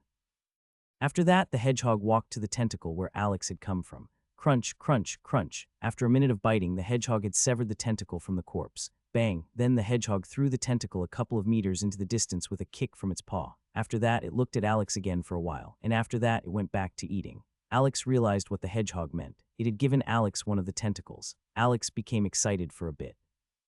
The octopus probably had an insane amount of mana stored in its body. However, Alex quickly deflated inside. That tentacle weighed so many tons. He couldn't possibly eat all of that. Alex scratched his chin for a bit. Then he walked to the end of the tentacle and tried to move it with all his power. Alex managed to lift the last couple of meters of the tentacle and rotated it slightly towards the hedgehog. "Hey," Alex shouted. "I can't eat that. You take it." The hedgehog stopped munching and looked at Alex. Alex pointed at the tentacle, shook his head, and then pointed at the hedgehog. The hedgehog looked at Alex for a bit and realized what he meant. The hedgehog walked over, bit down on the tentacle, and moved it back to the corpse, showing that the tentacle now belonged to it. Alex looked expectantly at the hedgehog. The hedgehog looked at Alex for a while. 10 seconds of nothing happened. The hedgehog was probably thinking hard on what to do. Then it looked at the sky for a bit, seemingly thinking about something. Lastly, it looked at Alex again. RRMM, RRMM, RRMM. The hedgehog's body began to vibrate slightly in a rhythmic pattern. Alex recognized the sound. Hey, isn't that the weird sound dogs make before they barf? Alex thought. Sure enough, the hedgehog opened its mouth and spat something out. However, it wasn't barf, but something else. Alex's eyes widened in shock at what he saw. What had the hedgehog spat out? Something brown hit the ground. It almost looked like a regular piece of earth. However, the brown piece of earth quickly dissolved into mist which gathered in the air above it. In the end, some brown mist had formed in the shape of a spear, and several clumps of earth materialized in the air and fell to the ground. Alex almost couldn't believe it. It was another ethereal spire. However, it also seemed logical to Alex. If the octopus could create an ethereal spire, why couldn't the hedgehog? From what he had seen, the octopus ethereal spire had something to do with the ice element, and the hedgehog's ethereal spire was obviously of the earth element. Could Alex have two ethereal spires in his body? Alex walked over to the ethereal spire, which was slowly being burrowed by the earth forming around it. I should first try my right arm, Alex thought. I don't know if the two spires will cancel each other out or something. I just hope I won't explode or something. Alex put his sword to the side and touched the brown ethereal spire with his right hand. The spire wrapped itself around Alex's right arm and vanished into Alex's body. Alex felt how the ethereal spire moved throughout his body. First, it traveled through his right arm to his head. However, just like with the previous one, this ethereal spire seemingly couldn't reach Alex's mind. It was like something was blocking its way. After that, the ethereal spire went to Alex's left arm, and Alex became nervous. How would the spires interact? Alex felt how the brown ethereal spire entered his left arm and then nothing happened. P letter 1D00 small cap N D letter 1D00 N letter 1D0F VE small cap L. After a bit, it exited Alex's left arm and went to his legs. Then it inspected Alex's torso. Lastly, the ethereal spire went back to Alex's head. Hoorg! Alex felt like he had barfed, and the ethereal spire left Alex's body through his mouth. Then it landed in front of him and simply stayed there. Alex blinked a couple of times as he looked at the brown ethereal spire. Well, seems like I can't use that. Does it have something to do with the strange affinity the god was telling me about? Alex thought. Then Alex looked at his left arm. Do I have an ice affinity? Alex thought. Honestly, I'm not so sure. The god told me that my affinity would be very special, and honestly, if I had an ice affinity, my left arm probably wouldn't heat up if I used that spire. I can't imagine every ice mage burning to a crisp as soon as they use a spell. Alex scratched the back of his head. I mean, my affinity obviously has something to do with ice, but it probably isn't pure ice. At the same time, it probably has nothing to do with earth. Wonder what it is, Alex thought. Alex looked at the hedgehog with a complicated expression. Hey, I can't use that, Alex shouted. The hedgehog looked at Alex again. Alex took 2 steps away from the brown ethereal spire. Slurp. Without waiting for a second, the hedgehog slurped up the ethereal spire. Obviously, it hadn't been comfortable with handing something like that over. That was probably also why it had thought over its decision for so long earlier. Then the hedgehog walked away from the octopus and began violently shaking. Plunk, plunk, plunk, an avalanche of fruit fell off the hedgehog's needles. Its needles became completely empty of fruit. There were hundreds. Alex's eyes widened. He knew how powerful these fruits were. All these fruits couldn't even compare to a single tentacle of the octopus or one of the ethereal spires. Even more, the hedgehog seemed rather happy with that trade. It had appeared neutral when it gave Alex the tentacle. When it gave Alex the ethereal spire, it had definitely been unwilling. But when it had given Alex the fruit, it seemingly hadn't minded a single bit. This meant hundreds of fruits tentacle ethereal spire. Apparently I made quite a steal by absorbing that ice spire, Alex thought. However, how do I even transport all of these fruits? Alex thought as he scratched his chin. There were several mountains of fruits all about a meter tall. Alex sighed. Obviously, I can't transport all of them. Well, let's forget about returning home. I can just train here, Alex thought. Alex looked at the blizzard storming around him. Also, with that new ability, I can keep myself warm. As my blood travels through my left arm, the temperature of my arm will be distributed along my body.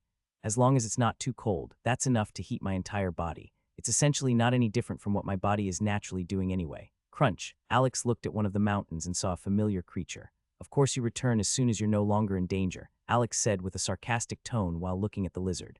The lizard had returned and had eaten one of the fruits.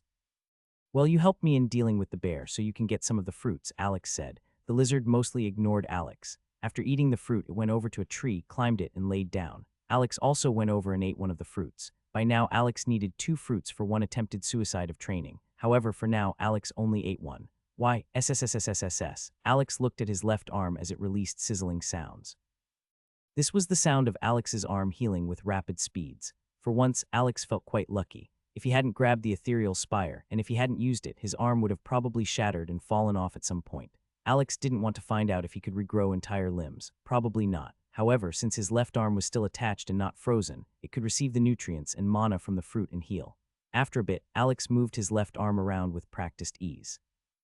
Finally, he could move his arm again. Alex looked at the other fruits for a while and then at the hedgehog, which was still munching away on the octopus. Its stomach seemed endless. I probably don't have to be very careful around here. I'm pretty sure that no beast would dare to come close to the hedgehog's food. The lizard is only here because it had met the hedgehog several times when we exchanged stuff. Alex looked back at the fruits. Well, it's time for a lot of pain. Alex ate 2 fruits, climbed a tree, and jumped off with all of his power. Alex flew high into the air, did several flips, and perfectly hit the icy ground with the front of his body. Alex knew that at some point trees wouldn't be high enough anymore. When that happened, Alex would need to find an alternate method of training his entire body. When the hedgehog heard the loud impact of Alex falling to the ground, it turned to Alex and looked at him with confusion. What was that human doing? Alex convulsed on the ground in unending pain, and the hedgehog only stared at him in confusion. After a while, Alex stood up, ate some more fruits, and repeated the process. After watching Alex for a couple of repetitions, the hedgehog went back to eating the octopus. That human was weird. Alex gathered everything he owned and checked if he got everything. After looking over his broken shed one more time, he nodded in appreciation. Then Alex jogged towards the south. It had been about half a year since he had arrived in this world, and today he would finally leave this wilderness. He had killed the ice bear about 2 or 3 months ago, and he had already used up all of the fruits he had gotten from the hedgehog. Near the end, Alex had realized that the fruits weren't that useful anymore. He would need over 10 fruits for one attempted suicide of training. That wasn't so bad, and Alex could still get some use out of the fruits. However, there was a problem. For the past 3 days, the hedgehog had refused to appear in front of Alex. No matter how much he searched or how many fires Alex lit, the hedgehog just wouldn't come out anymore. Without the hedgehog, Alex's progress had slowed down severely. Now he could only train with the normal meditation, which felt far too slow to him. Additionally, Alex hadn't found another beast on the level of the ice bear in the past couple of months. Sure, Alex had found a couple new creatures, but they were all about as strong as the stalker. Read full story at. By now, Alex could beat a stalker without even needing to use his sword. His body was just that powerful. Because of that, Alex had decided that it was time for him to leave the safety of the basin. It was time to see the wider world. Alex jogged leisurely, but he still moved faster than the fastest human on Earth could sprint. The trees acted as obstacles, which made Alex's journey a bit awkward, but he arrived at the edge of the basin in about an hour. If he could run in a straight line, he could easily get there in less than half an hour. Alex touched his new coat and kept hold of his sword. He didn't know what would await him on the other side of the mountain. The basin was surrounded by mountains, and Alex would be traveling through a natural pathway between 2 of the mountains. He would need to awkwardly climb to a height of about 500 meters to pass the mountains. That wasn't really hard for his new body, but it was still higher than all of the trees in the forest. Even more, Alex wouldn't be surrounded by the forest anymore. Any beast would be able to see him as soon as he started climbing the mountain. Alex still remembered the gigantic lizard he had seen near the mountains on his first day. Alex was uncertain if he could win against such a beast. At least, the mystery of why no truly powerful beast entered the basin had been solved. It was obviously the hedgehog. In the past, Alex had been unsure of why no powerful beast had been here. After all, the hedgehog couldn't be everywhere at once, right? Well, in a certain sense, the hedgehog could be everywhere at once. Its needles could. The hedgehog would probably hear or smell the gigantic beasts. Then it would run there and shoot them down from hundreds of meters away. Alex guessed that the hedgehog hadn't used his needles earlier, since one needle probably cost it more mana or energy than the prey was worth. However, if it were something like that big lizard, it would probably be worth it.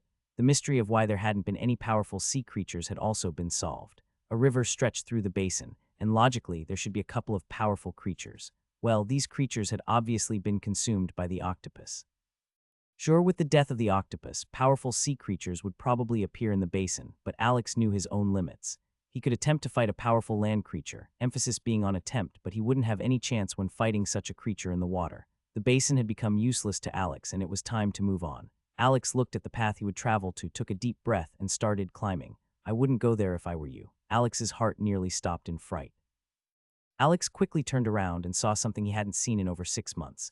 A human, an actual human. Behind Alex stood a middle-aged man in green robes. These robes reminded Alex of several dramas playing in the Middle Ages. These were the robes that a dignitary would wear. They radiated splendor and respect. He had green hair and a black beard, making him appear a bit mismatched. Even more, Alex felt mana revolve around the person. There was so much mana.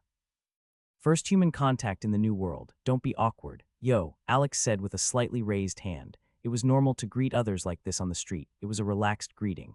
The man raised an eyebrow in skepticism when he heard Alex's greeting. What are you doing here? The man asked. Since Alex could pay attention to the words now, he noticed that the words didn't sound English, but they felt like English to Alex.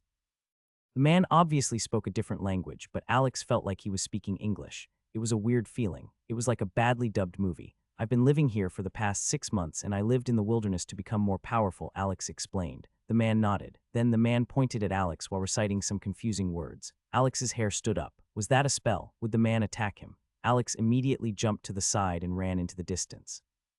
The man was surprised as he stopped chanting. P letter 1D00 small cap N D letter 1D00 N letter 1D0 FVE small cap L. He only looked at Alex running away. Then the man spoke a couple of words. It didn't even take him a second to speak all of them. BOOM. An explosion of wind appeared behind the man, and his body shot forward with absolutely ridiculous speeds. It was like he had been shot out of a gun. WHO. The man appeared in front of Alex in less than a second, and after another small explosion of wind, his body stopped. Alex's eyes widened in shock as he looked at the man in front of him. Just now, the man had been even faster than the hedgehog. Calm down, the man said evenly. My first word was plus. You should know that this word is reserved for investigative spells. In Alex's mind, the word the man was referring to sounded like pure gibberish. It didn't even sound like an actual word.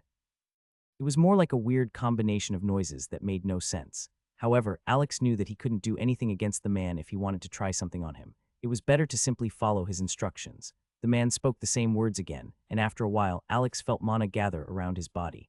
Alex's body subconsciously absorbed the mana, and Alex immediately felt refreshed. However, Alex was still confused about what the man was actually doing. The man stroked his black beard and thought, It's just as I've thought. You're a fizzy. What's that? Alex asked. The man raised his eyebrow again as he heard Alex's question. Was something wrong with this kid's head? Fizzy as in physical fighter, someone that can't practice magic, the man said. Fizzy. Alex thought with an uncomfortable expression. That sounds like a nickname for a group of people in high school or college. Is that how physical fighters are referred to in this world, Fizzy? What are you then? Magi? Alex asked. Mage, the man answered. For a while the man had been suspicious of Alex's supposed memory loss and lack of common knowledge. However, if Alex were truly acting, his acting skills would be deserving of several awards. There was no way that someone this weak could act this well in front of him. Why did you say that I shouldn't go to the mountain? I want to leave, Alex said. A mid-rank gravel lizard has its nest between those two mountains. If you disturb it, you will die, the man said. A mid-rank gravel lizard? What's that? Alex asked. Grayish-brown lizard, the man answered. About 20 meters long with an earth affinity. Gravel lizards are beasts at the second realm. A mid-rank gravel lizard is in the middle of the second realm. The man pointed at Alex. Judging by your physical power, you are in the late first realm. By fighting smartly and with lots of preparation, you can maybe attempt to fight a beast at the peak of the first realm, but one in the middle second realm will directly kill you, the man said. Alex nodded, and his eyes shone in curiosity. Finally, he could get some actual information about this world. These realms the man was referring to were probably a sort of classification or quantification for power. The man had said that Alex was in the late first realm.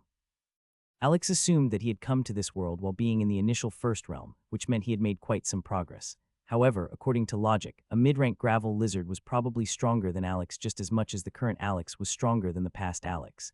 The past Alex and the current Alex couldn't be compared. Alex also remembered something else. I've also seen a polar bear, which was about 3 meters high and could condense ice spears. What was that? Alex asked. Ice spear bear, straightforward name, beast of the first realm. It sounds like a high-grade ice spear bear, according to what you've said. Did you kill one? The man asked. Alex nodded. The man nodded back. Quite impressive for a fizzy. You two should be at the same level. It's not a given that a human can fight against a beast on the same level. Well, at least not as a fizzy, the man explained. Alex scratched his chin and thought, my body has become far stronger now. I guess back when I fought the ice spear bear, my body was probably in the middle first realm. Alex glanced at the man. However, I probably shouldn't tell him that. I don't know him. What brings you here? Alex asked the man. I'm here to ask you a question, the man said. Ask away, Alex answered. What happened to the old ice octopus in the lake of this forest? Alex's body shook. Now he knew why this man was here. He was investigating what happened to the octopus. Even more, Alex knew why they were probably interested in it. The ethereal spire. And where was the ethereal spire right now? Alex stealthily hid his left arm. The old ice octopus. Do you mean that gigantic octopus in the lake? Alex asked. The man slightly narrowed his eyes as he heard Alex's words. Yes, what happened to it? The man asked, acting like Alex hadn't seen anything would be too obvious of a lie. After all, the octopus had died and the destruction it had caused had been massive and loud. It was killed by the huge hedgehog, Alex said. The man raised an eyebrow. Killed by the earth fruit hedgehog. What happened? He asked. I wasn't there for the entire fight, but I was near the lake. I heard a loud explosion and saw a gigantic octopus jump through the air. Alex explained animatedly. However, something shocking happened after that. Tens of gigantic long needles punched through the octopus, and I saw it land towards the north of the lake in the middle of the forest. I saw the gigantic hedgehog charge over to that area, and after a couple more explosions, everything quieted down. I'm pretty sure that the hedgehog has killed the octopus, Alex explained. The man stroked his beard in thought. What you say makes sense, but I need to verify it. Wait here for a bit. Alex nodded. Alex wouldn't want to take the risk and flee while the man was away. The man probably had many ways to find Alex again. Fleeing would only awaken suspicion. The man spoke several words, and this time it took him nearly 10 full seconds to recite them. Obviously, the spell he was casting was very complex. Alex felt a storm of mana coming to the man, and after he finished his spell, the man suddenly started to levitate. An actual storm picked up around him, and Alex was nearly thrown into the distance. However, the storm only surrounded the man and lifted him upwards. The trees violently shook around him due to the storm, and eventually the man shot into the distance, right above the forest. Alex's eyes widened in shock. He can fly. A human can actually fly in this world, Alex thought. Alex had seen the powers the god had shown him, which were obviously superior to this man, but Alex would have never believed that the first human he would see could fly. Flying. This was something every human dreamed of doing. It symbolized freedom and power beyond one's imagination. Alex's thirst for power only increased in intensity. As Alex continued thinking about what he had just seen, the man arrived at the lake and descended at its north. There was a big area with destroyed trees, and the man could see several holes. The man had only searched through the lake since the old ice octopus was a water creature. Who would search for an octopus on land? The man turned his gaze and he saw a gigantic rock. However, this rock wasn't a rock, but the octopus beak. The hedgehog couldn't eat something like that, which was why the beak was still here. Even after 2 months, the beak still lied there in the middle of the forest. The man ascended again and flew back to Alex. Alex was nearly blown back as the man slowly landed in front of him. After landing, the man nodded at Alex. You spoke the truth. I couldn't find the old ice octopus, but I found its beak in several holes that are about as wide as the needles of the earth fruit hedgehog. Seems like the hedgehog got quite a good meal out of this. Then, the man narrowed his eyes. No wonder the hedgehog acted this uppity towards me this year, he muttered. It thinks after becoming a high-rank earth fruit hedgehog, it can avoid paying its tribute. Stupid animal. Alex's body shook and sweat ran down his back as he heard the man's words. Alex remembered a peculiarity. The hedgehog hadn't visited him in 3 days. Did this man, sir, what happened to the hedgehog? He asked. What's it to you? The man asked with a cold glint in his eyes. Alex's body shivered. Well, I exchanged meat for the hedgehog's fruits several times. The man raised an eyebrow. Sentiment, for a beast? Alex didn't answer. Don't be naive, the man berated coldly. The hedgehog only traded with you because you are in the first realm. It has killed plenty of humans in the second and even some in the third realm. If you were in the second realm, it would have killed you as soon as it saw you. The earth fruit hedgehog discerns enemies by smell. If the odor you give off has a certain density of mana, its hunting instinct gets triggered. The hedgehog even killed the person that had fed it for 20 years after he reached the second realm, the man explained. Alex remembered how the hedgehog had always smelled him whenever it came near him. Now, that cute action no longer felt as cute. The hedgehog had always sniffed Alex several times when they met. If the hedgehog could even kill someone that fed it for 20 years, he would probably not be an exception. A cold shudder ran down Alex's spine.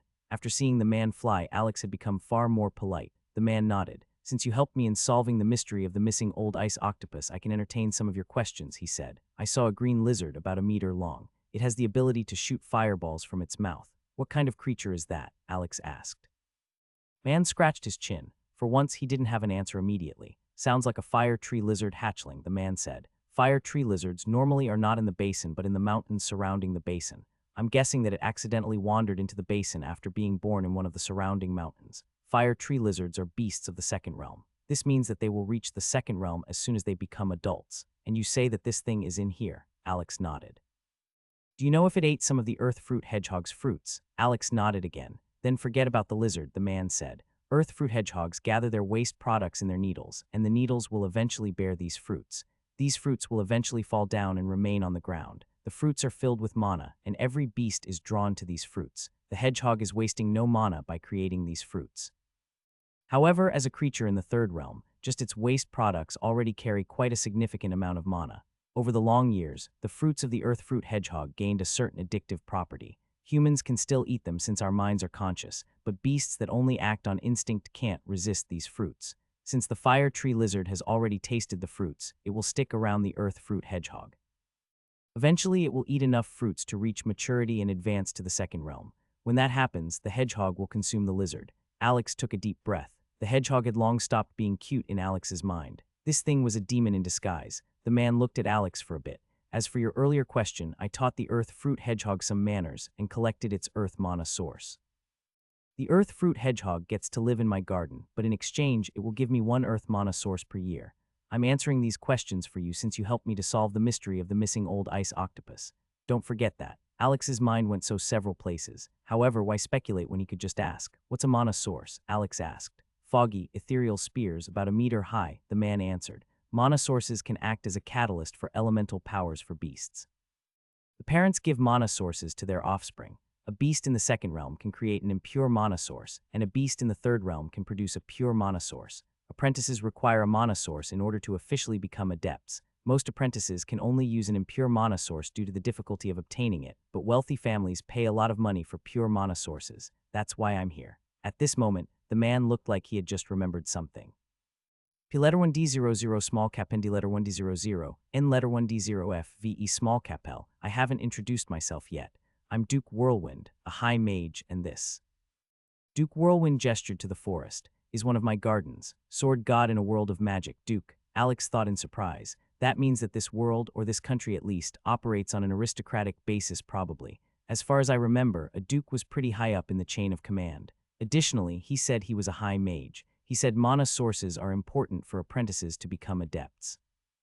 I can guess with quite some certainty that apprentices probably reflect mages in the first realm, while adepts are mages in the second realm. The third realm should logically be a mage, which would make the fourth realm a high mage, probably. According to what he said, the hedgehog and the octopus are creatures of the third realm. The fact that he is in the fourth realm also explains how he could take care of them. This is probably a real big shot. Fuck, I can't believe I greeted him with a yo, Alex thought. I'm sorry for my earlier disrespect, Duke Whirlwind, Alex said with a respectful tone.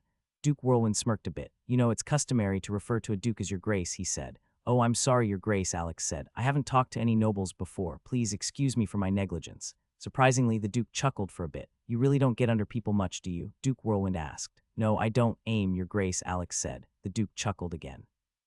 You know, the your grace thing is antiquated. No one talks like that anymore. Referring to me with my title or simply by sir is already enough, the duke said with a slight smile. The duke had been rather cold towards Alex at the beginning, but after he saw how innocent, gullible, and naive Alex was, his mood brightened a bit. It was rare to see a youngster that didn't try to lick his boots to get into his good graces. Oh, okay, Alex said, uncertain of how he should proceed. What's your name, young man? Duke Whirlwind asked. I'm Arg, Alex tried to say, but before he could even think about his name, a pain came from his mind. Alex grabbed the side of his head in pain. Duke Whirlwind was surprised when he saw Alex's actions. The young man was genuinely in pain. Even his veins were seemingly popping out of the side of his head. This was a sign of pain and stress, and something like that couldn't be faked. Are you injured? Duke Whirlwind asked neutrally. The young man obviously wasn't critically injured, which was why he wasn't very worried about him. No, it's just something that happens from time to time, Alex said as he took a deep breath. My name is Shang, Alex said. Shang, Duke Whirlwind repeated with interest. I've never heard of such a name. What about your last name, or is that your last name? That's just my name, Alex said with a defeated voice. He really didn't want to abandon his old name, but there was really nothing he could do. How long could he even remember his old name? By now, Alex hadn't thought of his actual name in forever. Whenever he thought of it, the pain would return. This meant that essentially no one, not even he, had spoken out or thought about Alex's name in half a year. When Alex wanted to introduce himself, his mind automatically went to the part in his mind where his actual name was located without even thinking about it. It was like a closed door, suffused with powerful electricity. Alex knew what was behind the door, but whenever he touched it, he would get hurt. How long would it take for him to forget what was behind that door if he could never check it? How long would it take until the door seemingly vanished into obscurity? Alex knew that he still knew his name, but he actually didn't truly remember his name since he couldn't think about it. This feeling was difficult to describe. Shang is my entire name. I don't have a first or last name. I am only Shang, Alex said. Duke Whirlwind combed his beard in interest. Someone with only one name. Are you from a farmer's or criminal's family? He asked. Alex sighed. I don't think I have a family, Alex said. Ever since arriving in this world, I have been alone. These words sounded very different to different people. To Alex, it was the truth. This body had probably been created out of nothing. So logically, this body couldn't have a family. He also hadn't met a human since arriving in this world, making him alone. However, these words would be interpreted by different people differently. Someone might think that Shang had had a clash with his family in the past, separating them. Someone might think that Shang's family had died. Someone might think that Shang was an orphan. Someone might also think that Shang was simply a weak-willed child drowned in misery. How did Duke Whirlwind interpret Alex's words? He wasn't sure, but he guessed that Shang had probably lost his family in the past. That would explain why you don't have a last name. Who gave you the name Shang? Duke Whirlwind asked. It was a man. I talked for him for a bit, and he bestowed the name upon me. There was no other name I could use, so I accepted his name, Alex said, carefully navigating the question with deceptive truth. Maybe the god was known in his world. Maybe the god was not very popular in this world. What if someone knew the god and tried to experiment on Alex to find out more about the god?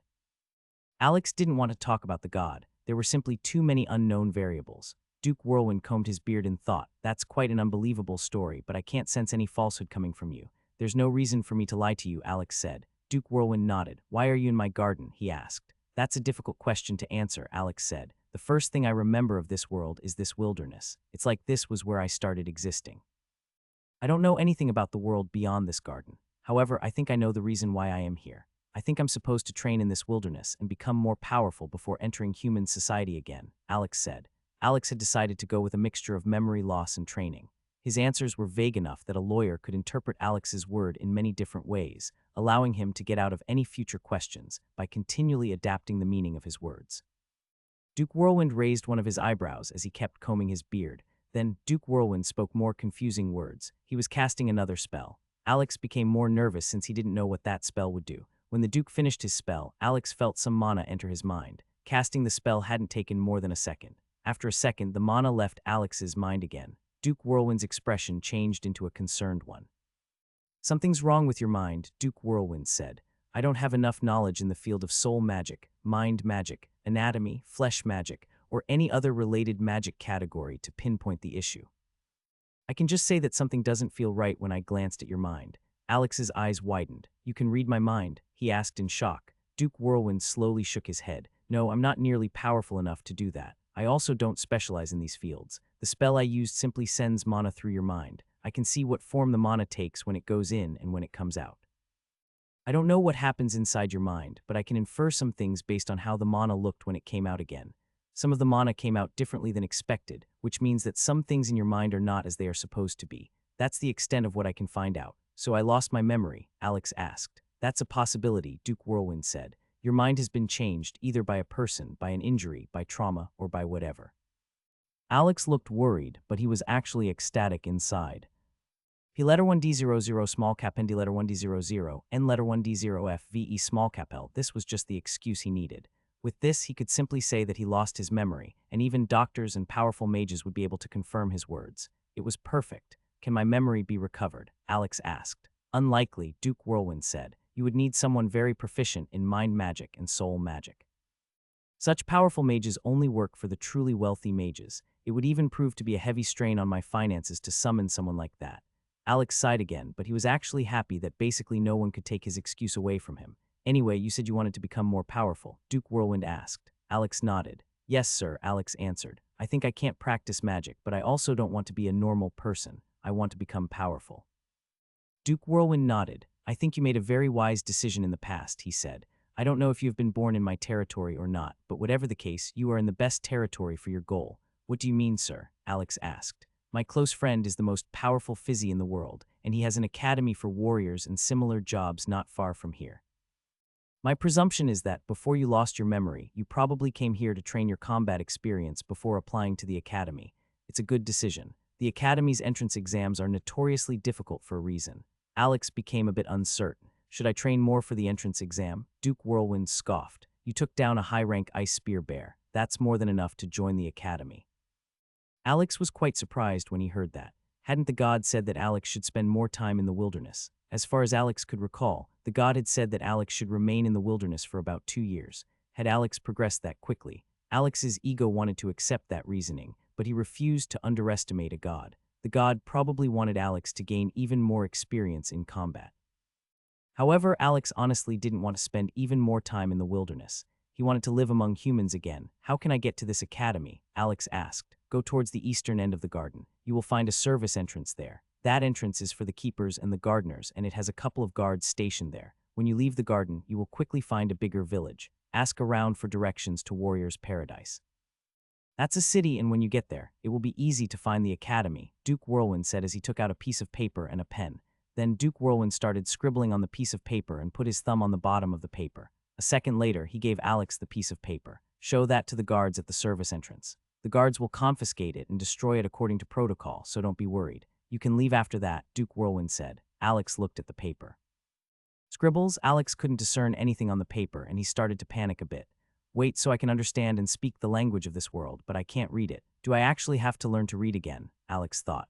Duke Whirlwind looked at Alex's face in confusion, but he chuckled a bit later. It's written in code, Duke Whirlwind said. You can't read it. Oh, Alex shouted in relief. Duke Whirlwind waved dismissively.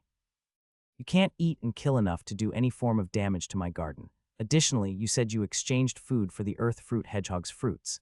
That's usually the job of the keepers of this area. After all, the earth fruit hedgehog needs to expend a lot of mana to create its mana source. In a way, you actually worked for me. You don't need to repay me for anything, Duke Whirlwind said. However, he now felt even guiltier. Sure, the Duke might not care about the small things, but Alex had also taken the ice mana source. Additionally, without Alex, the old ice octopus would still be alive. I'll find out the cost of a pure ice mana source in the future and repay the Duke according to its market value, Alex thought. Then I will see you in the future, Shang, Duke Whirlwind said. I visit the academy occasionally. I'm certain we will see each other again. Duke Whirlwind nodded and started on reciting another spell. It was that very long spell from earlier again. After a couple of seconds, Duke Whirlwind flew away from Alex and vanished into the mountains. Alex looked at the sky for a while, just imagining how it would be like to fly. Would he ever be able to fly? Would he ever reach such a level of power? He wasn't sure. Then Alex looked at the piece of paper in his right hand. This is my ticket to human society, he said to himself. The god has really placed me at the perfect location. I remember that he said that there was one human in the world that reached the fourth realm, and Duke Whirlwind said that the most powerful physical fighter of the world was in his territory. They are probably talking about the same person. Alex looked towards the east. I wonder what kind of person that man is. Why did he create an academy? Is it a way to make money to fuel his own desire for more power? Is it a way to amass a loyal following of powerful people? Is it to disseminate his knowledge of becoming more powerful via a physical path to more people? Is he old? Is he young? Alex thought about this person for a while. After all, this person represented the current peak of the physical path. Eventually, Alex left and traveled to the east. It only took him about an hour to find the place Duke Whirlwind had been talking about. Between the mountains, Alex saw a high but narrow gate. It was barely 3 meters wide, but over 30 meters high. However, it perfectly filled out the gap in the mountains. Halt! A voice came from the top of the gate, and Alex looked up. Alex saw 3 people with drawn bows pointed at him. Alex became a bit nervous, but he was pretty sure that Duke Whirlwind hadn't directed him to a death trap. Who are you? Why are you here? One of the guards shouted from a distance. Alex slowly extended his arm into the air to show the note. Duke Whirlwind has told me to come here. I just talked to him an hour ago, and he told me that I could leave via this service entrance. Alex shouted. The guards squinted their eyes and looked at the note. A normal human wouldn't be able to read such a tiny note from a distance of 200 meters, but these guards weren't normal humans. The guards talked amongst themselves for a couple of seconds. P letter 1D00 small cap N D letter 1D00 N letter 1D0 F VE small cap L approach the gate at a normal pace. Don't go for your sword or you will be riddled with holes. One of the guards shouted. Okay, Alex shouted back. Then Alex walked forward, his hands still in the air. Halt! Alex stopped. He was now about 30 meters away from the gate. Suddenly, one of the soldiers jumped down from the top of the gate. The soldier fell for a couple of seconds until he hit the ground with a loud impact. Then the soldier stood up like nothing had happened. Alex was quite impressed. 30 meters are quite an impressive height. I can survive such a fall, but I would need to land correctly with my legs. Still, I would at least feel a bit uncomfortable. Alex knew what he was talking about. In a sense, Alex was the supreme authority when it came to jumping and falling from high places. Alex was pretty sure that the guy in front of him had a more powerful body than him. Alex could see the guard now. The guard wore simple metal armor and he carried a sword and a shield with him. His equipment didn't really look special, but Alex wouldn't underestimate a soldier. Alex was very good at fighting against beasts, but he hadn't fought another human in this world yet. Alex had fought humans in his past life, but that was in MMA matches. Fighting with a weapon was very different. Don't make any sudden moves, the guard ordered as he walked closer. I only want to exit, Alex said. The guard came closer. Lower your arm and hand me the note, the guard ordered. Alex did just that, and the guard took the note. The guard brought the note to the gate. A tiny panel moved to the side, showing a pair of eyes with glasses on them. The guard held the note to the pair of eyes. The glasses started to shine in complex runes, and the eyes passed over the note. After that, the guard and the person behind the gate talked for a bit. Some seconds later, the guard took out a piece of flint from the side of his armor and rubbed it firmly on his metal glove. The note quickly started catching fire and completely burned away in 2 seconds. This was obviously special paper. Then the guard turned around and looked at Alex. "Name," he ordered. "Shang," Alex answered. "Full name, just Shang." The guard turned to the gate again. "Open the gate. He can pass," he said. The atmosphere relaxed as all the tension vanished. The guard turned around as the gate behind him slowly lifted. "Welcome to Greenwind County." After the gate opened, Alex stepped through it. Society. Finally, he was back amongst humans. "Did you get a good harvest?" The guard from earlier asked Alex with a smirk. Alex immediately became nervous. Would they confiscate his belongings? When the guards saw Alex's reaction, they laughed. Obviously, after confirming the authenticity of Alex's document, they had all relaxed. "You don't need to worry. If the Duke wanted us to inspect your belongings, he would have written it down on your document," one of the guards said. The guard walked closer and put his hand on Alex's shoulder. At least he tried to. Alex stepped away from the hand out of reflex. After living in the wilderness for such a long time, Alex became careful of any physical contact. The guard blinked in confusion as he saw Alex step away, and he awkwardly lowered his hand. "Man, you're a suspicious one," the guard said with a bitter smile. Alex became a bit embarrassed. "Sorry, I've been in the wilderness for 6 whole months. I'm not used to talking with other humans." The guard smiled and nodded. "That's understandable. We also have to live in the wilderness as part of our training, but we have our team with us. I can't imagine how lonely it must have been to be all alone in a forest." The entire feeling and atmosphere the guards gave off had changed. The guards had appeared stalwart, careful, and aggressive when Alex had come. But now the guards didn't feel any different than the police on Earth. They simply talked to Alex casually. "That's a nice sword," one of the guards said as he looked at Alex's sword. "Who made that?" Alex subconsciously protected his sword. "I don't remember," he said. Surprisingly, the guard nodded understandingly. Apparently, Duke Whirlwind had written about Alex's memory loss in the document he had handed Alex. Too bad. "Hey, you really don't need to be that careful. Our equipment is good enough, and if it gets out that we are trying to steal from one of the Duke's guests, our heads will roll," the guard said. Alex wasn't sure how he should respond to that. He had already said sorry earlier, and saying sorry again would sound awkward. Instead, an awkward silence came down on the camp of guards. "Let me show you where you need to go," another guard said, pointing towards the mountains. "Have fun outside, kid," one of the guards said with a wave. He was really unused to talking to people. Back on Earth, Alex had been a very extroverted person. He loved going out with his friends, and he had had no issues with crowds. But after living in the wilderness for such a long time, Alex became a bit uncertain about his people skills. Alex's eyes subconsciously darted to the guards' weaknesses and their weapons. It was like Alex was ready to break out into a fight at any moment. Alex and one of the guards left the camp behind as they followed a dirt road between the mountains. However, after around 2 minutes, the guard in front of Alex stopped and Alex took a step back. Then the guard turned around and threw Alex a concerned look. "You really need to stop looking at other people like this," he said, like what Alex asked carefully. The guard pointed at Alex. "Like that," he said. "You're following behind me in total silence. Your footsteps even copy my footsteps. Then you constantly inspect my body all over. You don't act like a warrior, but like an assassin. Do you know how awkward it is to walk in front of you? Every 5 seconds I need to turn around since I can't hear you, and I always think that you vanished or something. On top of that, whenever I turn around, I see how you're inspecting my body with narrowed eyes. It's like you're trying to find the best spot to kill me," the guard said with annoyance. Alex looked away from the guard with an uncomfortable expression. That was exactly what he had been doing. Of course, Alex hadn't truly planned on attacking the guard. It was simply a reflex born out of being around nothing but enemies. When the guard saw Alex's expression, he relaxed a bit and sighed. "Listen, we warriors can deal with that. We know how it feels to be among normal humans again after a long period of fighting. However, normal humans can't deal with something like this. Any normal guy you can find in a village, town, or city will think that you are a shady creep. You give off this thief or bandit vibe. Honestly, I'm fairly sure that you will find plenty of women pushing their child away from you and plenty of men that will put a hand over their sacks of gold. Try to get acclimated to human society again," the guard said. Alex didn't like what he was hearing, but he had to admit that the guard had a point. Alex had to get used to being amongst humans again.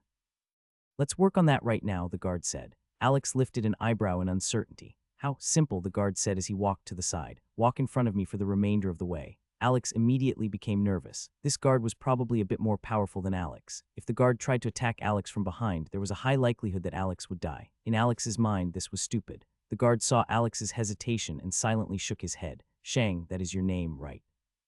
He asked. Alex nodded. I've been walking in front of you this entire time. How do you think I feel? He asked. Alex was surprised by the guard's words. Imagine walking in front of a guy that copies your footsteps and constantly eyes your back like you're a piece of meat. You think that's fun? The guard asked. Yet did you see me have a problem with it? No, not every human wants to kill you.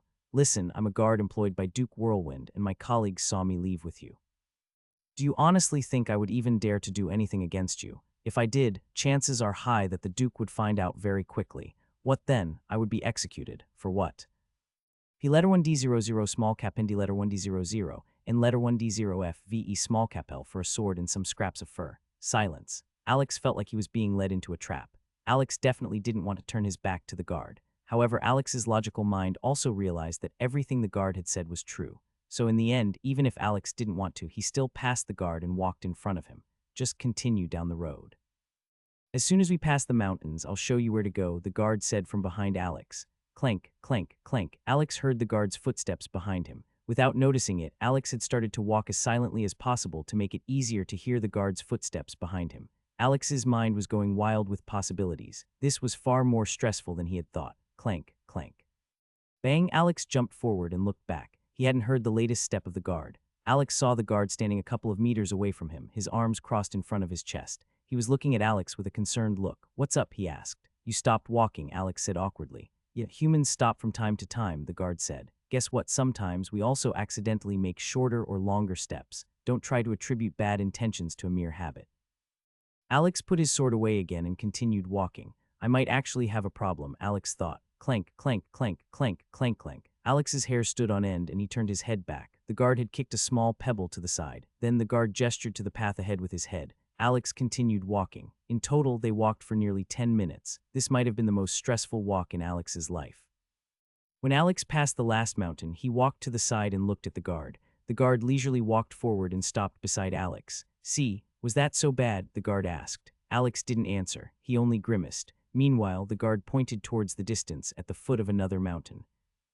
The outside world didn't look much different from the basin. It basically only had fewer trees. There was still a lot of snow everywhere, and the majority of trees were conifers. One difference of note was the general changes of elevation. The basin had only had mountains around it, and the inside of the basin had been rather even. In contrast, the outside had far more mountainous terrain. Hills stretched across the landscape, and Alex could see some mountains. Alex hadn't been to Alaska on Earth, but he assumed that Alaska would look a bit like that. In the distance, Alex saw a small village. The village was built on the side of a hill, and he could see around 100 houses made of stone. Obviously, it was a rather small village. That's Koldu village. You can ask for directions to Warrior's Paradise there, the guard said. How did you know that I want to go to Warrior's Paradise? Alex asked. The Duke wrote in his letter that you wanted to join his academy. By the way, the guard said as he remembered something. You might want to stay at Koldu village for a while and earn some money. Money? Why? Alex asked. The yearly exams for the academy have only recently finished. You either need to wait about 11 months or get some money for a special exam. Alex didn't like what he had just heard. This really was bad timing. Money, huh? Alex said. The guard laughed. Yep, money is always a problem. It doesn't matter how powerful you become or what job you have. You always need money, the guard said. How much do I need? Alex asked. 5 gold coins, the guard answered. Alex was a bit surprised. That doesn't sound like a lot, Alex said. The guard scoffed. 100 copper coins or a silver coin. 100 silver coins or a gold coin. One average apple costs 1 copper coin. Do the math yourself. Alex did the math and he took a deep breath. 5 gold coins were equivalent to 50,000 apples. One apple on average had cost around 20 cents on Earth, so 5 apples were the equivalent of $1. This meant that Alex would have to pay around $10,000 to enter the academy. That was a lot of money. Why is it so expensive? Alex asked. 2 reasons, the guard answered. First, the academy also needs money. Second, if you want the academy to hold a test for only one person, you better not be a weakling. Strong warriors can earn a lot of money rather easily. For them, getting the funds shouldn't take more than a month. More power means more money, and the more money you have, the less it's worth in your eyes. A weak warrior that can't earn any money will think that this is far too much money, but a strong warrior can deal with the expense, the guard explained. Alex nodded. That was actually quite a smart policy. However, that didn't stop Alex from hating the fact that he had to get so much money just to join some academy. How should I go about earning money? Alex asked. Koldu village doesn't have much money, the guard said. However, Koldu village is famous for its ice wood. Ice wood comes from a tree called the dripping cold tree. The dripping cold tree absorbs a lot of mana and converts it to ice mana, which is then stored in its wood. Ice mages need that wood for a plethora of different things. So Alex said, "You say I should get some of that ice wood and sell it at a nearby town." "Yes," the guard said. "Get a sled and a ton of ice wood. Transport it to Warrior's Paradise and sell it to a woodworker. That should be enough to cover your entrance fee." "And how am I supposed to get my hand on a ton of ice wood?" Alex asked. "Exchange your services for resources. Koldu village is in the wilderness and there are plenty of beasts that make issues. Ask the mayor for any troublesome beasts and kill them. Say you want to be paid in ice wood and everything will be fine," the guard explained. "No problem," the guard answered, but then he extended his right index finger to show that he had one more thing to say. P letter 1D00 small cap N D letter 1D00 N letter 1D0 FVE small cap L. "Keep one thing in mind," he said. "There are a lot of bandits around. It's okay to kill a bandit. In fact, it's even encouraged. Don't die an early death because you feel pity for someone that just tried to take your life," the guard said. Alex took a deep breath. His death on Earth flashed through his mind. He had already killed a human before, and he had certainly not enjoyed it. Alex became a bit nervous when he thought about killing a human, but he knew that it was a necessity. This world ruled on strength alone, and such a world couldn't possibly be peaceful. Would Alex kill someone for more power? Probably. So if Alex was willing to think about a human for power, others would certainly think like that too. "No problem. Wish you luck in your entrance exam," the guard said with a smile and a wave before going back to the pathway between the mountains. Alex watched as the guard left and then focused on the village in the distance. A village, huh? Alex thought. Back on Earth, such small villages are incredibly rare in very developed countries. I don't think I've ever been to such a small village before. Alex took a deep breath and jumped forward. The mountains were on a higher elevation than the valley below him, and the street going downward was relatively steep. Luckily, Alex was no longer in a thick forest. Now a path was in front of him. Alex became faster and faster as he accelerated down the mountain. The wind violently brushed against Alex's body, and Alex had never felt this free before. Alex could run as fast as a car. Well, not as fast as a car going full throttle, but he was still as fast as a car that drove outside any settlements. It wasn't highway level, but still pretty fast. Alex looked at the village in the distance, and he could only smile. Power, speed, freedom. Maybe coming to this world wasn't so bad.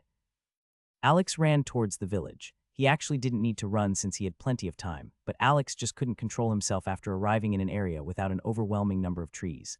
"I can run so fast," Alex thought with exhilaration. As Alex ran down the hill, some birds living in cold climates flew above him. They were searching for prey, but there was not much prey during the cold. The winter was slowly making way for spring, but spring wasn't completely there yet. If Alex had to put a month to the current weather, he would say it would be the end of February or the start of March.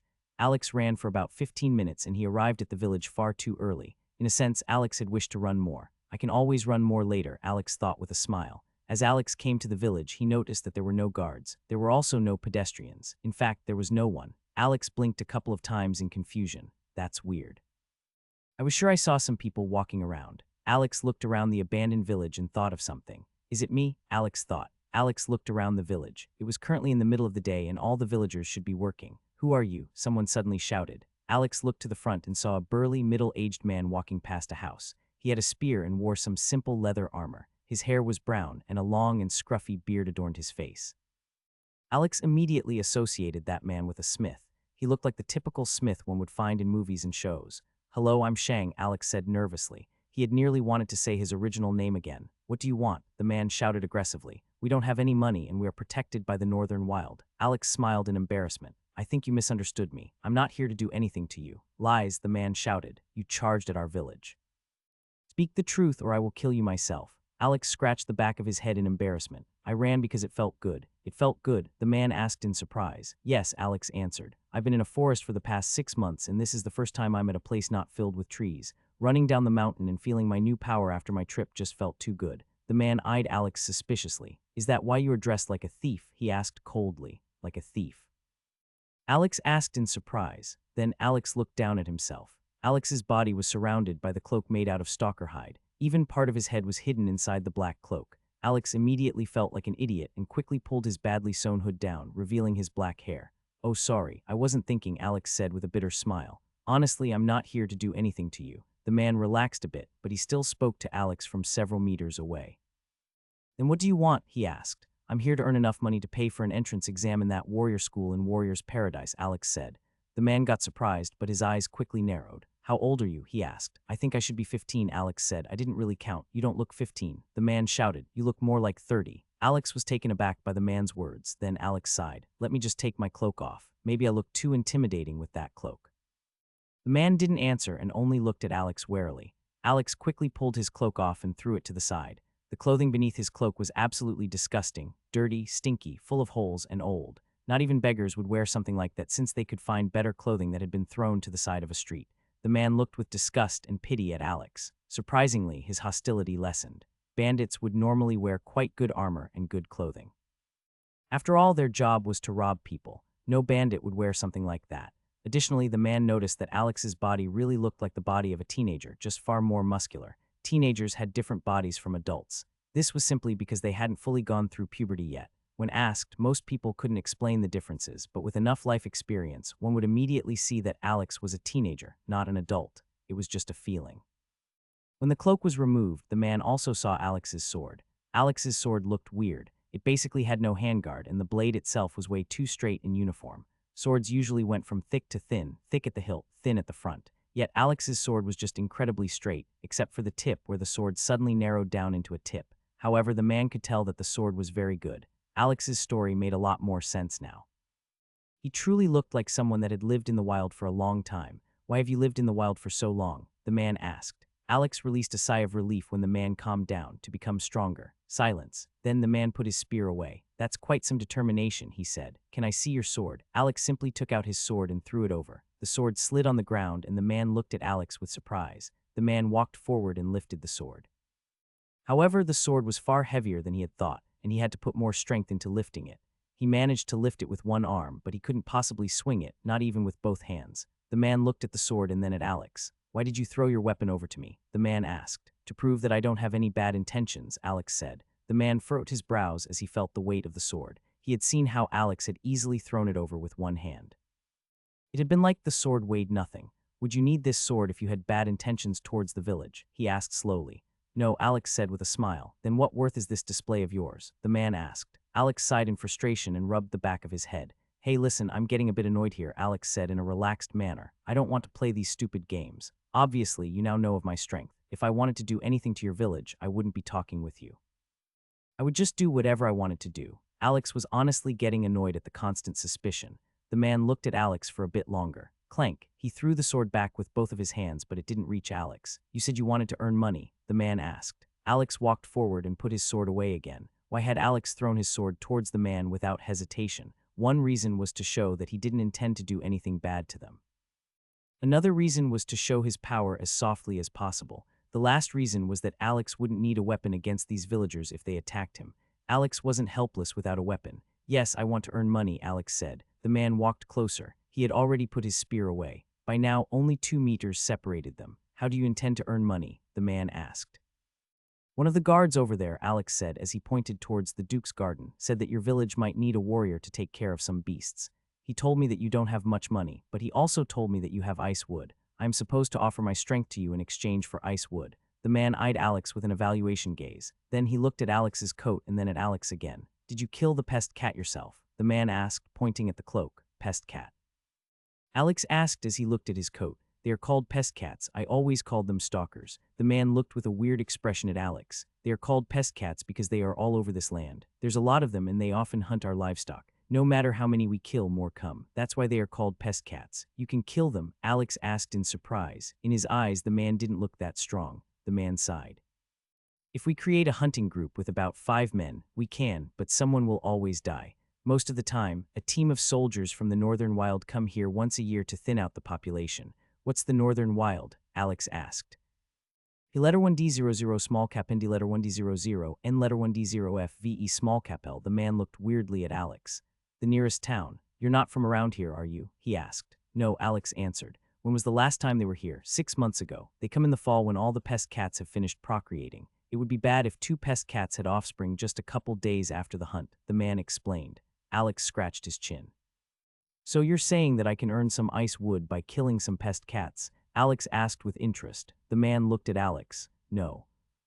Alex hadn't expected a no for an answer. Then why did you ask about my coat? He asked. To gauge your strength, the man said. So did you take out the pest cat yourself? Alex nodded. I took out several. They are not my opponent. This took the man by surprise. He knew that Alex was strong since he was able to wield such a heavy sword in one hand, but he hadn't known how strong Alex was. They are not your opponents, he asked. What stage are you? Stage. Alex asked, but then he remembered the Duke's words. I should be in the late first realm. Late soldier stage, the man asked in shock. And you're 15, soldier stage, Alex asked in confusion. I thought the first realm was called apprentice. That's for mages only, the man said. The first realm for warriors is the soldier stage. That's because nearly all soldiers are in that stage. Oh, okay, Alex said. And yes, I'm at the late soldier stage then. The man looked far more surprised than Alex had assumed. Is that high? He asked. Are you from a noble household? The man asked in shock. Alex snorted. Do I look like I'm from a noble household? He asked. The man looked at Alex. So is it strong? Alex asked. Warriors in the late soldier stage are generally considered elite warriors, the man answered. They worked for years for their power. Elite soldiers, Alex asked in surprise, but the guards I met at that mountain were all more powerful than me. You can't compare normal soldiers to the soldiers working directly under the Duke, the man said. The men under the Duke are all in the general stage. That's the equivalent to the adept realm for mages. Oh, Alex commented. By the way, how do you know all these things? When I was young, I worked as a smith in Warrior's Paradise, the man said. Knew it, Alex thought. The guy just looked far too much like a smith. Back to the topic, the man said. You said that pest cats are not your opponents, right? Alex nodded. Could you elaborate on your power? How would the fight go down? Alex answered immediately. One strike, one kill, Alex said. As long as they don't jump me from several different angles, I can take out a group of them with ease. Alex had truly transformed in the last 6 months. When he had just arrived, one pest cat had already nearly spelled his doom. If he hadn't been lucky, the pest cat would have killed him. Then, Alex had been able to fight one equally. Then Alex found it easy to kill one of them. And after the incident with the ice bear and the subsequent strengthening with the fruits, the pest cats were no longer a threat.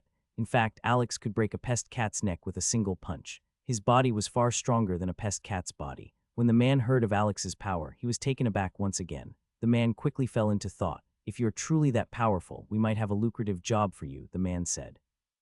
When Alex heard that, he immediately perked up. A job? What job? He asked. The man turned around and gestured towards the middle of the village. Okay, Alex said with a smile as he followed behind the man. As Alex walked through the village, he could see curious eyes glancing at him through the windows of the houses. The villagers were still wary of him. They probably had bad experiences with strangers. Not everyone was as courageous as the old smith. After a minute, the two of them arrived in front of a normal house. It didn't look any different from any other house in the city. Just like every other house, it was made out of gray stone. The man knocked a couple of times on the door. Elder, I think we have someone that can take on the icewood pest. Icewood pest, Alex repeated in his head. After some seconds, the door opened, and an old man looked at Alex. The man was probably in his 50s or 60s, but he looked like he was in his 70s. His frame was small, and he seemed to not have much strength in his body anymore. The man also used a long cane in order to stand relatively straight. However, when Alex saw the old man, he became a bit surprised. A bit of mana was swirling around the old man. Was he a mage? Of course, the old man couldn't be compared to Duke Whirlwind. When put into comparison, the old man felt like an old weed, while Duke Whirlwind felt like a towering, ancient oak. Duke Whirlwind had pulled in an incredible amount of mana like a whirlpool, while this old man only pulled in a bit of mana, 1 teaspoon at a time. The gap was just too vast. You're a mage? Alex asked. The old smith was surprised by Alex's words, but the eyes of the old man didn't react. It was like he had expected that. The old man looked at Alex, and he could see that Alex was pulling in quite a bit of mana, even more than the old man himself. Are you confident? The old man asked Alex. No, Alex answered. The old smith was surprised by Alex's answer. The old man only smiled a bit. Smart, he said. Come in. How could I be confident in defeating an enemy I don't even know? Alex thought. The old smith waited outside while Alex entered the old man's house. P letter 1D00 small cap Hindi letter 1D00 in letter 1D0 FVE small cap L. The house was very simple and quaint. It looked like a cozy house of a villager. The old man gestured to a chair and Alex sat down. The old man got some water from a bucket and warmed it over the fire, and while the water was warming, the old man sat down in front of Alex. Have you fought a high-ranked beast before? The man asked. Alex thought back to the ice spear bear and nodded. According to Duke Whirlwind, that ice spear bear had been a high-ranked beast. Back then, Alex had probably been in the mid-soldier stage, which meant that Alex had basically jumped a small stage or small realm. Did you win? The old man asked. I'm still alive, aren't I? Alex asked. You could have fled. I didn't, Alex answered. So did you win? The old man asked again. Yes, I won, Alex answered. The old man nodded. Would you be willing to fight another one? The old man asked. Alex immediately nodded. I'm warning you. This one isn't easy to deal with, the old man said. Alex looked with a concerned look at the old man. What separates this one from other high-ranked beasts? It's the descendant of a beast of the second realm, the man said. This means that this beast can use its elemental affinity. In essence, it can create rudimentary spells. Silence. The man was a bit surprised when he saw Alex's expression. Alex looked at the old man like he was waiting for more info. When Alex saw that the old man had stopped talking, he raised an eyebrow in confusion. "Can't all high-ranked beasts do that?" he asked. The man was surprised by Alex's question. "No, they can't. Only the descendants from beasts in the second realm can use their element in the first realm." "Oh, okay," Alex answered like it was no big deal. The old man was a bit confused by Alex's lack of reaction. He had expected that Alex would reconsider after hearing about his target. Beasts that could use their elements in the first realm were on the rare side, and they couldn't be compared to beasts that reached maturity in the first realm. Meanwhile, Alex was confused why the old man made such a big deal out of that. Basically, all of Alex's past opponents, except for the pest cats, had had some form of elemental attack. Was this supposed to be rare? "Young man, if I may ask, what kind of high-rank beast have you fought?" the old man asked. "A high-rank ice spear bear," Alex answered. Silence, the man seemingly froze. A majestic stag slowly walked through an icy forest. The trees around it had a blue sheen, and some of their needles had seemingly transformed into icicles. The stag's body was only 1.5 meters high, making it only a bit taller than a normal stag. However, its antlers were majestic beyond compare. The antlers were a deep blue, and white veins seemed to travel through them, releasing a blue glow periodically. The antlers stretched upward and to the side like a tree, making one believe that this stag was some sort of envoy sent by nature. Whenever the stag passed an icy tree, the blue color of the trees slowly subsided until the trees no longer shone in any color, and after that, they simply looked like normal, almost lifeless trees made of ice. The stag absorbed the ice mana in the ice wood trees as it passed them. The ice mana in the trees acted as the stag's sustenance and energy. Humans weren't afraid of this stag. Why? Because this was a peaceful beast. It was one of the few beasts that didn't consume meat. One of the few, but weren't there many herbivores? Well, one had to differentiate between animals and beasts. Beasts were animals that took their first step towards power. Beasts were the animals that managed to come into contact with the mana in the atmosphere. Meanwhile, animals were just animals. As beasts became more powerful, their diet slowly transitioned into one mainly made of meat. The reason for that was that there were not as many plants that came into contact with mana. Yes, the ice wood trees were one of these kinds of plants, but the ice wood trees were not powerful. A beast in the first realm could become more powerful by consuming them, but they would be useless for beasts in the second realm. This stag would also only consume these trees while still being in the first stage. As soon as it became an adult, it would change its diet to water beasts. This stag was the very beast that the elder had asked Alex to kill. It didn't injure or endanger the villagers, but it consumed all the ice mana in the ice wood trees, making them nearly worthless. So while the stag didn't directly threaten the villagers, it was essentially softly pushing them into stagnation and poverty just by existing. That's it, Alex thought as he narrowed his eyes. In the distance, Alex saw the stag consuming the ice mana of the ice wood trees. That should be the frozen lake stag, Alex thought. Alex watched the stag for a while. The majestic and peaceful gait of the frozen lake stag gave the surrounding forest a kind of peaceful and tranquil feeling. It was almost like this place was a holy ground for nature. Well, sucks for you. I need money, Alex thought. Alex inspected the stag's antlers closer, and a frown spread over Alex's face. The elder's fears have proven to be true. Alex remembered the words the elder had spoken to him. If the frozen lake stag's antlers pulsate with a white aura, it is close to becoming a beast of the second realm. This would essentially make it a peak-grade beast. We haven't seen the frozen lake stag in a while, so we're not sure if it's still a high-grade beast. Alex looked at the white aura emanating from the frozen lake stag's antlers. I never fought a peak-grade beast before, Alex thought.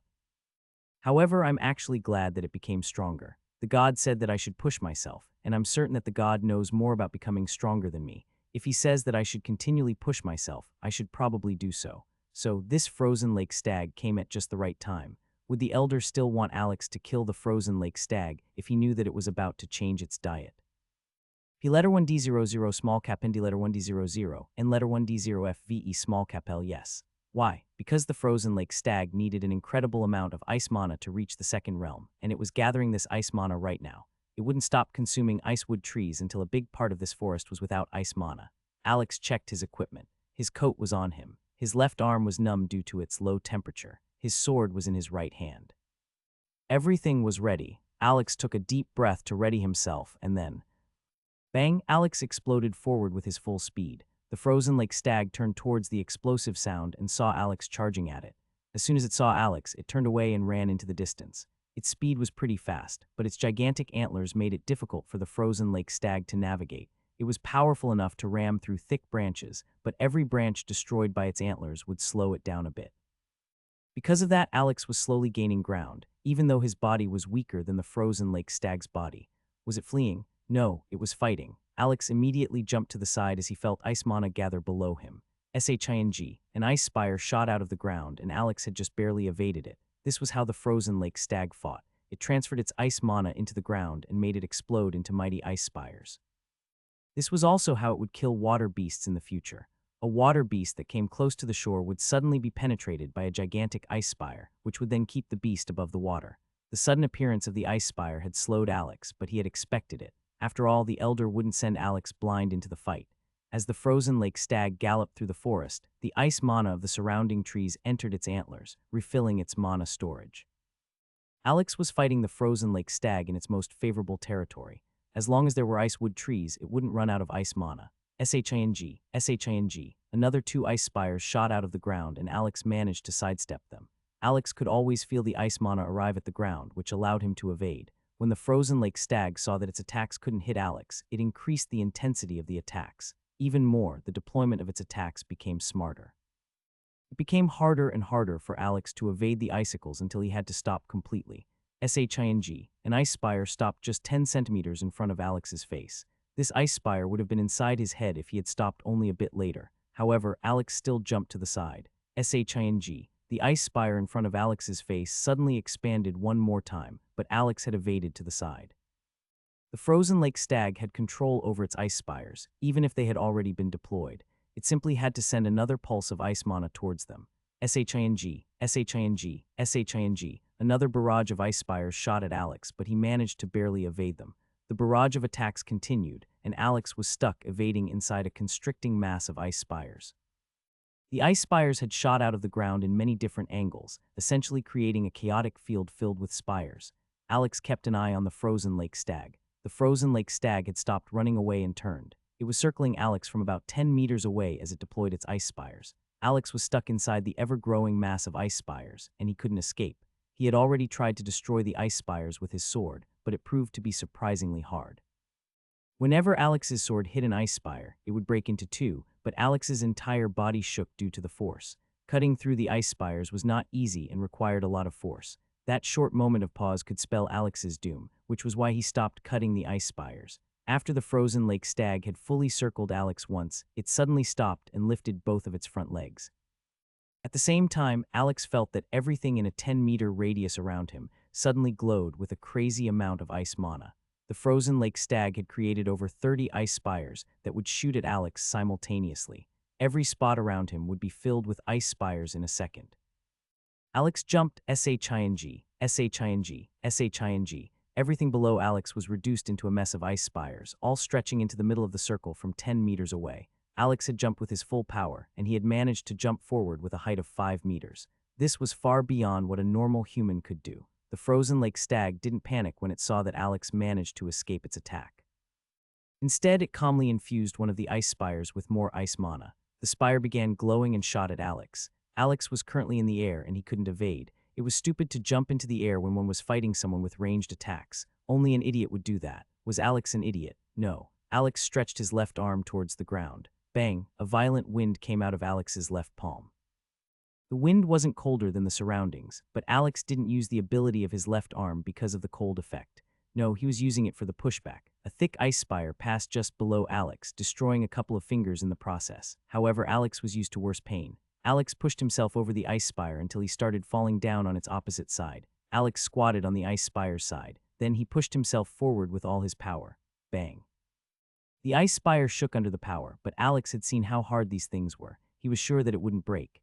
And sure enough, the ice spire only shook. It didn't break. The force of Alex's push shot him towards the frozen lake stag like a cannonball. Alex reached the frozen lake stag before it could deploy another ice spire or run away. Alex lifted his sword and slashed down. Shing. Alex's sword cut through the frozen lake stag's torso, but was stopped somewhere in the middle. The frozen lake stag shouted in pain, and more ice mana gathered around it on the ground. Alex pulled out his mangled hand and pointed it at the frozen lake stag's head. Bang! Alex's left arm began smoking as an impossibly cold wind shot out of Alex's left hand. At the same time, Alex used the force of the wind to push himself away from the frozen lake stag. Yet, something unexpected happened. Alex had expected the frozen lake stag's head to freeze over, but the cold wind was absorbed by its antlers. The antlers lit up with bright white light, and the intensity of the ice mana around it increased by several times. The spots of ice mana just half a meter away from the frozen lake stag's body expanded until they even reached the ground below it. Bang! A wall of ice appeared just in front of Alex, but luckily, only his sword had been in the path of these absolutely massive ice spires. Alex felt his sword being torn out of his hand, and at the same time, Alex felt like he had heard a painful cry. P letter 1D00 small cap and D letter 1D00 and letter 1D0F VE small cap L and the frozen lake stag. The scene was gruesome. The frozen lake stag was impaled on gigantic ice spires, its mangled body hanging down from 10 meters above the ground. Its cold blood ran down the ice spires and immediately froze, creating red icicles. The scene was as brutal as it was bizarrely beautiful. The frozen lake stag obviously hadn't survived its own attack. Originally, it had only wanted to destroy the area around it to force Alex to retreat, but the uncontrollable growth of its spires had spelled its doom. Alex was captivated by the scene for 1 second before an overwhelming burning sensation came from his left arm. Alex grunted and rubbed his left arm across the ice spires in the surroundings to cool it down. He had unleashed a severely cold wind in his last attack, and his left arm was paying the price. After a while of cooling down, Alex looked around the area to find his sword. He had remembered in which direction it flew, but he couldn't see it immediately. Alex felt nervous without his sword, and the first thing he wanted to do was to find it. Alex ran into the distance and searched for some seconds, but some kind of connection made him look up. Alex spotted his sword hanging on the branches of a tree, and he quickly retrieved it with a jump. However, when Alex inspected his sword, shock spread across his face.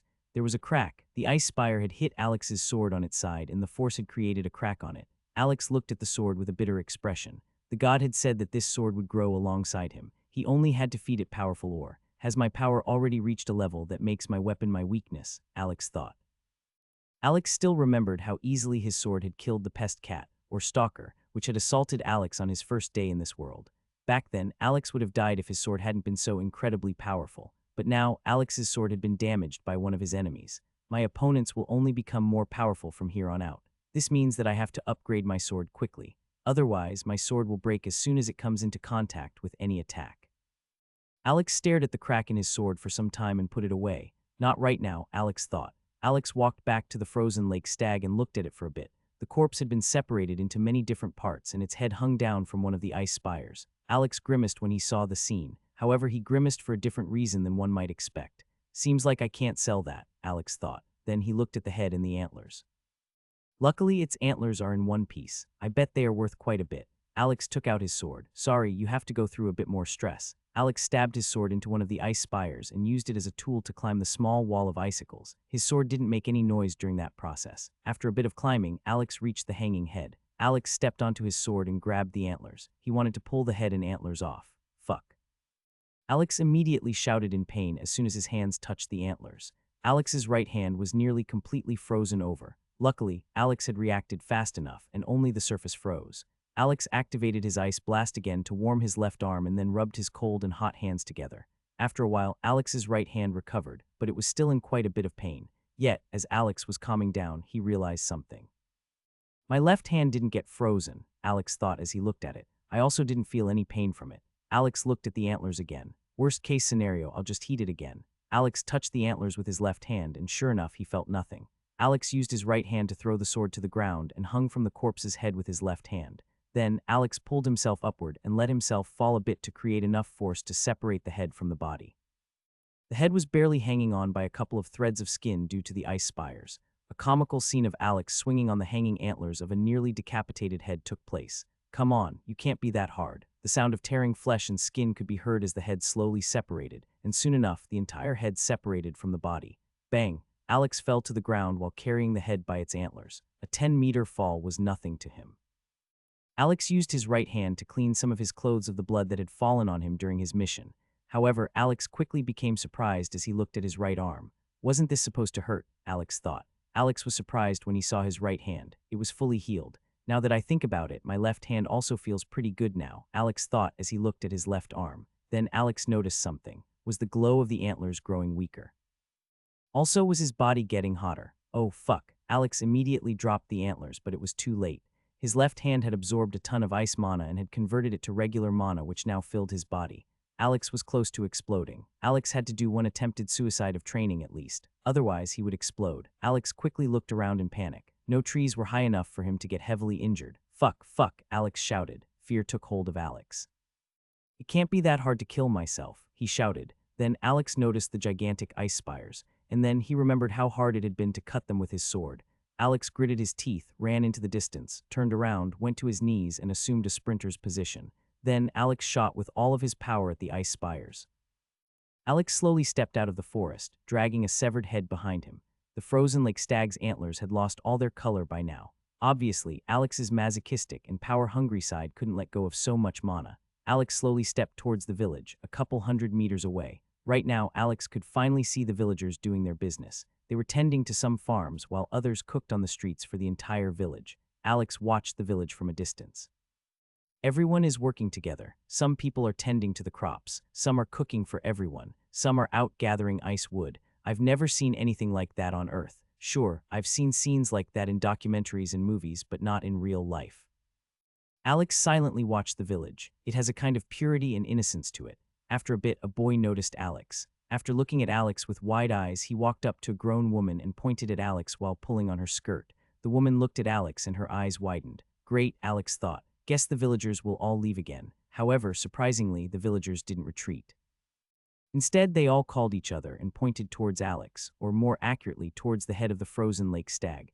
Alex could see some shock and surprise in their eyes. Well, at least they're not scared anymore, Alex thought. Might as well give them a display. Alex lifted the head and held it above himself. The villagers continued to look at Alex while talking in hushed voices. After a couple of seconds, Alex felt a bit awkward and lowered the head.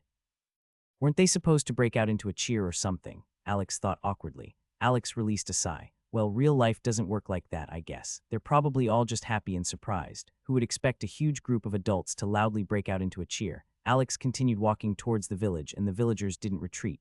When Alex came close to them, some of them walked up to him. Well done, young man, one of the men said with a bright smile. That beast has been a problem for a long time. No problem, Alex answered. Where's the elder? I'm right here, the elder said as he pushed himself through the gathered crowd. Alex nodded at the elder. As you've seen, the frozen lake stag has been dealt with. The elder looked at the head and nodded. Good job. I knew that the frozen lake stag wouldn't be a problem for you. After all, you already took down a high-grade ice spear bear. The ice spear bear has an equally powerful ranged attack, but it also isn't helpless as soon as you get close to it. However, I also have to say that I was a bit worried for you. I hadn't expected you to be on the hunt for over a day. Alex smiled bitterly. Well, something came up that I had to deal with, Alex explained. However, the fight definitely wasn't easy. The frozen lake stag had already reached the peak grade. The elder's eyes widened in surprise. Then he looked at the head in Alex's hand and frowned. Then why is there no white glow coming from its antlers? He asked. That's the thing I had to take care of, Alex said. My body accidentally absorbed the ice mana. The elder's eyes widened in horror. Then he quickly looked at the other villagers and pulled Alex away with his hand. Alex had almost attacked the elder out of instinct when he touched Alex, but Alex managed to restrain himself. The elder pulled Alex into his house and closed the door. Then he released a deep sigh. Young man, you can't just tell people your affinity, the elder said in a hushed tone. There are ways to take advantage of someone's affinity. If an enemy knows about your affinity, they can use various gadgets to influence your mana to hurt you. Alex blinked in surprise, but the scene of the frozen lake stag getting impaled by its own ability appeared in his mind. What if someone shot a lot of pure ice mana at Alex? His left arm would absorb all the ice mana and fill his body. Sure, Alex would be able to quickly recover from any injury, but what if he wasn't injured? Wouldn't the additional mana force him to injure himself at this very moment? What if the frozen lake stag had filled Alex with ice mana while running away and not attacking? The frozen lake stag wouldn't injure Alex, which would force Alex to injure himself. Yet when Alex injured himself, the frozen lake stag would have gotten a perfect opportunity to finish Alex. After all, Alex could recover from heavy injuries in such a state, but it wasn't instantaneous. P letter 1D00 small cap ND letter 1D00, N letter 1D0F, VE small cap L. A half-dead Alex couldn't evade something like those ice spires. What if a group of bandits threw some kind of bomb filled with ice mana at Alex? Alex would either explode or need to hurt himself severely. This would give them a perfect opportunity to finish him. Alex immediately narrowed his eyes as he realized all of these things. Many warriors and mages wouldn't have come up with all of these scenarios in an instant, but Alex had gathered enough battle experience to come up with these schemes immediately. Alex didn't know it yet, but his experience with battle was vastly superior to nearly every other warrior in the soldier stage. The elder nodded solemnly. It was good that the young man realized the weight of his words. The elder had seen too many young geniuses die to their own inexperience. Now tell me how you dealt with the surplus of mana. A mana overload is usually a death sentence, the elder said. Alex looked at the elder neutrally. I nearly killed myself several times, Alex said. The elder's eyes widened in shock. For a while the elder didn't answer. Then the elder released a deep sigh. After Alex's words, the elder's eyes had changed. Before these words, the elder had looked at Alex as a talented, friendly youngster. Alex was very talented in the elder's mind, and the elder knew that Alex would go far. Alex had also offered to help the villagers instead of just directly forcing them to hand their supplies over. But now the elder realized how naive he had been. Why naive? Well, how did a genius become a genius? Being a genius didn't only mean having a strong body, powerful techniques, or powerful equipment. A genius also needed a stalwart mindset. There had to be unbreakable. A talented youngster that didn't work would only reach mediocrity, yet a genius would go very far. Why? Because they had a solid mindset, an iron will, and discipline. Where did these things come from? Experiences, mostly bad ones. Everyone knew how they could overcome a mana overload theoretically. Yet how many people could put that method into practice? How many people had the determination to destroy their bones and organs? Nearly no one. Some of them could jump over their shadow once, but as soon as they recovered from their first experience, they would be petrified with terror. The pain wasn't the bad thing about nearly dying. It was the fear and terror. So while some of the powerful warriors managed to severely injure themselves once, only a select few would be able to do it a second time. The second time was far harder to overcome than the first time. This was why the elder had realized that he had been naive. The elder knew that this young man was a genius, but he had overlooked the reason for why this young man was a genius. The eyes of the elder changed to pity. What had this young man gone through to create such determination? He had done something which would make nearly all grown men cry in fear. Even more, the way this young man had phrased it had been neutral. It almost sounded it was only natural to do something like that. Meanwhile, Alex felt a bit awkward. The elder was looking at him with these weird eyes and wasn't speaking. Alex had no idea what the elder was thinking about. So can I get my payment now? Alex asked after several seconds of silence. The elder recovered and sighed. Sure, he said. I'll make arrangements for your payment right now. The elder walked out of the house while Alex sat down and waited. The pleasant smell of the room made Alex's mind relax, and before he noticed it, the elder had already returned. The ice wood and a sled wagon will be ready shortly, the elder said. Sled wagon? Alex asked in confusion. The elder nodded. Sled wagon is the best method to transport goods in this region. It's a sled that can be outfitted with 4 wheels when necessary. That allows you to transport things in the snow and on the ground. Oh, Alex said with some wonder. That sounded like a practical vehicle. Alex wondered why he had never heard of something like that on Earth. The elder nodded. We are in the Ice Wyvern Zone. Warrior's Paradise is in the Storm Eagle Zone, the elder explained. Ice Wyvern Zone, Storm Eagle Zone, Alex asked. Why are the zones named after beasts? The elder was taken aback by Alex's question. Because of the Ice Wyvern and the Storm Eagle, the elder explained with a weird tone. It was like Alex had asked a stupid question. I've never heard of these 2 beasts, Alex said. Why are the zones named after them? Are they in the zones? The elder lifted an eyebrow in skepticism as he looked at Alex. Was this young man joking with him? However, Alex appeared genuinely curious about these 2 godly beasts. Powerful beasts dictate the climate, the elder explained slowly. The Ice Wyvern is an unfathomably powerful beast with an ice affinity. Its ice mana stretches over vast distances, lowering the temperature of the landscape. Alex's eyes widened in surprise. Beasts can do that? Alex asked in shock. Yes, the elder said slowly, feeling weird about answering such a question. Even children know about that. Alex felt a bit weird about that comment. So he decided to tell the elder about his supposed memory issue. The elder understood and gave his condolences and some encouraging words after hearing about Alex's issue. This young man had obviously gone through a lot, so why are these beasts still alive? Alex asked. Are all the humans too weak to take care of them? No, the elder said. There are humans even more powerful than these godly beasts, but these godly beasts are protected by them.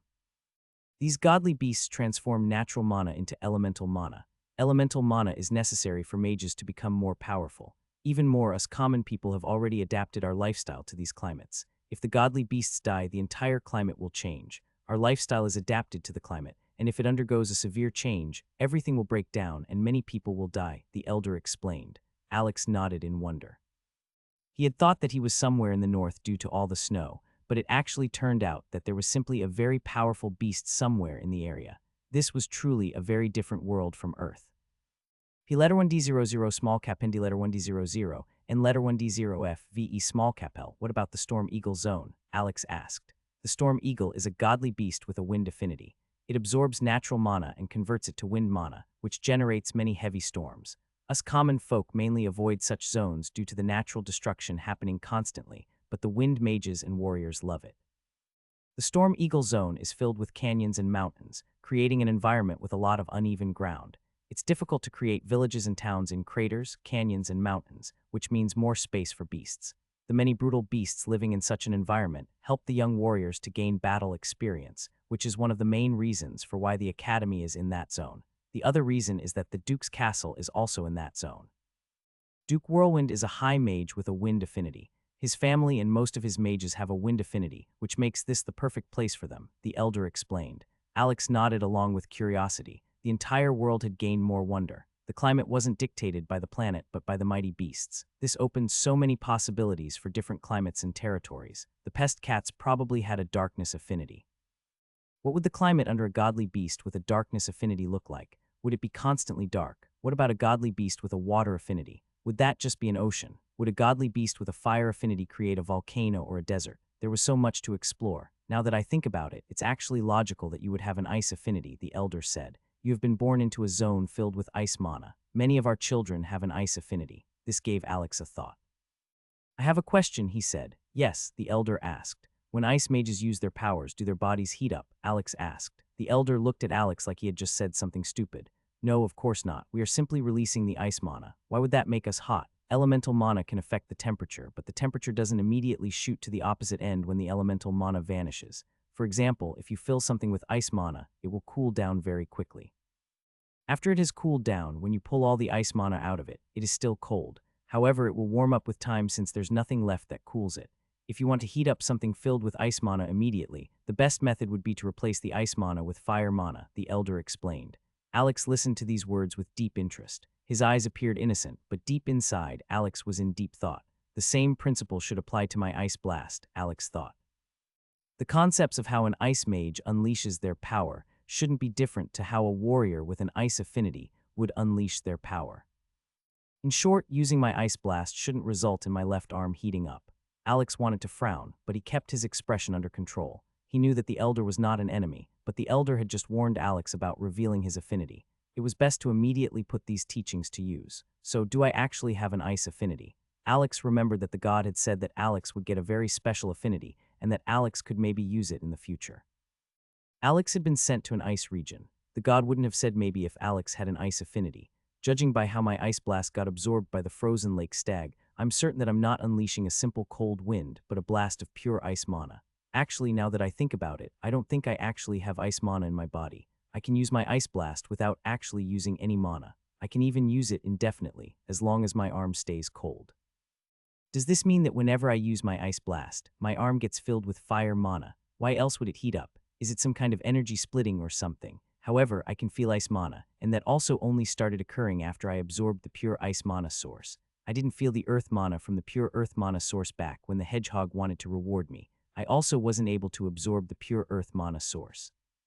So I can feel ice mana as if I had an ice affinity, but I don't have an ice affinity. Yet my affinity is somehow related to ice. On top of that, my affinity is not related to earth. Lastly, my affinity might be related to fire, but I can't be sure yet. What kind of affinity do I have then? Alex and the elder walked to the entrance of the village. When some of the gathered villagers saw Alex, their eyes opened in surprise. Alex looked completely different from before. Why? Well, when Alex had finished talking with the elder after an hour or so, he stood up from the chair. That's when he noticed that the chair he had been sitting on was coated in mud and grime. Alex quickly realized that this had come from him, and he remembered that he hadn't washed in an eternity. He wouldn't jump into icy water at such temperatures, so Alex had asked the elder if he smelled. The elder had only awkwardly coughed into his hands. After that, the elder offered him a chance to properly wash and take care of his clothing. Alex wanted to decline, but after some of the villagers had heard that their savior hadn't had an opportunity to wash in forever, they basically forced him. They wouldn't want any other people outside the village to think that Koldu village didn't take care of its visitors. They had filled a big barrel with ice and snow and put it above a small campfire, and while Alex was taking his first bath in this world, his clothes were being washed by some of the older women in the village. Alex wasn't sure how they had done it, but his coat looked nearly perfect. It was almost like it was new. As for the clothes beneath Alex's coat, they had been thrown away. Instead, Alex got a set of new clothing made out of animal hide. In such a cold environment, cotton didn't grow. Because of that, the villagers mainly used the skin of their pigs and cows to fashion clothing. When Alex came out of his bath, it was like he had become a new man. The bath had felt divine. Alex also thought that since he was already clean, he could also cut his hair and shave. After everything was done, Alex put on his new clothes and old coat. He no longer looked like someone living in the wild, but like a suave young warrior from some village. Then, Alex had spent the night in a free room in a random house. This was the best sleep Alex had ever had since arriving in this world. Alex only very rarely slept since his meditation could supplement sleep to some degree. Additionally, sleeping in the wilds was dangerous. P letter 1D00 small cap N D letter 1D00 N letter 1D0 FVE small cap L. After waking up, Alex felt refreshed and said that he wanted to leave. The elder brought him to the exit of the village, and all the villagers looked with shock at him. He was so young. When they had seen him previously, they had imagined him to be some 30-year-old man. However, now, Alex barely looked like an adult. He almost looked like a teenager. Alex had grown a bit ever since arriving in this world, but he still had some growing to do. He barely reached 170 centimeters. When Alex arrived at the exit of the village, he spotted a sled with some wheels at its side. That's surprisingly small, Alex thought. The sled wagon was barely 1 meter wide and 2 meters long. Additionally, there wasn't even much wood on it. The wood barely reached a meter in height. Even more, the wood was very finely cut.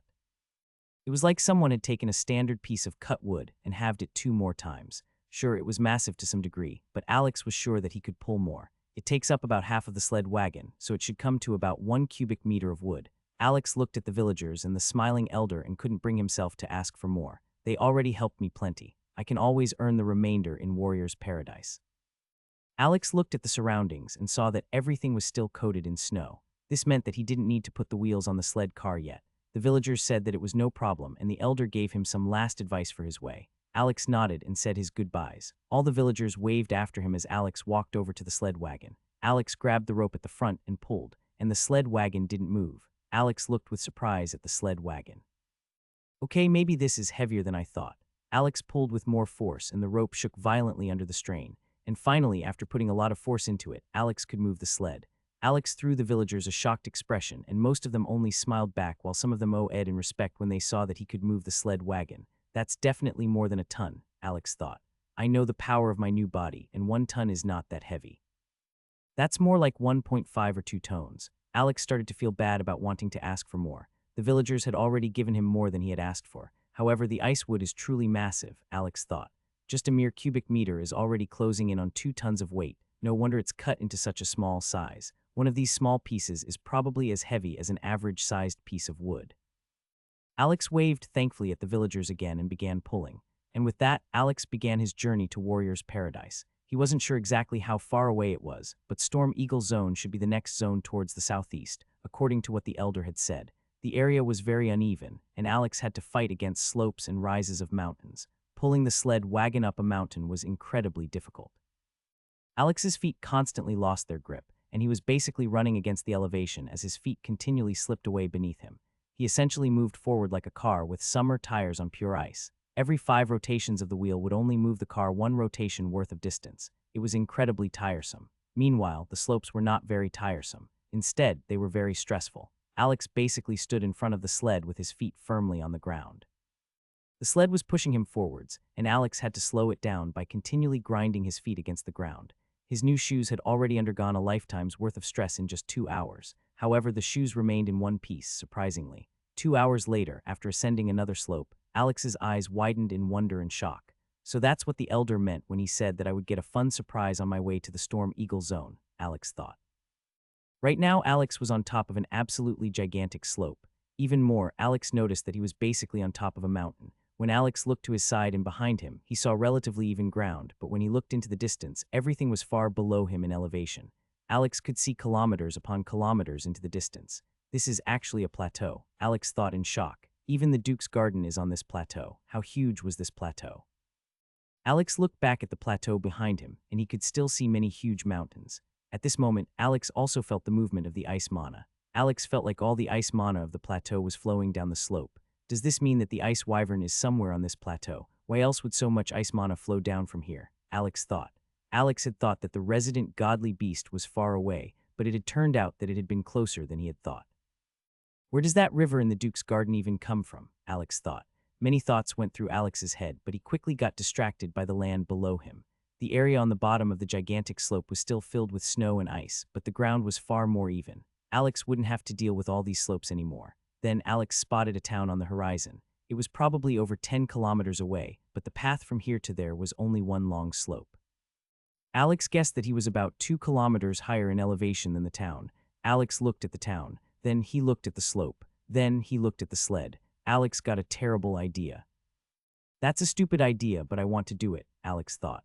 He felt nervous but also excited. Alex went over to the sled wagon and pulled it over the slope's edge. The sled wagon started to slide down and Alex jumped on top of it. There was enough space in front of the ice wood that he could sit down, and he did just that. The initial acceleration was somewhat slow, but then it became faster and faster. First, Alex felt nervous.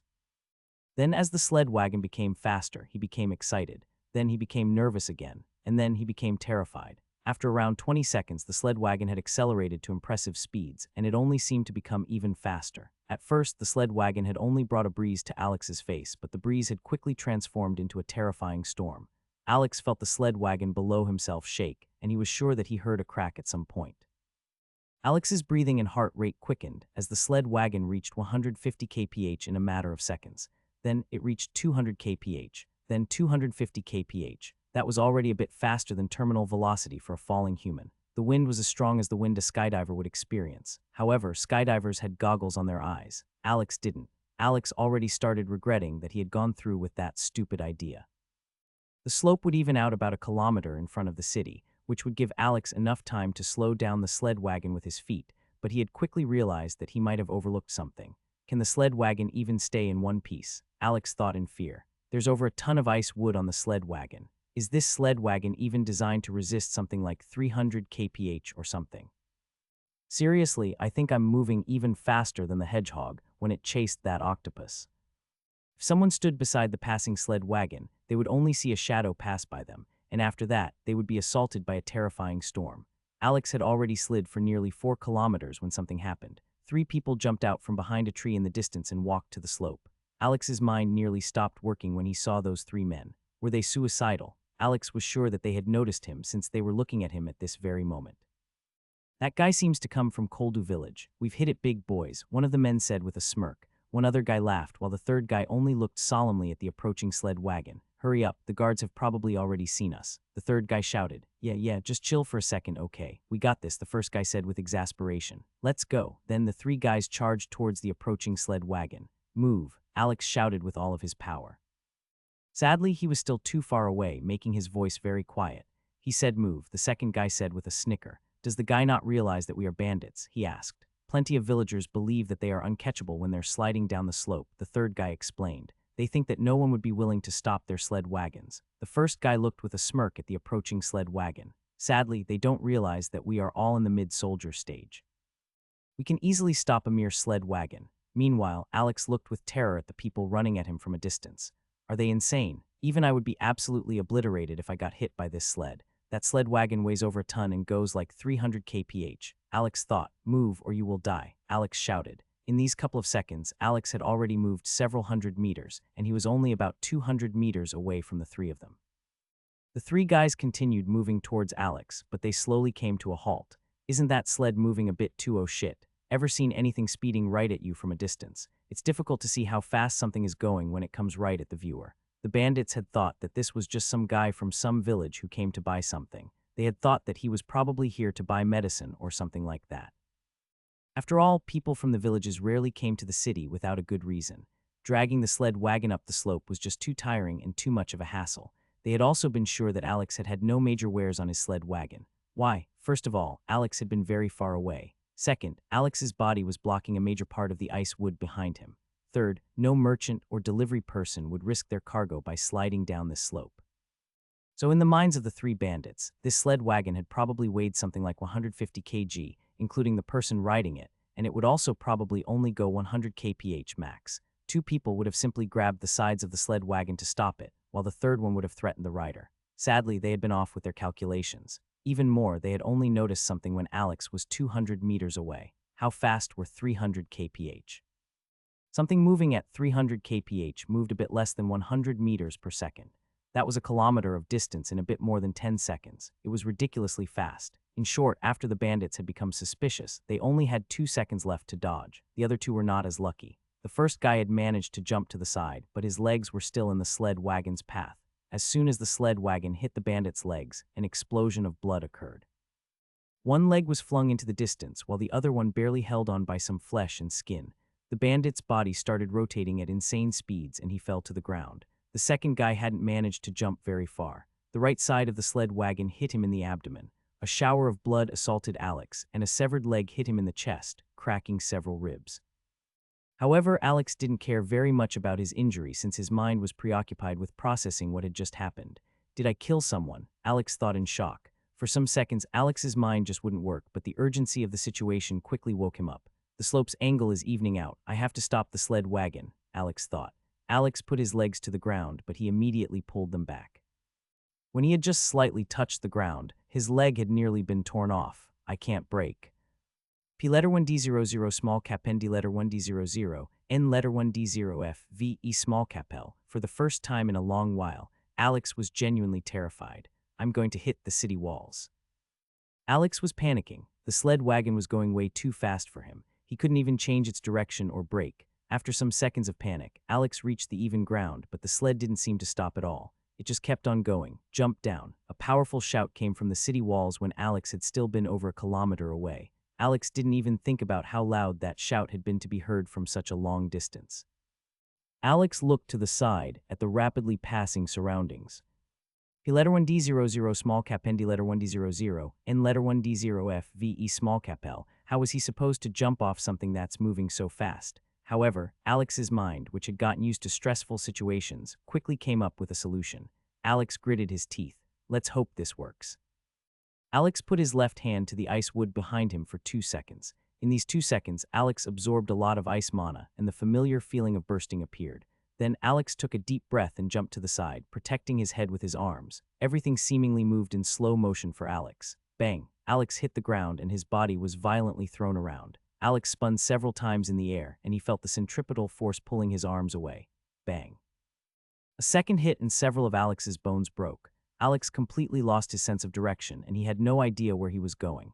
Bang! Alex hit something, but after a brief moment of resistance, it gave way. He felt himself nearly puke at the force that hit his body just now. Bang! Alex hit the ground again, and his shoulder broke. Bang! He hit another thing, which quickly gave way beneath his force. Bang! Bang! Bang! After several more hits, Alex eventually stopped.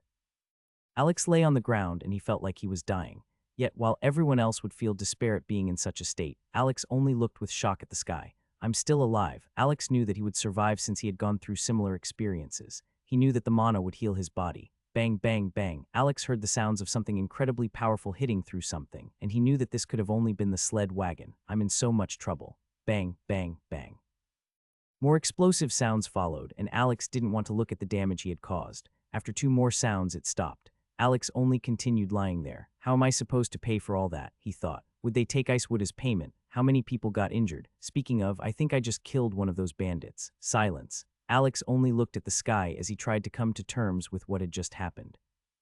After about a minute of just lying around and thinking about what he had done, Alex slowly stood up.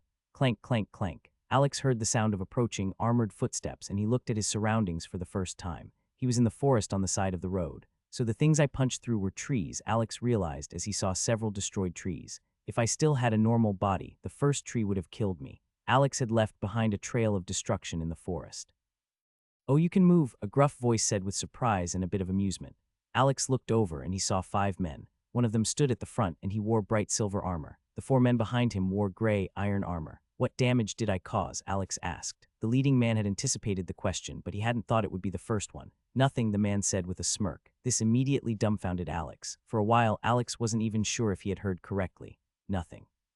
He asked for confirmation. Yes, nothing, the leading man answered with a rough chuckle. How? Alex shouted. The 4 men behind the leading man were silent, but the leading man laughed loudly. Earth mages are very useful, he said. Also, do you honestly believe something like this hasn't happened before? Merchants lose control over their sleds all the time. However, I have to say that your case was the most notable out of all of them.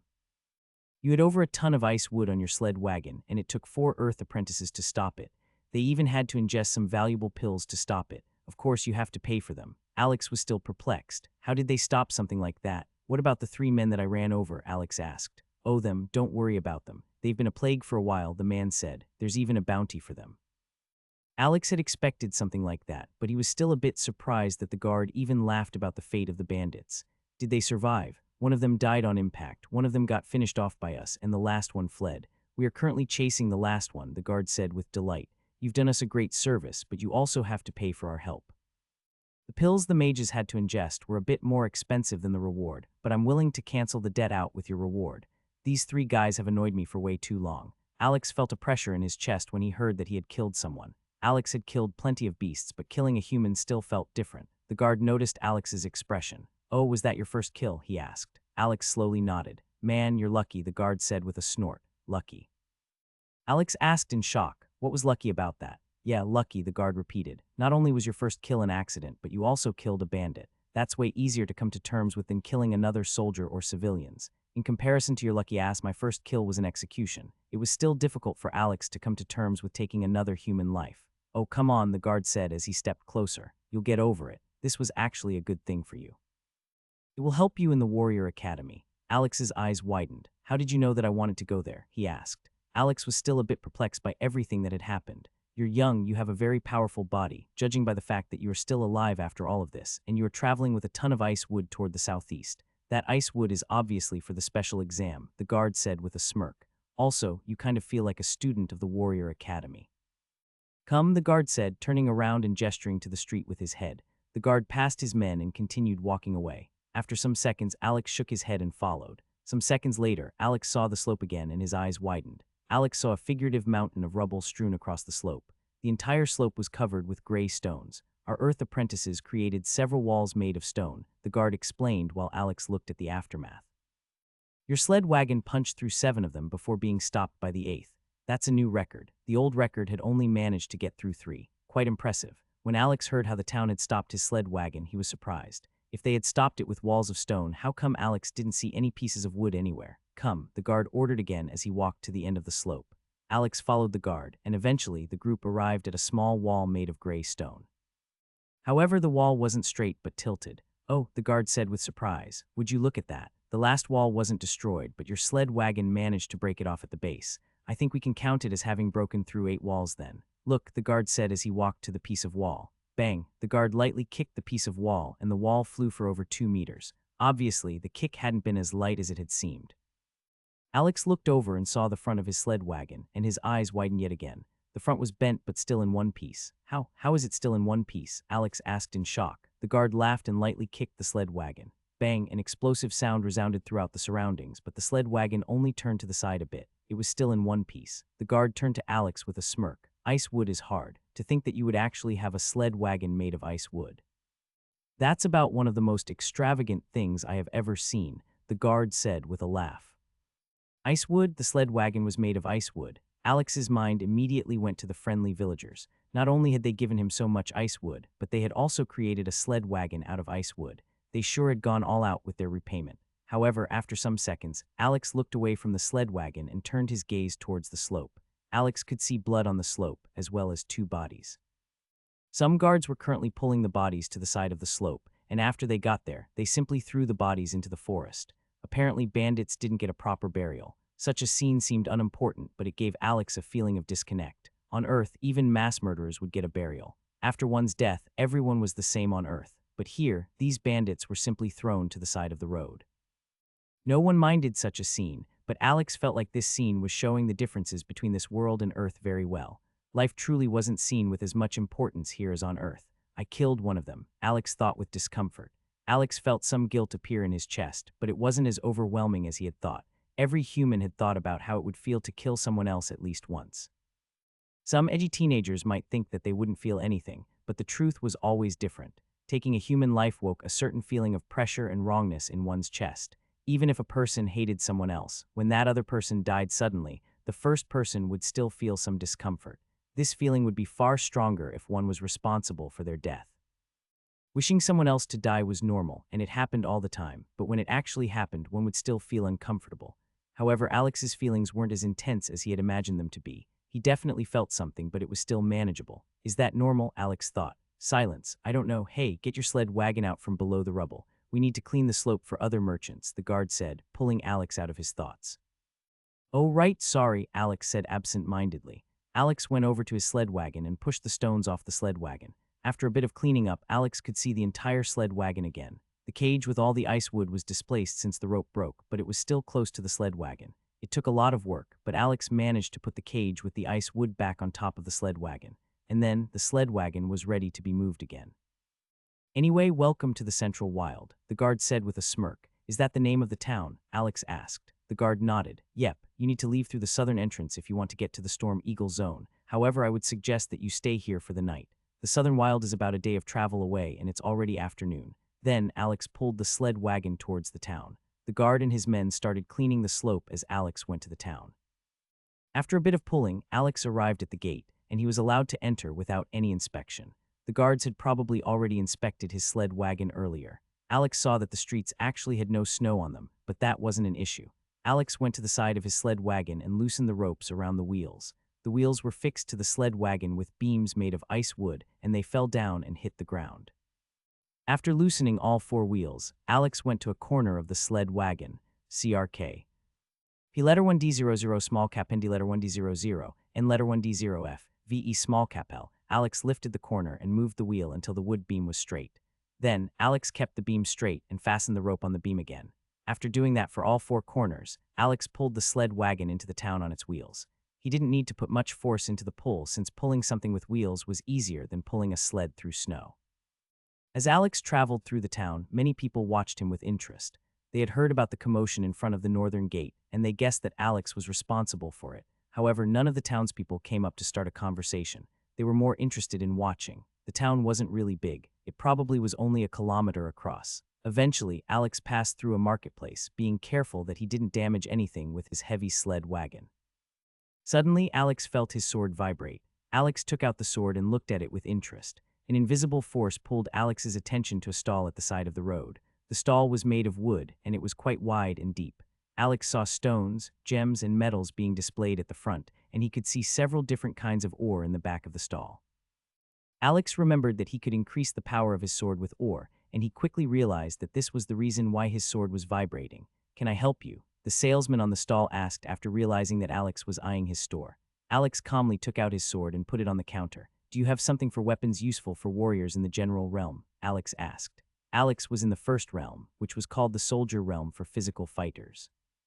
The general realm was the second realm. Alex knew that his weapon was probably useful for warriors in the soldier realm, so if he wanted to increase its power with ore, he needed it to be of the second realm. When the salesman heard Alex's words, a bright smile appeared on his face. "We specialize in such ore. The dark iron ore is the ore of choice for warriors in the general realm," the man said. Alex nodded. "How much to reforge this entire sword with dark iron ore?" he asked.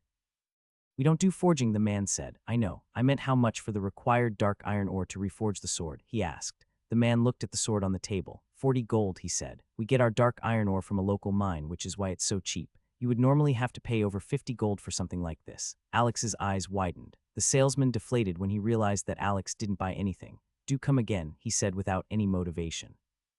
"Seems like you have to wait," Alex said quietly to his sword. Surprisingly, Alex felt like his sword vibrated a little. Alex had already realized that his sword wasn't so simple, but he still wasn't quite sure about its abilities. He probably had to wait until he had enough money to upgrade it to find out more. After a while of pulling, Alex reached the southern gate and he went through it. The guard had said that Alex should spend the night here, but Alex didn't plan on doing that. First of all, Alex didn't have any money, and he couldn't just pay in ice wood. There was no sense in spending the night in the town when he would sleep on the ground. Second, it was still afternoon, and Alex could still get some hours of travel out of the day. Third, Alex was used to sleeping in the wild, so Alex decided to directly continue to the southern wild. Alex left through the southern entrance and saw the southern area behind the central wild. It didn't look much different from the other parts of this zone, except for maybe it being a bit flatter. There were still some hills here and there, but it wasn't as exaggerated as the northern part of the town. As Alex went past the southern entrance, he put the wheels of the sled wagon away again and transformed it back into a sled. P letter 1D00 small cap ND letter 1D00 N letter 1D0F VE small cap L. Then Alex took a deep breath and continued pulling. It was currently afternoon and Alex still had enough daylight to travel. Not much of note happened as Alex continued traveling to the southeast. It was just incredibly boring and tiresome. Alex saw some big birds flying over the street occasionally, and Alex always stopped to look at them. He didn't want to be caught by surprise by some powerful bird swooping down from the sky. These birds looked rather powerful, and Alex didn't trust that they didn't eat humans. Alex even saw some of the bigger birds flying circles above him, but they all left after circling him for 2 times or so. He wasn't sure if they were evaluating his power or if they were just curious. After a couple of hours, dusk arrived. Alex had probably traveled for around 25 to 30 kilometers in these couple of hours, which was way too slow for his liking. Sadly, the sled wagon was simply too heavy. Being a trader sucks, Alex thought. The merchants that passed me in the last couple of hours all used horses and bulls to pull their cargo. Wonder how expensive these animals are in this world. I didn't see many of them in the town. Several traders had passed Alex during the last couple of hours. They were all driving way faster than him, and they all passed Alex easily. Most of them were driving carriages with trailers behind them, but that wasn't all. The merchants also had bodyguards running alongside their small caravan. These bodyguards all threw Alex some confused looks, which was understandable. After all, Alex was pulling the sled wagon himself, and he was traveling alone. Whenever a merchant passed Alex, he heard several greetings from the guards, and the merchants even told him their names and their specialties. They had seen the sled wagon Alex was pulling, and they knew that he would earn big money with all that ice wood. To the merchants, Alex was a potential client, but all of that had stopped about an hour ago. Starting from an hour ago, no more merchants passed Alex, which gave him some insight into the remaining distance to the southern wilds. There should be about half an hour of daylight left, and everyone stopped passing me about an hour ago. That means that their carriages can't travel the remaining distance in 1.5 hours. The carriages were traveling at around 40 kph, which means that there should be about 50 to 60 kilometers left. I'm moving at around 10 kph, which means that I probably have around 5 to 6 hours of travel left. Sure enough, in total, it should be about a day's worth of travel. The guard was right. Anyway, I think it's time to pause for the night. I don't know what kind of creatures are living here since all the merchants are avoiding traveling through the night. Alex pulled the sled wagon to the side of the road into the forest. It wasn't easy to find a gap big enough for the sled wagon to pass through, but after a bit of searching, Alex found one. After putting the sled wagon partly into the forest, Alex left the sled wagon and stretched. Man, my muscles are all sore. After a bit of stretching, Alex took out his sword and began training. He never skipped a day of training. By now, Alex was able to swing his sword with incredible speed, and whenever he unleashed a strike, one could basically only see an afterimage due to the strike's speed. Alex's different kinds of attacks also flowed more easily into each other, eliminating the awkwardness between strikes. Alex hated awkwardness in his fighting style, and he tried his best to get rid of it. After about an hour of swinging his sword, Alex was drenched in sweat, which was normal. Alex jumped up a nearby tree and sat down on one of its thick branches. The trees around Alex were still mostly conifers, but he had long since gotten used to sitting on branches filled with small needles. The reason why Alex was sleeping on the trees was that he wanted to be careful. He had no idea what kinds of creatures or beasts lived here, and if he had to fight one, he would rather have the initiative. If he stayed the night on the carriage, basically everything in the surroundings would notice him. However, by staying on a tree, all the curious eyes would be drawn to the carriage first, allowing Alex to gather information on any newcomer. Alex closed his eyes and started meditating. Meditation worked somewhat as a replacement for sleeping, but he still needed to sleep for about 6 hours every 2 days. Of course, Alex wasn't stupid enough to sleep in an unknown region. Alex slowly lost himself to his meditation. All his muscles had already fully recovered in just a couple of minutes, but Alex continued meditating to bridge over the time he should be asleep. Meditating without training wouldn't increase Alex's power, but it wasn't useless. Alex was pretty good at controlling mana by now, but after every couple of sessions of meditation, his ability to control mana became even better. Alex's body wasn't without mana. Yes, his mana was mainly used to train his body, but Alex had noticed that he also had some mana stored inside all his muscles. Right now, that stored mana mainly acted as a storage used for regenerating injuries. With Alex's higher control over mana, he had noticed that the stored mana was being used up during his training. That's when Alex had realized that the stored mana worked similarly to the sugar stored in one's liver. To move a body, one needed energy, which mainly came from the stored glucose in one's liver. At least that's how it had been on Earth. When the glucose was used up, the body burned fat, but the burning of fat was way more complicated, and the process was quite elaborate. By burning fat, the body couldn't reach the same explosive power as by burning glucose. As a former athlete, Alex had to know all of these things, so how did mana differ? From what Alex had seen, mana worked like an upgraded version of sugar. By moving around, Alex's body was using up mana. Of course, Alex's body also had a passive regeneration of mana, which was strong enough to get him through an entire day of work. The passive regeneration of mana was strong enough to allow Alex to jog indefinitely, assuming he didn't need to sleep or eat. Yet if Alex started running, sprinting, jumping, or slashing with his full power, he would use up far more mana than he was regenerating. It became even crazier when he injured himself. Apparently, healing an injury took a ridiculous amount of mana. In the past, when Alex got injured, his passive mana storage would be nearly entirely used up just by healing a cut, but now, Alex had enough control over his mana to stop that from happening. Obviously, the ability to continue jumping around and fighting was more important than healing a cut. The ability to control mana is probably of imperative importance, Alex thought while meditating. Mana is technically a very potent form of energy, and you can basically do anything with enough energy. I'm certain that I can use the mana in my body for more than just jumping around and attacking. There have to be other kinds of uses.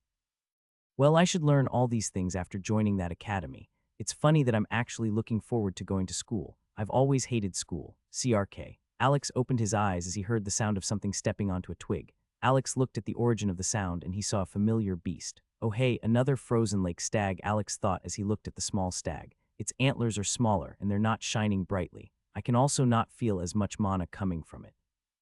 It's definitely weaker than the one I killed. The frozen lake stag was carefully moving towards Alex's sled wagon. There was a ton of ice wood on the sled wagon, and the frozen lake stag loved ice wood. One could say it was hungry. However, it wasn't the only thing that felt hungry. Alex looked at the frozen lake stag greedily. Alex sat on the tree while a campfire was burning below him. Several skewers filled with meat were hanging near the fire, and Alex was eating one of those skewers right now. From time to time, Alex jumped down, retrieved another skewer, and went back to the tree. He still wasn't sure what kind of creatures lived in this area, so he tried to remain hidden. Anything that came here would have its attention drawn to the fire and sled wagon, leaving Alex the initiative. After eating quite a bit of meat, Alex pulled the remaining skewers from the fire, put some of his spare clothes around them, and put them on the sled wagon. He would eat them tomorrow while traveling. A couple of hours passed, and it was now well into the night. That's when Alex felt something approach. Alex didn't hear or see the approaching creature, but he felt a lot of ice mana moving towards him. Alex slowly stood up from the branch and silently moved to the next tree. A feeling of nervousness appeared in Alex, but he forced himself to remain calm. Judging by the amount of ice mana being displaced, this is probably a creature of the second realm, and it's definitely not in the earlier stages. I can't fight that. After moving 2 trees away from his makeshift camp, Alex closed his eyes to concentrate on feeling the ice mana in the atmosphere. In Alex's mind, he saw a sizable blue ball of ice mana moving towards his old camp. The blue ball of mana was about 2 meters in diameter, which confused Alex a bit. It feels like the creature is about as long as it is wide. It's not as tall as it's wide or long, but it is still quite tall. I wonder what kind of creature that could be. Surprisingly, Alex heard absolutely nothing. The forest was completely silent, which was a scary thought. A creature of such a size should make some sort of noise. Sure, the pest cats were also silent creatures, but they had an affinity for darkness. Alex was pretty certain that the darkness affinity allowed the pest cats to remain silent. Yet the creature that had just entered Alex's camp obviously had an ice affinity. If I couldn't perceive ice mana, my survival would depend on luck. I would have remained on my branch, and I wouldn't even have noticed it. My survival would have completely hinged on it not seeing me on my branch. According to Alex's perception, the creature stopped before Alex's campfire, and then Alex felt like it had gotten colder. Did it put out the fire? It probably doesn't like fire due to its affinity. Then Alex felt the creature going to his sled wagon. The sled wagon was made of ice wood, which had a lot of ice mana.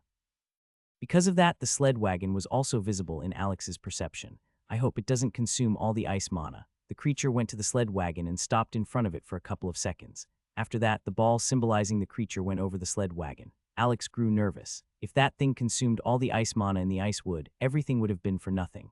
Luckily, the creature only walked around the sled wagon. It climbed over it, circled it, and stopped beside it. Obviously, it was quite curious about the sled wagon. The creature moved around a lot, but Alex had never heard any sound coming from it. Some seconds later, the creature left the sled wagon without absorbing the ice mana, yet Alex felt it coming towards him. It wasn't moving very fast, but it was definitely coming towards his tree. Alex narrowed his eyes as he made a split-second decision. Whoom! Alex shot an ice blast to his front and quickly circled the tree. In Alex's perception, the ball of ice mana shot towards the direction of Alex's ice blast with incredible speed. Alex didn't hear any sound. After that, Alex slowly and silently climbed down the tree and snuck towards his sled wagon. That thing has an ice affinity, and it can probably also feel ice mana. It probably felt a little bit of ice mana coming from my left arm. In Alex's perception, the blue ball of ice mana was rapidly moving around the forest.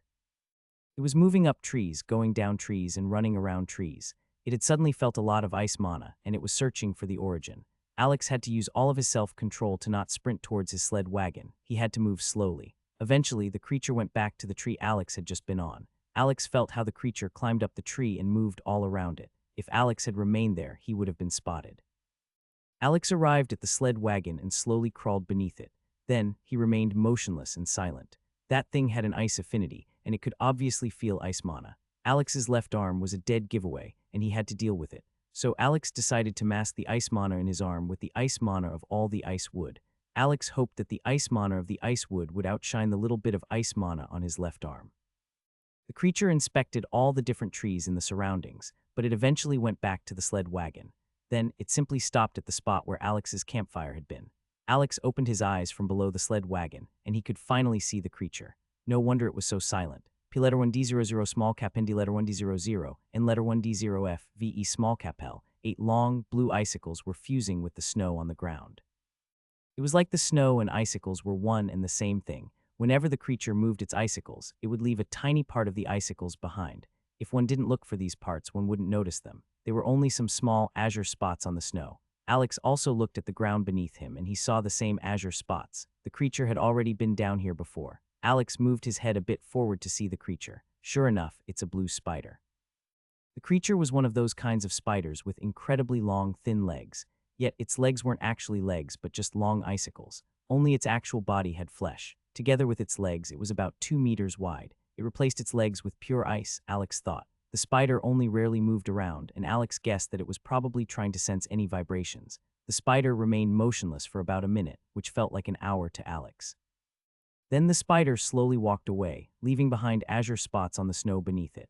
After a while, Alex couldn't see it anymore, and he closed his eyes to check the surroundings with his perception. The spider continued traveling for a while at a slow pace, but then it suddenly exploded to the side. Alex felt the spider speed out of the range of his perception. Cree! Alex heard the painful screech of a beast. Alex took a deep breath and released a deep sigh. The spider found its prey, which meant that it would return to wherever it had come from. That was close, Alex thought as he finally relaxed. Luckily, it had an ice affinity. I honestly need to be more careful in the future. Right now, I'm in the ice wyvern zone, which is filled with ice mana. Nearly all the beasts in this zone have an ice affinity, which gives me a way to perceive them before they reach me. However, that won't always remain like that. The Storm Eagle zone is probably full of beasts with a wind affinity, and I can't feel wind mana. I'm pretty strong, but there are still several creatures in the wild that are more powerful than me. I should avoid staying outside if it can be helped. I've been too arrogant, Alex thought with narrowed eyes. Alex slowly left the sled wagon and went back to his tree. The sled wagon was still a major beacon for all the creatures with an ice affinity, and Alex had only gone below it earlier because the spider had already thoroughly investigated it. Luckily, for the remainder of the night, nothing of note happened. When Alex saw the first light of day, he took a deep breath. Time to continue. Alex started the next day by continuing to pull his sled wagon along the road. As always, it was very exhausting and boring. About 2 hours later, Alex saw the first merchants pass him again on their fancy carriages. The merchants introduced themselves, and the guards following the carriages also shot a short greeting to Alex. Luckily, no major event took place for the next couple of hours, and Alex safely arrived in the southern wild. As Alex saw the gates of the town, he rubbed the sweat off his forehead. However, Alex quickly stopped as he noticed his own action. Sweat, Alex thought as he looked at his left sleeve. It's been a while since I actually sweated from exertion. The surroundings are always cold enough that I didn't need to sweat. Alex pulled his right hand out of his cloak and felt the surroundings. It's getting warmer, Alex thought.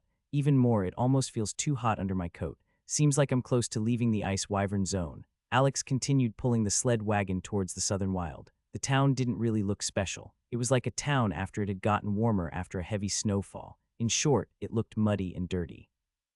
When Alex came to the northern gate, the guards stopped him and looked through his stack of ice wood for anything illegal. Their investigation was pretty thorough, taking nearly 5 minutes. Why do you want to enter the southern wild? The guard captain asked with practiced ease. I'm just in transit. I'm selling this ice wood in Warrior's Paradise for my entrance exam, Alex answered. He had noticed that several people knew about the Warrior Academy and its entrance exams, which was why he didn't add anything to his explanation. The guard captain looked with surprise at Alex's face and squinted his eyes. You looked way older at first glance, the guard captain said. All right, you can enter. I've got a question, Alex said. Sure, the guard captain said leisurely. Are there any dangers between here and Warrior's Paradise? Alex asked. I've spent the last night in the wilds between here and the central wild, and that was too close for comfort. Oh, the guard captain uttered as Alex got his attention. What did you encounter? General stage spider, Alex said, and not the weak general stage kind. It was azure and had 8 icicles for legs. It moved very quietly through the night and it nearly got me. The guard captain's eyes narrowed. You saw an icy grave widow, he asked. I don't know the name, Alex answered. The guard captain spat to the side. Of course it had to be an icy grave widow. We've been searching for the cause of the nightly disappearances for a while now, but no one saw anything. They either come back without having encountered anything too dangerous or don't return at all. No problem, Alex said. You said you were going to join the Warrior Academy, right? Are you interested in taking part in the hunt for the icy grave widow? You seem pretty strong, and we could need someone like you, the guard captain said. Of course you will also be paid generously. Alex was a bit surprised by the offer, but he immediately shook his head. Sorry, I'm not suicidal. If that thing were in the earlier levels of the general realm, I could accompany you, but it's definitely stronger. Listen, your survival would basically be guaranteed, the guard captain added. We generally send several warriors in the general realm to deal with icy grave widows. It's not about if we get it or if we win the fight, but when. Sorry, I still have to decline, Alex answered. I've lived in the wilds for a long time and I'm still not very comfortable around other humans. The thought of putting my life into the hands of others is something that I'm not comfortable with. After some seconds of silence, the guard captain only sighed. Fine, it's your decision after all. Anyway, as a reward for telling us about the icy grave widow, I'll give you some information for your future journey. After you leave through the southeastern gate, you will have to travel for about 2 days to reach the next town. The town is called Blizzard's Edge due to its proximity to both zones. On the path to Blizzard's Edge, you don't really have to be careful of any powerful beasts. The elemental mana is weak in the atmosphere, and beasts don't like that. You will at most see some early or middle soldier stage beasts, and those shouldn't be a problem for you, the guard captain explained. Alex nodded. However, the weak presence of beasts makes this place a haven for bandits. There's a known bandit camp located somewhere between here and Blizzard's Edge, but we haven't been able to find the camp yet. Their leader should be a late soldier stage warrior, but he only very rarely robs people himself. He has lackeys for that. The most powerful bandits you have a chance to meet should be a group of 5 led by a middle soldier stage warrior. Alex's eyes narrowed while the guard captain continued. However, you will probably not come across such a group, the guard captain added. The leaders of these squads are experienced, and they would quickly realize that you're not an easy target. The goal of the bandits is to make some easy money, not to fight someone to the death. You're not an easy target, and they will see that with one glance. Attacking you is too risky. So if you meet any bandits, they will most likely be a group of newbies, and they won't be a danger to someone of your power. Then the guard captain's eyes narrowed. However, that may be even more dangerous for you than meeting an experienced group of bandits, the guard captain added. P letter 1D00 small cap N D letter 1D00, N letter 1D0F, VE small cap L. Alex lifted an eyebrow. What do you mean? Newbies have a certain aura of inexperience, fear, and nervousness on them, the guard captain explained. To an experienced warrior, they seem more like a group of rascals than bandits. Many warriors can't bring themselves to kill these newbie bandits and will only heavily injure them or scare them. They will most likely also throw some life advice at them. However, people that have become bandits have already fallen to a level of poverty we can't even imagine. All the life advice we can throw at them is useless. They won't accept the life advice someone gives them, but will only get angry at the person. The newbies will then inform their higher-ups about the target, and you will meet with more powerful bandits. Even more, they know about your power now, and the group that will meet you will be comprised of many middle soldier stage warriors. The eyes of the guard captain pierced into Alex. If you meet any bandits, you can't allow them to escape, the guard captain said with severity. If someone tries to rob you, you must kill them. Otherwise, you're playing needlessly with your own life. The danger of this road for you are not beasts or powerful bandits, but your own innocence. I hope you can come to terms with killing some people that you will perceive simply as a bunch of kids. Alex took a deep breath. Killing a bunch of kids. Alex's mind went back to the bandit he had run over on the way to the central wild. Alex still felt uncomfortable whenever he thought about that event. However, he hadn't killed them on purpose, and even more, he couldn't even have stopped the sled wagon if he wanted to. They had essentially thrown their own lives away. Yet this time it would be different. The lives of these newbie bandits would be in his hands. The guard captain nodded. No problem. You can't travel to Blizzard's Edge in 1 day anyway, which means that you have to camp on the way there. If some bandits decide to strike, it will be in the night. The guard captain motioned for Alex to enter the town with his head. Don't make a mistake, it's your life or theirs. Alex nodded again and entered the town. There wasn't anything special in the town, and Alex simply passed through it in silence. Several merchants were asking him to buy stuff, but Alex ignored them. Couple minutes later, Alex exited through the southern gate of the southern wild. Is it fine if I stay near the walls of the city for the night? Alex asked the guard captain of this gate. I don't have any money to stay in the town, and I don't want to stay 2 nights on the road from here to Blizzard's Edge. The guard captain looked at Alex with a bored expression. Sure, Bandits won't dare to come this close to the town. Just don't make too much noise." The guard captain nodded back and went back to his job. Alex pulled the sled wagon to the side of the road and stretched. Shing. Alex pulled out his sword and started his training. After hours of training, Alex stopped when the sun went past the horizon. Night had arrived and Alex decided to sleep. Alex had already skipped a night of sleep on the way to the southern wild, and he didn't want to feel tired for the journey to Blizzard's Edge. "I've traveled quite a bit in the last couple of days," Alex thought. "First, I went from Duke Whirlwind's garden to Koldu Village. Then I went from Koldu Village to the Central Wild and from the Central Wild to the Southern Wild. Tomorrow, I will start the 2-day journey to Blizzard's Edge. After that, I should be pretty close to Warrior's Paradise." Alex's gaze traveled to the northwest. He couldn't see any big mountains in that direction. "I can't even see the plateau anymore." Then, Alex looked at the sled wagon behind him. "No wonder people pay a lot for ice wood in Warrior's Paradise. I haven't seen ice wood trees ever since exiting Koldu Village, and the journey from Koldu Village to Warrior's Paradise is dangerous and long. Even a carriage pulled by horses will probably take 2 to 3 days to get to Warrior's Paradise from Koldu Village. Even more, the merchants have to hire guards if they want to save on travel time. If they traveled through the night, a carriage would probably only need about 24 hours for the journey, but they would need guards to protect them. Without guards, I think a carriage would leave Koldu Village at dawn and spend the night in the Southern Wild. After that, they would travel to Blizzard's Edge and spend the night there. Lastly, they would probably directly travel to Warrior's Paradise. 1 day of journey with guards or 3 days without guards. I guess it depends on the goods if it's worth hiring guards or not."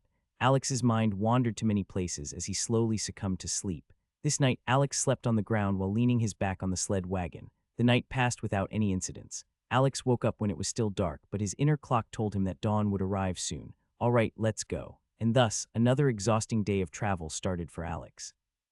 P letter 1D00 small cap N D letter 1D00 N letter 1D0F VE small cap L. Alex pulled the sled wagon for over 12 hours. Tens of carriages had already passed him, and Alex had also seen some camps of people traveling without carriages. It's a feast for bandits. By now, Alex could see no more snow or mud. There were even some trees with actual leaves on them. Alex had almost forgotten what they looked like since he had been around nothing but conifers for months. The temperature was still a bit cold, but it wasn't freezing. If Alex had to put a month to the current weather, he would say March. The winter was at its end, but spring wasn't fully there yet. When night arrived, Alex jumped onto his sled wagon and closed his eyes in meditation. Alex didn't want to train right now since he had to be in his peak condition for any eventual attacks. The entire day, Alex had felt uncomfortable, and it had only gotten worse the closer night came.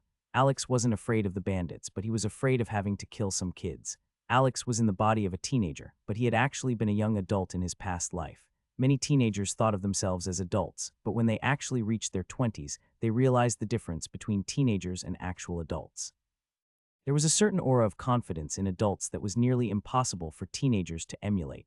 A slight wind blew through the surroundings, and Alex felt the gentle movement of his hair in the wind. Everything was silent. Hours passed. Alex felt a bit hungry, but he could get through a day without eating. Alex focused on gathering mana in his meditation, and time passed rather quickly for him. It was like he was half asleep and half awake. Suddenly, Alex opened his narrowed eyes. He had heard the sound of movement in the distance. Alex looked over, and he saw a shadow dart behind a tree. The bandits had arrived. Alex looked towards the area where he had seen the shadow. He had been certain that the shadow had had the shape of a human. I really didn't want to do this, Alex thought with narrowed eyes. Nervousness crept into his heart as the thought of killing a couple of kids reared its ugly head. Shing. Alex took out his sword and held it beside himself. The light of the moon slightly reflected off the black sword, making it just barely visible in the dark. The forest returned to silence as Alex stood silently on top of the sled wagon, his head turned to the place where the bandits had just been. The wind made Alex's coat wave in a rhythmic fashion, giving him the appearance of a creature ready to strike at any time. Alex's appearance was essentially warning everything and everyone in the surroundings that they shouldn't attack him. Alex knew how effective intimidation could be if someone didn't want to fight. He didn't need to appear aggressive like a bloodthirsty beast. He only had to look like something that wouldn't give up without a fight. He hoped that the bandits would find an easier target.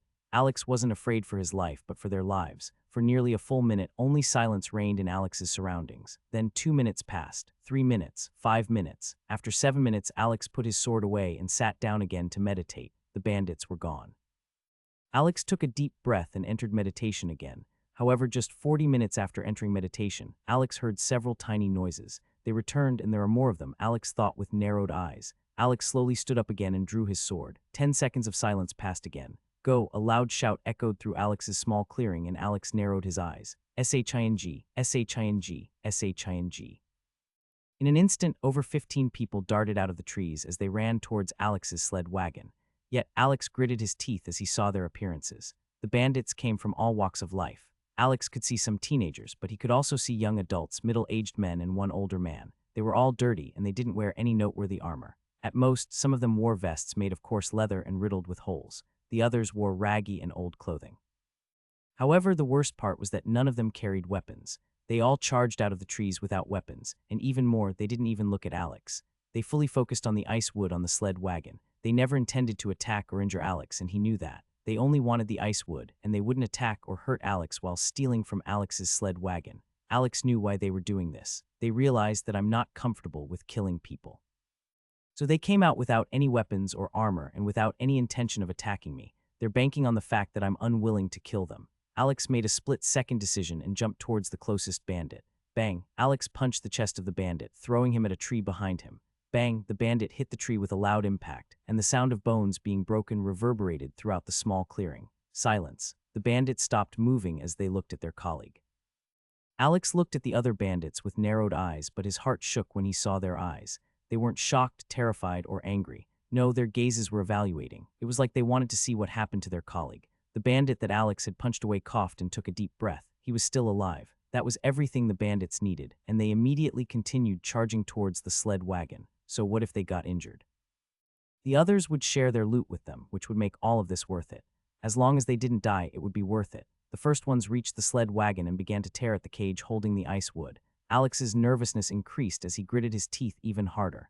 Shing, aahh, a bloody arm flew through the air. Alex had cut off the arm of one of the bandits, who had just clawed on the cage. The other bandits paused for a second to look at what had happened.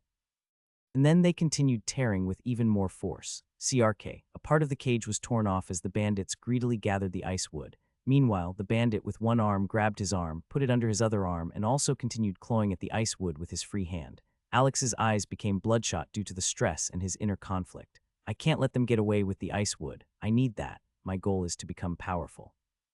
I want to reach heights that would have been impossible on Earth. The words of the guard captain shot through Alex's mind. It's your life or theirs. Shing, silence. The bandits looked over in shock as they paused. A headless body fell to the ground. Alex gripped his sword tightly. It was so easy. My sword went through his body like butter. I just ended a human life. Alex's arm shook as his nervousness and fear turned to rage. These bandits had forced him to take a path of no return, and he hated them for it. He had already killed one, and it didn't feel as bad as he had thought. There was no immediate feeling of regret or terror. No, it only felt like Alex had just lost something. Killing didn't feel that hard right now, and his anger was all the reason Alex needed. Shing. Alex diagonally bisected the torso of another bandit. His sword was so sharp that the torso might as well not have existed. The eyes of the bandits reflected deep fear. They quickly grabbed any ice wood they could carry and ran away.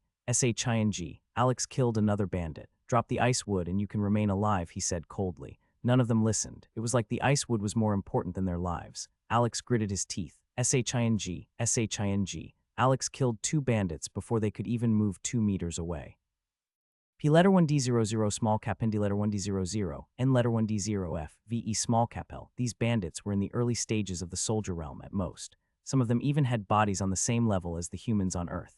Drop it, Alex shouted. Some of the bandits looked back, and when they saw the additional corpses, they dropped the ice wood and continued running. However, the 3 most distant bandits didn't drop the ice wood. They had the best chance of getting away. Bang! The ground below Alex nearly exploded as he charged forward with his full speed. In less than a second, Alex arrived near the first bandit and killed him. Bang! Alex changed his trajectory to charge at the next bandit. They weren't all fleeing in the same direction. Some of the bandits felt a powerful wind pass them as a black shadow darted in and out of their vision. In just 2 seconds, the second bandit died. Then in another 4 seconds, the last bandit carrying ice wood died. Only the sounds of hurried footsteps could be heard echoing throughout the forest. Alex didn't move as he simply looked at the newest corpse in front of him. The image of a headless body and a solitary head made Alex feel like this thing wasn't a human. It was hard for Alex to accept that the head and the body had been a human once. It was like these 2 things weren't related at all. Alex looked into the terrified eyes of the head. The head had belonged to a teenager. After some seconds, Alex wordlessly bowed down and pushed the body to the side. Alex's hand moved forward, and he took the solitary piece of ice wood from the corpse. Alex looked at the piece of ice wood for a while. Was it worth it to die for one piece of ice wood? Alex thought, gazing at the piece of ice wood. Then Alex's gaze wandered to the head. Was he deserving of death for only stealing a single piece of ice wood? Silence. Alex couldn't find an answer for a long time.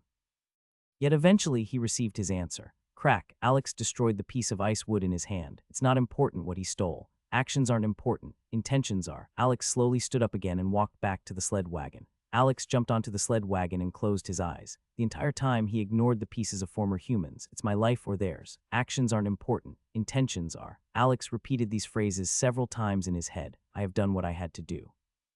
And thus silence returned to the clearing. Alex repeated these phrases in his head throughout the night. Alex was the only living thing, and the area around his sled wagon was surrounded by the corpses of mortal men. There were no weapons. An hour of silence passed. Alex couldn't enter meditation. P letter 1D00 small cap ND letter 1D00 N letter 1D0F VE small cap L. His body was tense and shaking in anger from time to time. I've done what I needed to do, Alex kept repeating to himself in his mind. He had already gotten used to the smell of blood, but Alex subconsciously breathed through his mouth to avoid smelling it. A painful headache formed over the course of the hour. Alex felt like his stomach was churning. I've done what I needed to do. Alex slowly opened his eyes and gazed at the body pieces surrounding his sled wagon. He had done this a couple of times in the last hour. It was like he was trying to confirm if all of this had really happened. This could have been me, Alex thought as he looked at one of the corpses. However, no matter how often Alex told himself these things, it was like something inside of him wasn't accepting his thoughts. I did the right thing. If I had let them escape, they would have called stronger bandits. However, as Alex had that thought, he realized something. But then, why did I only kill the ones that carried ice wood? Alex's insides shuddered. I let the others escape. Stronger bandits will come either way. But then, why did I kill the others? They were already all retreating. Would some pieces of ice wood ruin my plan? Silence. Alex looked at the pieces of ice wood that some corpses still held in their hands. Alex knew the answer. Without killing at least one or two of them, the others wouldn't have retreated. Killing no one would have ended in my entire sled wagon being stolen. Silence. Alex looked at the corpses. Except for the first two, the other deaths were unnecessary. Their deaths don't change the outcome. Silence. I should have killed all of them, Alex thought after a while. If I had killed all of them, these deaths wouldn't have been worthless. I've forgotten the very lesson I have learned in the wilds. Either go all the way or retreat. I tried to have both things. I wanted to keep my belongings and remain safe, but I also didn't want to kill anyone. My indecisiveness has ended up with me getting neither of these two things. I've killed several people, and my safety isn't guaranteed. I should have killed all of them. Silence. As Alex arrived at that train of thought, his tense body slowly relaxed. However, his headache worsened. I can't make that mistake again. Silence. Suddenly, Alex's eyes shot open with a cold glint as he heard a very silent sound in the distance. Bang! The sled wagon shook as Alex shot into the distance with all of his speed. Wait. SHING, two halves of a body fell to the ground. Alex looked at the corpse with narrowed eyes. Black clothing made of leather, daggers, a crossbow, a hood. It's a bandit, but a stronger one. I felt a tinge of resistance from my sword. Alex looked at his surroundings warily, but he didn't hear, see, or feel anyone else. A scout. Alex narrowed his eyes. I can't commit the same mistake. Alex slowly pulled his sword back and hid it in his arm behind his cloak. After that, he silently but swiftly moved along the surroundings of his clearing. Alex had stayed in the wild for a long time, and he had become excellent at moving silently. Alex moved around his clearing in a wide circle, never leaving his sled wagon for too long. He had to keep an eye on it. However, Alex didn't find a second bandit, even after searching for over 5 minutes. Eventually, Alex returned to his sled wagon and sat down again. He hoped that the night would be over soon. The time passed in silence for Alex. The only things keeping Alex company were his thoughts. Meanwhile, at a camp a couple of kilometers away, a middle-aged man with an eye patch was glaring at a young man with unkempt brown hair. He's most likely dead. So what? The man asked with an uncompromising tone. Ryan is our best scout. The young man shouted as he glared at the man. He went through worse things. I'm certain that he's still alive. Then why hasn't he returned yet? The man with the eye patch asked with a solemn voice. I don't know, the young man shouted. However, I'm sure that he's still alive. That's why we have to check up on him. Don't be stupid, the older man snorted. You've been in my camp long enough. You should know how these things go. If he hasn't returned, he either left our group or he's dead. Bandits don't get captured and there are no powerful beasts around. Additionally, Ryan had no reason to leave us. He's dead. Get it through your head, the man with the eye patch said with a serious tone. The young man's fist shook violently in rage. Then we have to take revenge. The man with the eye patch sneered at the young man. Revenge? Are you sure you're a real bandit? Since when do we take revenge? We're hoodlums, the man with the eye patch said with a huff. We're criminals, we're traitors. All of us are only here to earn money for one reason or another. We're not a group of friends. We're not a family. We all have our own families and we all need money. Some of us want it for our starving families and some of us want it for ourselves. The reasons don't matter. We're only here for the money. That's it, the man with the eye patch finished. The young man gritted his teeth in anger. Then let's do it for the money. That guy is carrying over a ton of ice wood. Isn't that worth taking a risk? Have your emotions blinded you to rationality? The man with the eye patch asked with a narrowed eye. The beggars tried to rat him and he killed nearly half of them. That shows that he's not a stranger to killing humans. Then he killed our best scout while he only had the job to scout. I know Ryan and I know that he would have only scouted. He wouldn't have tried anything on his own. He's smarter than that, yet Ryan is dead. That means that the perception of our supposed victim is beyond impressive. Additionally, he managed to kill Ryan. Ryan's orders were to retreat at the first sign of danger, and he has plenty of tricks when it comes to running away. Ryan could only have been killed by someone that's far more powerful than him. Such a person can only be in the late soldier stage or the peak soldier stage. Even if we all attack at once, several of us will still die in the fight. And then what? We will have lost a significant chunk of our most experienced members for some ice wood. It's not worth it, the man with the eye patch finished. However, the young man only grew angrier and more frustrated. Fine, he shouted, then I'll just do it myself. The man turned around to leave the camp. Puchai, however, his feet stopped as a sword came out of his neck. I can't risk you exposing our location, the man with the eye patch said with determination. Shing. The bandit cut the head off and put his sword away. An older person to the man's side only looked at the corpse with eyes filled with pity. Give Martha and Holly 1 gold each, the man said to the older man. The older man nodded. Martha was the wife of Ryan, the dead scout, and Holly was the wife of the dead man on the ground. Give the families of the dead beggars 10 silver each, the man added. The older man nodded again and slowly left the camp. Now the man with the eye patch was left alone, and he released a deep breath. I can't risk the lives of our comrades, he silently said to himself. If we all die, all our families will starve. We can't take any risks. Dawn arrived. Alex's mind was still going wild, even though several hours had already passed. Alex didn't come from this world. He came from Earth. On Earth, murder was not something common. Sure, the news constantly reported about murder, but how many people had actually met someone that knew someone that had been murdered? Alex was currently fighting with himself in his mind. The bandits hadn't stopped, even after Alex had already cut off someone's arm. Was he supposed to just watch? And then what? All his money would be taken away. He had to kill them. They wouldn't stop otherwise. But that created another issue. Alex had killed more people than necessary to stop them. Why? So that the other bandits wouldn't think of him as a pushover. However, he hadn't killed all of them, which made the previous deaths unnecessary in his mind. It was a complex maze of morality. When the first light of the day hit Alex's face, he absent-mindedly jumped down from the sled wagon and looked at his surroundings. The corpses were still there. They had been frozen due to the cold, and nothing had moved in the last couple of hours. It was like no time had passed. However, the change from darkness to light made it appear like a nightmare that had become reality. It was all real. Alex didn't feel much when he saw all the corpses. He wasn't sure what he should feel. He just did whatever he had to do. Alex gathered the remaining ice wood in the surroundings and absent-mindedly repaired the cage as well as he could. It took him some minutes, but he managed to repair the cage somewhat. Alex knew how to make robes and how to create basic structures due to his long time in the wild. Eventually, Alex grabbed the sled wagon and pulled it back to the street.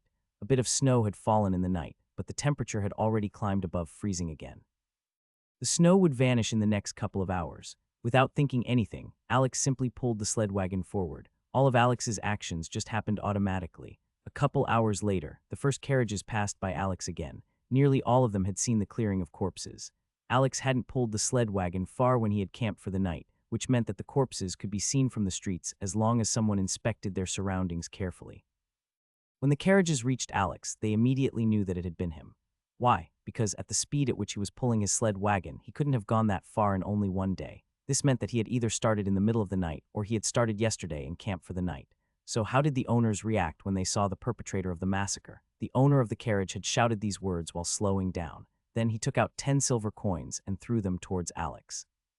Alex only looked at the coins in the dirt with an absent mind. The merchant continued on his way after saying goodbye. Alex looked at the 10 silver coins lying before him in the dirt. It was a reward for killing the bandits. For a while, Alex only looked at the coins. He wasn't sure what he should think about this reward. He had killed several normal humans that hadn't even been armed. They hadn't even attacked him. They had only gone after his sled wagon to get some ice wood they could sell. Many people on Earth would think of Alex as being a cold-hearted and greedy murderer. He had put a bit of his money above several human lives. In a way, Alex knew why those people would think like that.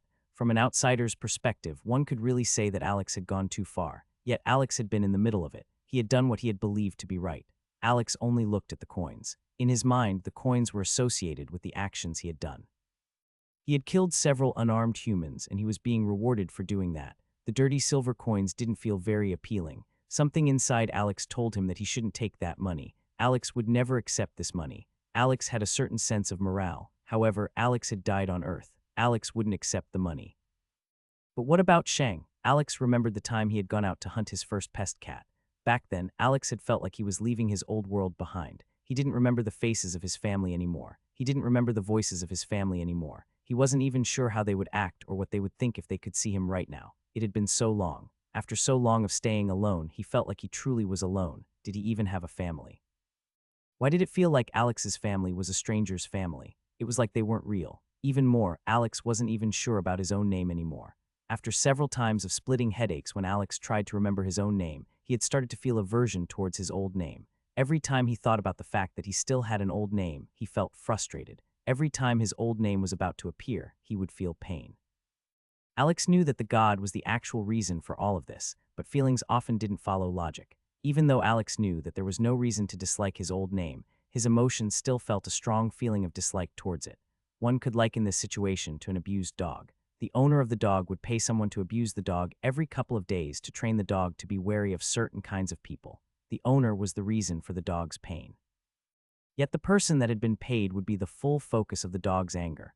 Of course, humans were more intelligent and more complex than dogs, but to a certain degree, emotions still followed these principles. Alex knew that there was nothing wrong with his name, but he disliked it because he associated it with agony. He didn't want to feel agony. Together with the disconnected feeling towards his old family, Alex felt like there was nothing connecting him to his previous life anymore. He had no family.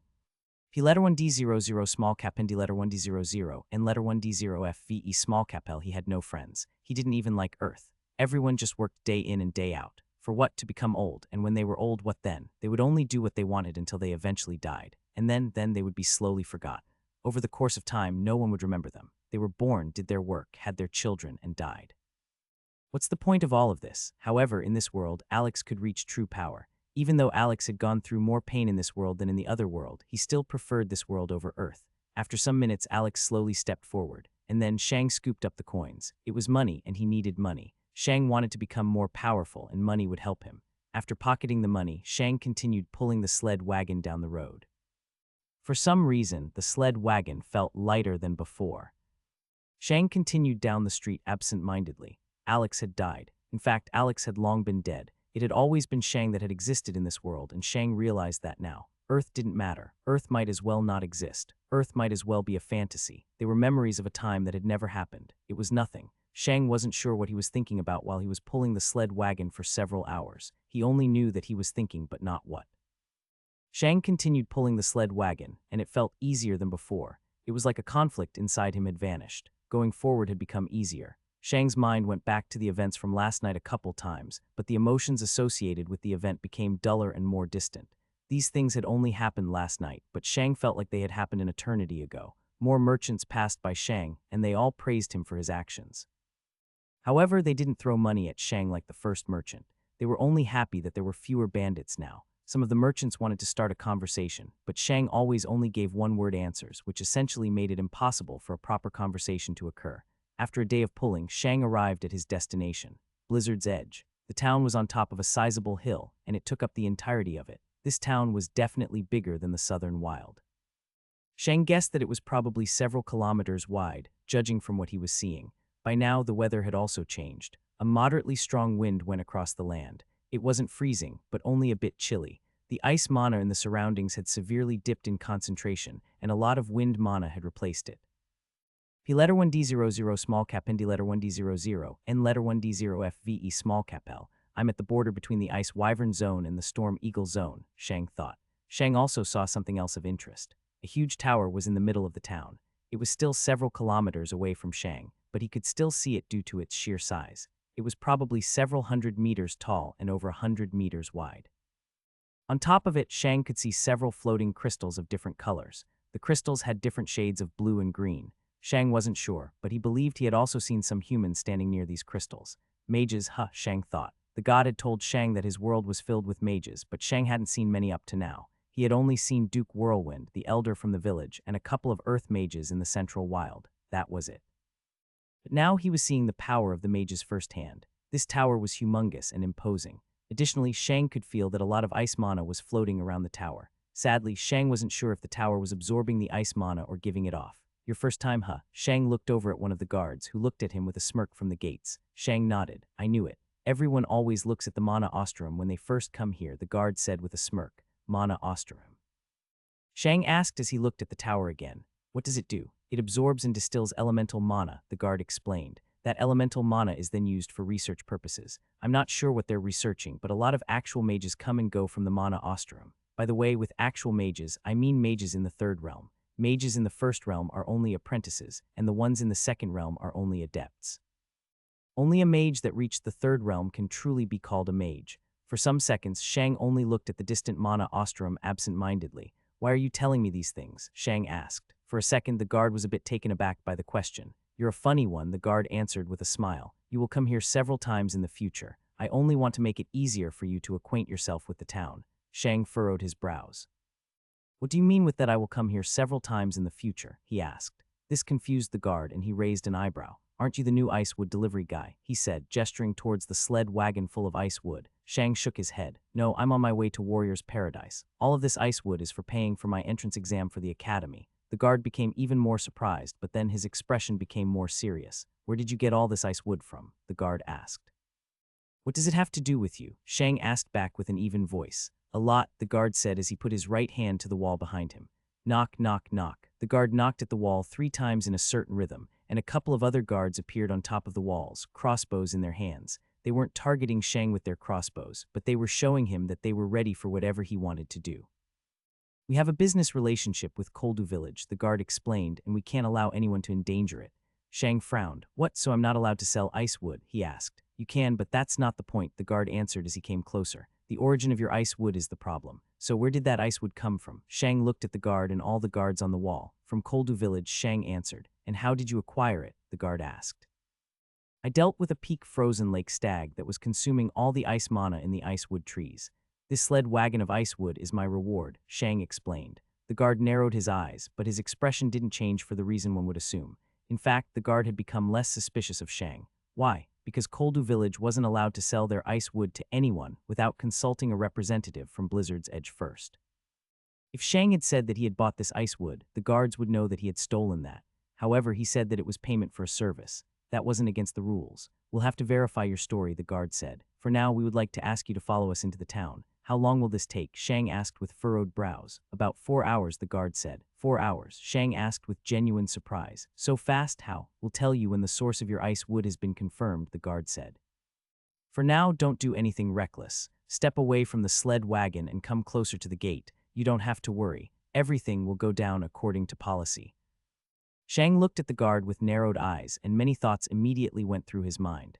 First of all, the guard wore a slightly different armor from the others, which meant that he had a higher standing. Second, the guard had easily called the others on the wall. Third, he felt quite powerful. However, he didn't feel too powerful. Shang had seen physical fighters in the second realm, but the guard didn't feel like he was in the second realm, which meant he was probably in the first realm, the soldier stage.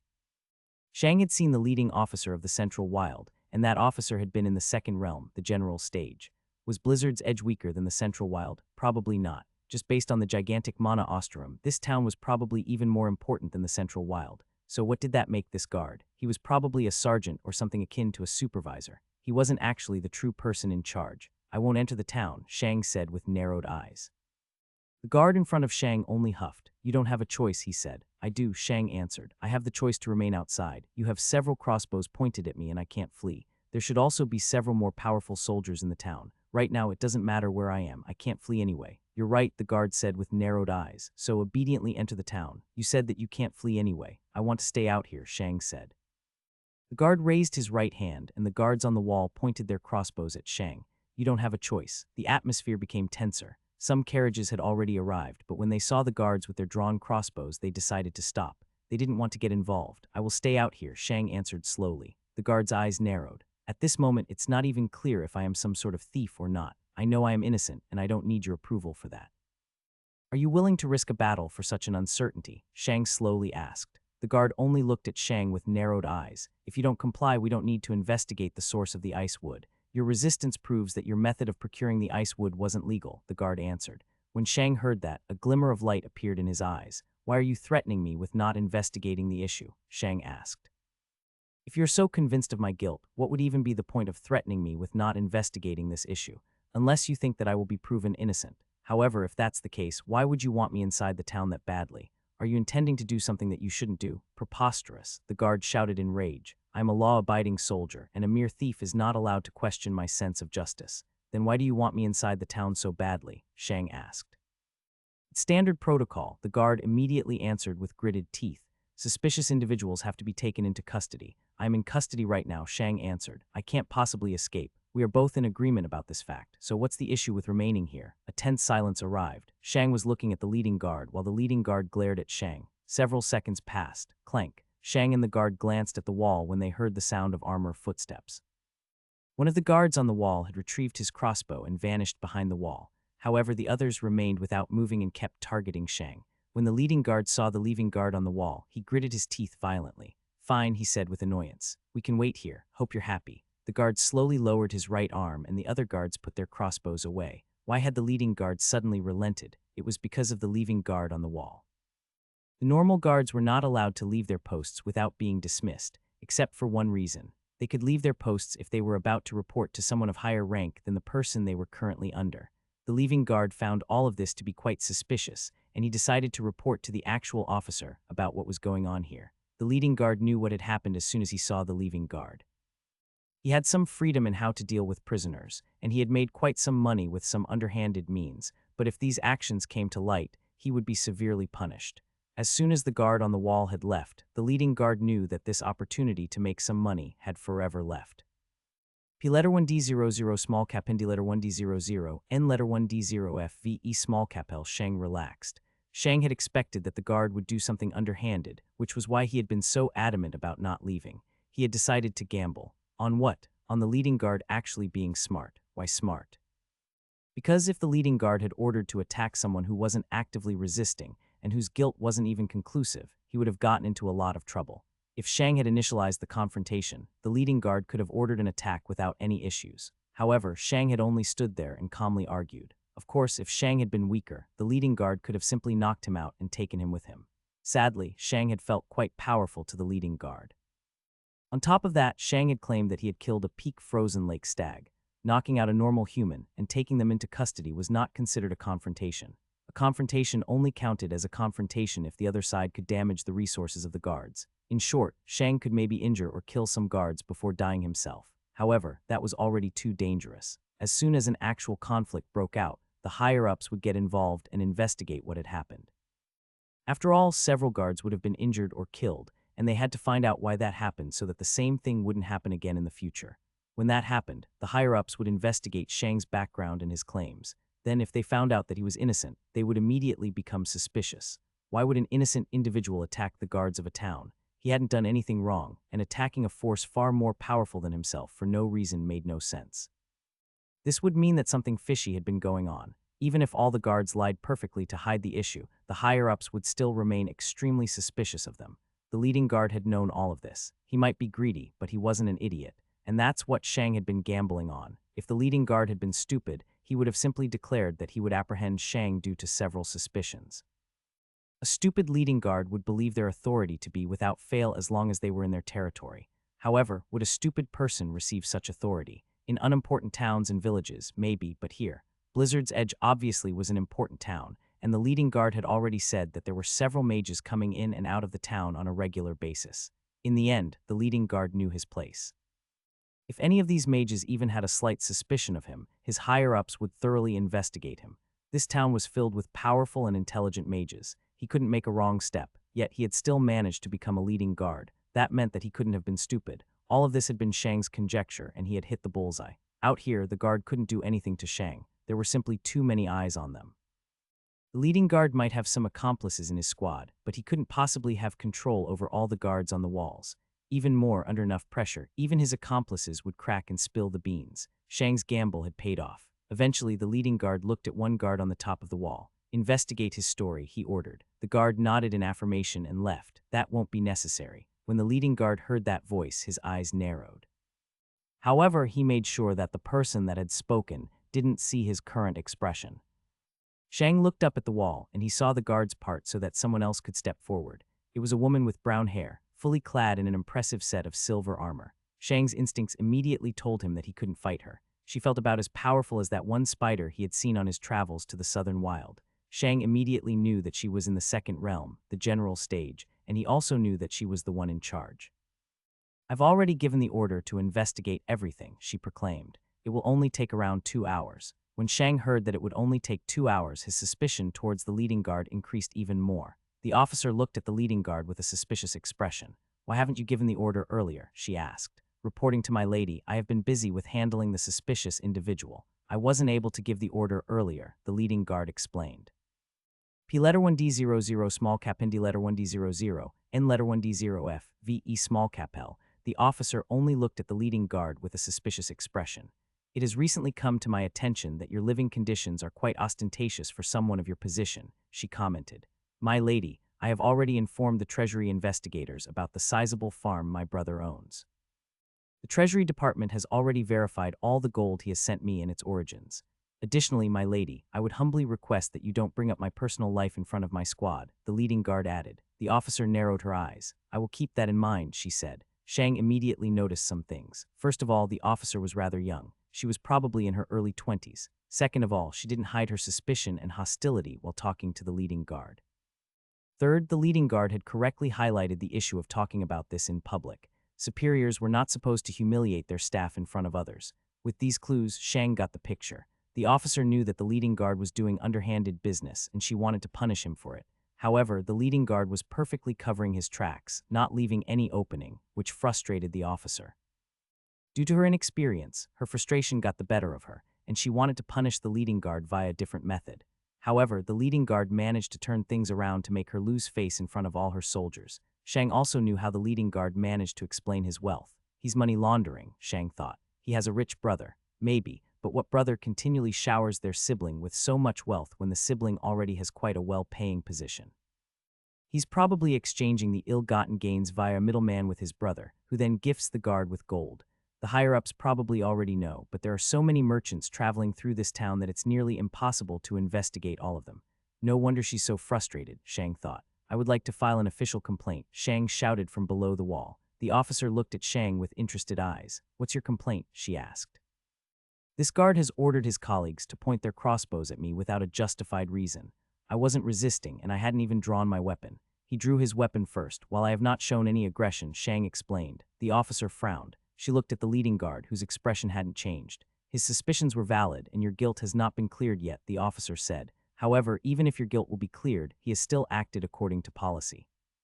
Suspicious individuals are to be brought to the barracks. You are technically already under arrest due to your inability to flee from us, but that can't be considered an official arrest. For an official arrest, you need to be brought to the barracks. Remaining outside under our surveillance is not a right, but a privilege. It is something we can grant, but it's not our obligation. He hasn't broken protocol, and he has acted correctly," she said. There were no emotions in her voice.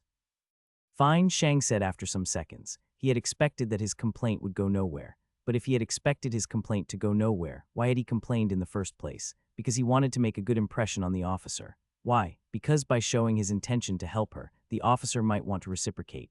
An officer of such an important town had to be quite a powerful and impressive individual. Making a good impression on someone like that might prove to be a great help in the future. Additionally, Shang allowed her to rectify her earlier blunder. She had openly humiliated her employee, but now she had defended him. Shang only hoped that she realized all of this. Shang waited for the next couple of minutes. The officer had already stepped down from the wall to arrive in front of the gates. The leading guard only respectfully stood at the side. An hour later, a guard exited the gates and respectfully delivered a piece of paper to the officer. The officer read the contents of the letter and nodded. "Your guilt has been cleared, Shang," she said. The fact that she knew his name meant that they had truly investigated his background. The officer nodded towards the other guards, and the guard went back to doing whatever they were doing. The memories of last night returned to Shang, and the faces of the dead bandits went through his mind. "Do I have to?" Shang asked. "It's not mandatory," the officer explained. "However, I would ask you to do so regardless. The families of the people deserve closure." Shang looked into the eyes of the officer. Her eyes didn't speak of indifference or protocol, but of a genuine desire for him to accept. Fine, Shang said. Shang nodded and took hold of his sled wagon. Then he walked after the officer while throwing a glance at the leading guard. The leading guard acted like he hadn't seen the glance. The gates of Blizzard's Edge opened, and Shang entered. As soon as he went past the gate, Shang felt like the weather had changed. There was no wind, and the temperature of the surroundings felt rather comfortable, a bit warm even. For the first time, Shang also felt a complete absence of ice mana. The mana ostrum absorbs ice and wind mana in the winter, and gives off a bit of ice mana in the summer to keep the weather comfortable for Blizzard's Edge's citizens, the officer explained. Shang only nodded. For some reason, he wasn't in the mood to talk. Shang didn't know the reason. Maybe he still had some misgivings about his actions from last night, and the thought that he had to talk about last night again made him nervous. He wasn't sure. The town was surprisingly quiet. Shang had expected the town to be louder, but there actually weren't many merchants on the streets. In fact, there weren't even any stalls. There were only shops. These are the barracks, the officer said after walking for a while. You can put your sled wagon onto that spot there. Don't worry, no one is allowed to go there without the supervision of the goods owner. Shang nodded and pulled his sled wagon to the side. After that, he let go and followed the officer into the barracks. They passed through a couple of hallways. The officer opened the door to a meeting room, and the two of them entered. Then they sat down opposite of each other at the table in the middle of the room. The officer looked at Shang with a serious expression. I've realized your intentions and what you were trying to do, she said with a calm voice. However, it's not your responsibility to deal with the problems of my unit. I would ask you not to involve yourself again. Do we understand each other? Shang nodded. Fine, I won't do it again, the officer nodded. Now let's talk about these bandits, she said as she stood up. Then she walked over to a drawer and rifled through some paper. Eventually, she came back with a stack of papers. She moved the stack of papers towards Shang, and Shang looked at the piece of paper on the top. It featured a drawn face of a young person. At the bottom of the piece of paper were unrecognizable symbols, but for some reason, Shang immediately knew what they meant. Missing. These were posters of missing people, and the poster of the first missing person was one Shang recognized. It was one of the men he had killed the night prior. Shang looked at the first poster. He recognized the person in it. It was one of the bandits that he had killed. Why did he have a missing poster? Wasn't he supposed to be a bandit? The officer noticed that Shang hadn't said anything in several seconds. The local bandits mainly get their recruits from the beggars and rebellious children, the officer explained. People that have stepped onto the path to power are not lacking money, which is why a lot of them don't need to become bandits. Of course, there are still some that enjoy that lifestyle of freedom and doing whatever they want, but most of them don't want to deal with being hunted by society. However, the normal people often need money for multiple reasons. Some need to take care of their family. Some want to take care of their friends. Some need money to survive themselves. Others don't care about the money, but want to do something else other than overtaking their family's business, shop, farm, or whatever. Some of them only want adventure. However, they all will run into the problem of money and power again. When you have power, making money is easy. When you don't have power, making money is difficult. However, to make money, you either need to be outstanding in a specific field or power, and to become powerful, you need money. You need medicine, tutoring, equipment, supplements, and many other things to become significantly more powerful than the average person.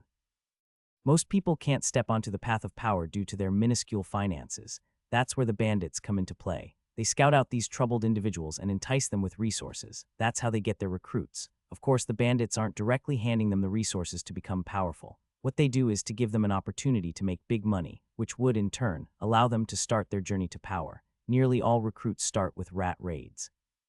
That's when a group of normal people charges at something valuable and bank on the possibility that the owner of these things doesn't have the conviction to kill a bunch of unarmored, normal humans.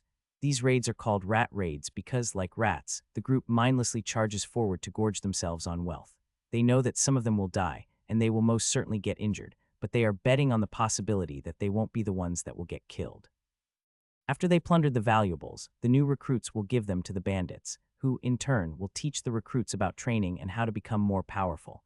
They are also willing to trade in supplements and medicine for outstanding contributions. The officer leaned forward and put her right index finger on the top missing poster. Most of these missing people should be recruits for the bandits, she said slowly as she looked into Shang's eyes. The bandits force them to abandon their old life for fear of someone leaking out their camps and locations. They can't allow any of these recruits to come into contact with their loved ones. They are only allowed to return when they have proven themselves. Most of them will never reach that stage. The officer leaned back again. That's why I need you to identify them. Some of them are genuinely missing, and some of them are recruits. According to what I've heard, some of them have already died on your hands, and that's fine. Killing bandits is a good deed, even if they are unarmed. Killing the recruits of the bandits is like killing off the offspring of pest cats. They might not be a danger now, but they will become a danger in the future with certainty. So please tell me who you recognize, the officer said as she finished her explanation. The officer's words entered Shang's mind. She had said a lot, but Shang didn't agree with everything. Shang didn't agree that one needed money to start their journey to power. Shang didn't have any money. Sure, he had received some things from the god, but the only thing of value had been his weapon. If other humans wanted to become powerful without any money, they could just get some wood and some stones. With that, they could easily make some spears, which they could use to hunt animals like boars or wolves. With these corpses, they could buy some basic survival gear, clothes, and maybe even a weapon. Even more, they wouldn't even need supplements or medicine at the beginning. Shang had become quite powerful even before he had discovered the earth fruit hedgehog's fruits. Training, meditation, training, meditation, training, meditation. After a couple of weeks, the people would already be strong enough to take on the weakest beasts. Even more, they could also hunt more powerful animals, like tigers and bears. The officer had said these words to explain the way the bandits worked to Shang. She wanted to tell him two things. First, he shouldn't feel guilty for killing them. Second, they were still humans and they still had families. They had their reasons to become bandits. However, the officer only accomplished the first thing. Shang had seen an easier alternative to power and one that was less morally ambiguous. These people had had the opportunity to choose that path, yet they didn't. Instead of being courageous and putting their own life on the line in hunting and combat, they decided to gamble on their luck. That path needed less hard work, and it didn't need the person to be courageous or confident. When Shang had seen the missing posters at the beginning, he had feared that the bandits had kidnapped these people and forced them to do these rat raids. That had also been a major regret Shang had over the last night. However, it turned out that these bandits did these things voluntarily.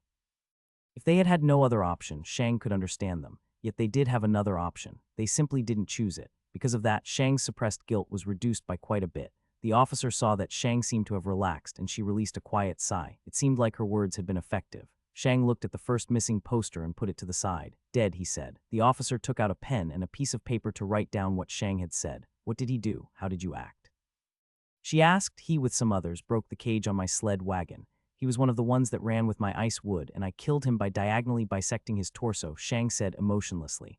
The officer nodded. That was the right choice. Even if he was already running, his fate will deter others from doing the same thing again. Shang looked at the next poster. Don't know her, he said as he put it to the other side. Don't know him. Bandit, but he escaped. What happened? The officer asked. He fled after I killed the first or second bandit. He had fled before he could steal any of my ice wood, which was why I spared him, Shang said. The officer nodded and hid a smile. He isn't that cold-blooded after all, she thought. Shang went over nearly 100 missing posters, and whenever he came to someone he recognized, he narrated his encounter with them. By the end, over half an hour had passed, and the officer put the missing posters away in different stacks. P letter 1D00 small cap ND letter 1D00 and letter 1D0F VE small cap L. Shang nodded. Was that all? He asked. A conflicted expression appeared on the officer's face. Not entirely, she said. What else do you need? Shang asked. Well, she said with a bit of hesitation. You tried to help me earlier and you have helped me a lot with these missing posters, so I want to reward you. For a second, Shang became suspicious of the officer's intention. He wasn't suspecting her of wanting to hurt him, but of flirting with him. Shang had been with a couple of women on his life on Earth, and he wasn't a stranger to romance. Shang looked into her eyes, but he didn't see any embarrassment, shyness, or interest. Her posture was straight, and she didn't show any nervous mannerisms. Shang realized that she hesitated with these words not because of him, but because of her position. She was probably about to do something that was not normal for someone in her position. I'm listening, Shang said. You want to sell your ice wood to earn enough money to enter the Warriors Academy, correct? The officer asked. Shang nodded. That's my intention. You don't want to wait for the yearly exams, right? That's right. You do know that you need 5 gold for the exam, I know. From what I've heard, the ice wood I have should be enough. The officer nodded. It should be enough, but there is one issue. Which is? Shang asked evenly. How good are you at bartering and negotiation? She asked. This took Shang by surprise. He hadn't even thought about that. I've never bartered in my life, Shang said. Why would he need to barter? All the prices in the normal stores on Earth were standardized. Bartering only existed on TV and in pawn shops. The officer nodded. That's the issue, she said. You're planning on selling your ice wood in Warrior's Paradise. However, no normal person will buy that much ice wood. Additionally, very few normal citizens are even interested in raw resources. This means that you have to sell it to a merchant wholesale, and merchants are very shrewd. If I already suspected that you're not good at bartering, the merchants will realize that with one glance. Even more, the merchants are not stupid. They will realize that you definitely are not a merchant, but an aspiring warrior that wants to earn money. The merchants will quickly realize that the only reason why someone like you would travel so far with such a heavy load was to earn enough money to enter the warrior's academy.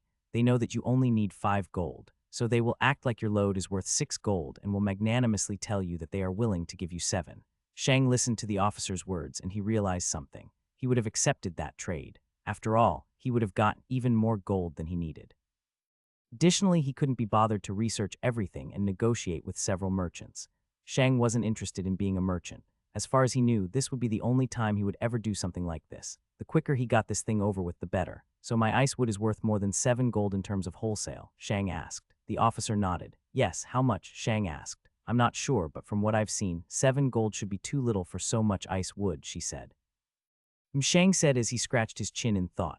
Now, let's come to what I want to offer you, the officer said. Shang looked with interest at the officer. We have inspected your background and confirmed that your ice wood comes from an ethical source. You might not realize it, but the mana ostrum burns through ice wood at terrifying speeds. That's also the reason why we monopolized Koldu Village's ice wood, but even that's not enough.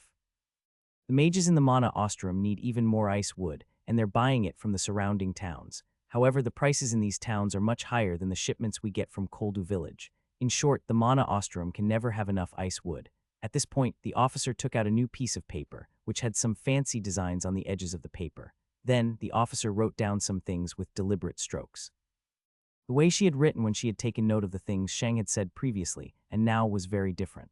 After about a minute, she finished writing and took out a candle, which she quickly lighted. A bit later, she put the molten wax from the candle at the bottom right of the paper and stamped it. Lastly, she pushed the paper to Shang. This is a certificate for the origin of your ice wood, the officer said. Go to the mana ostrum and show this to the guards.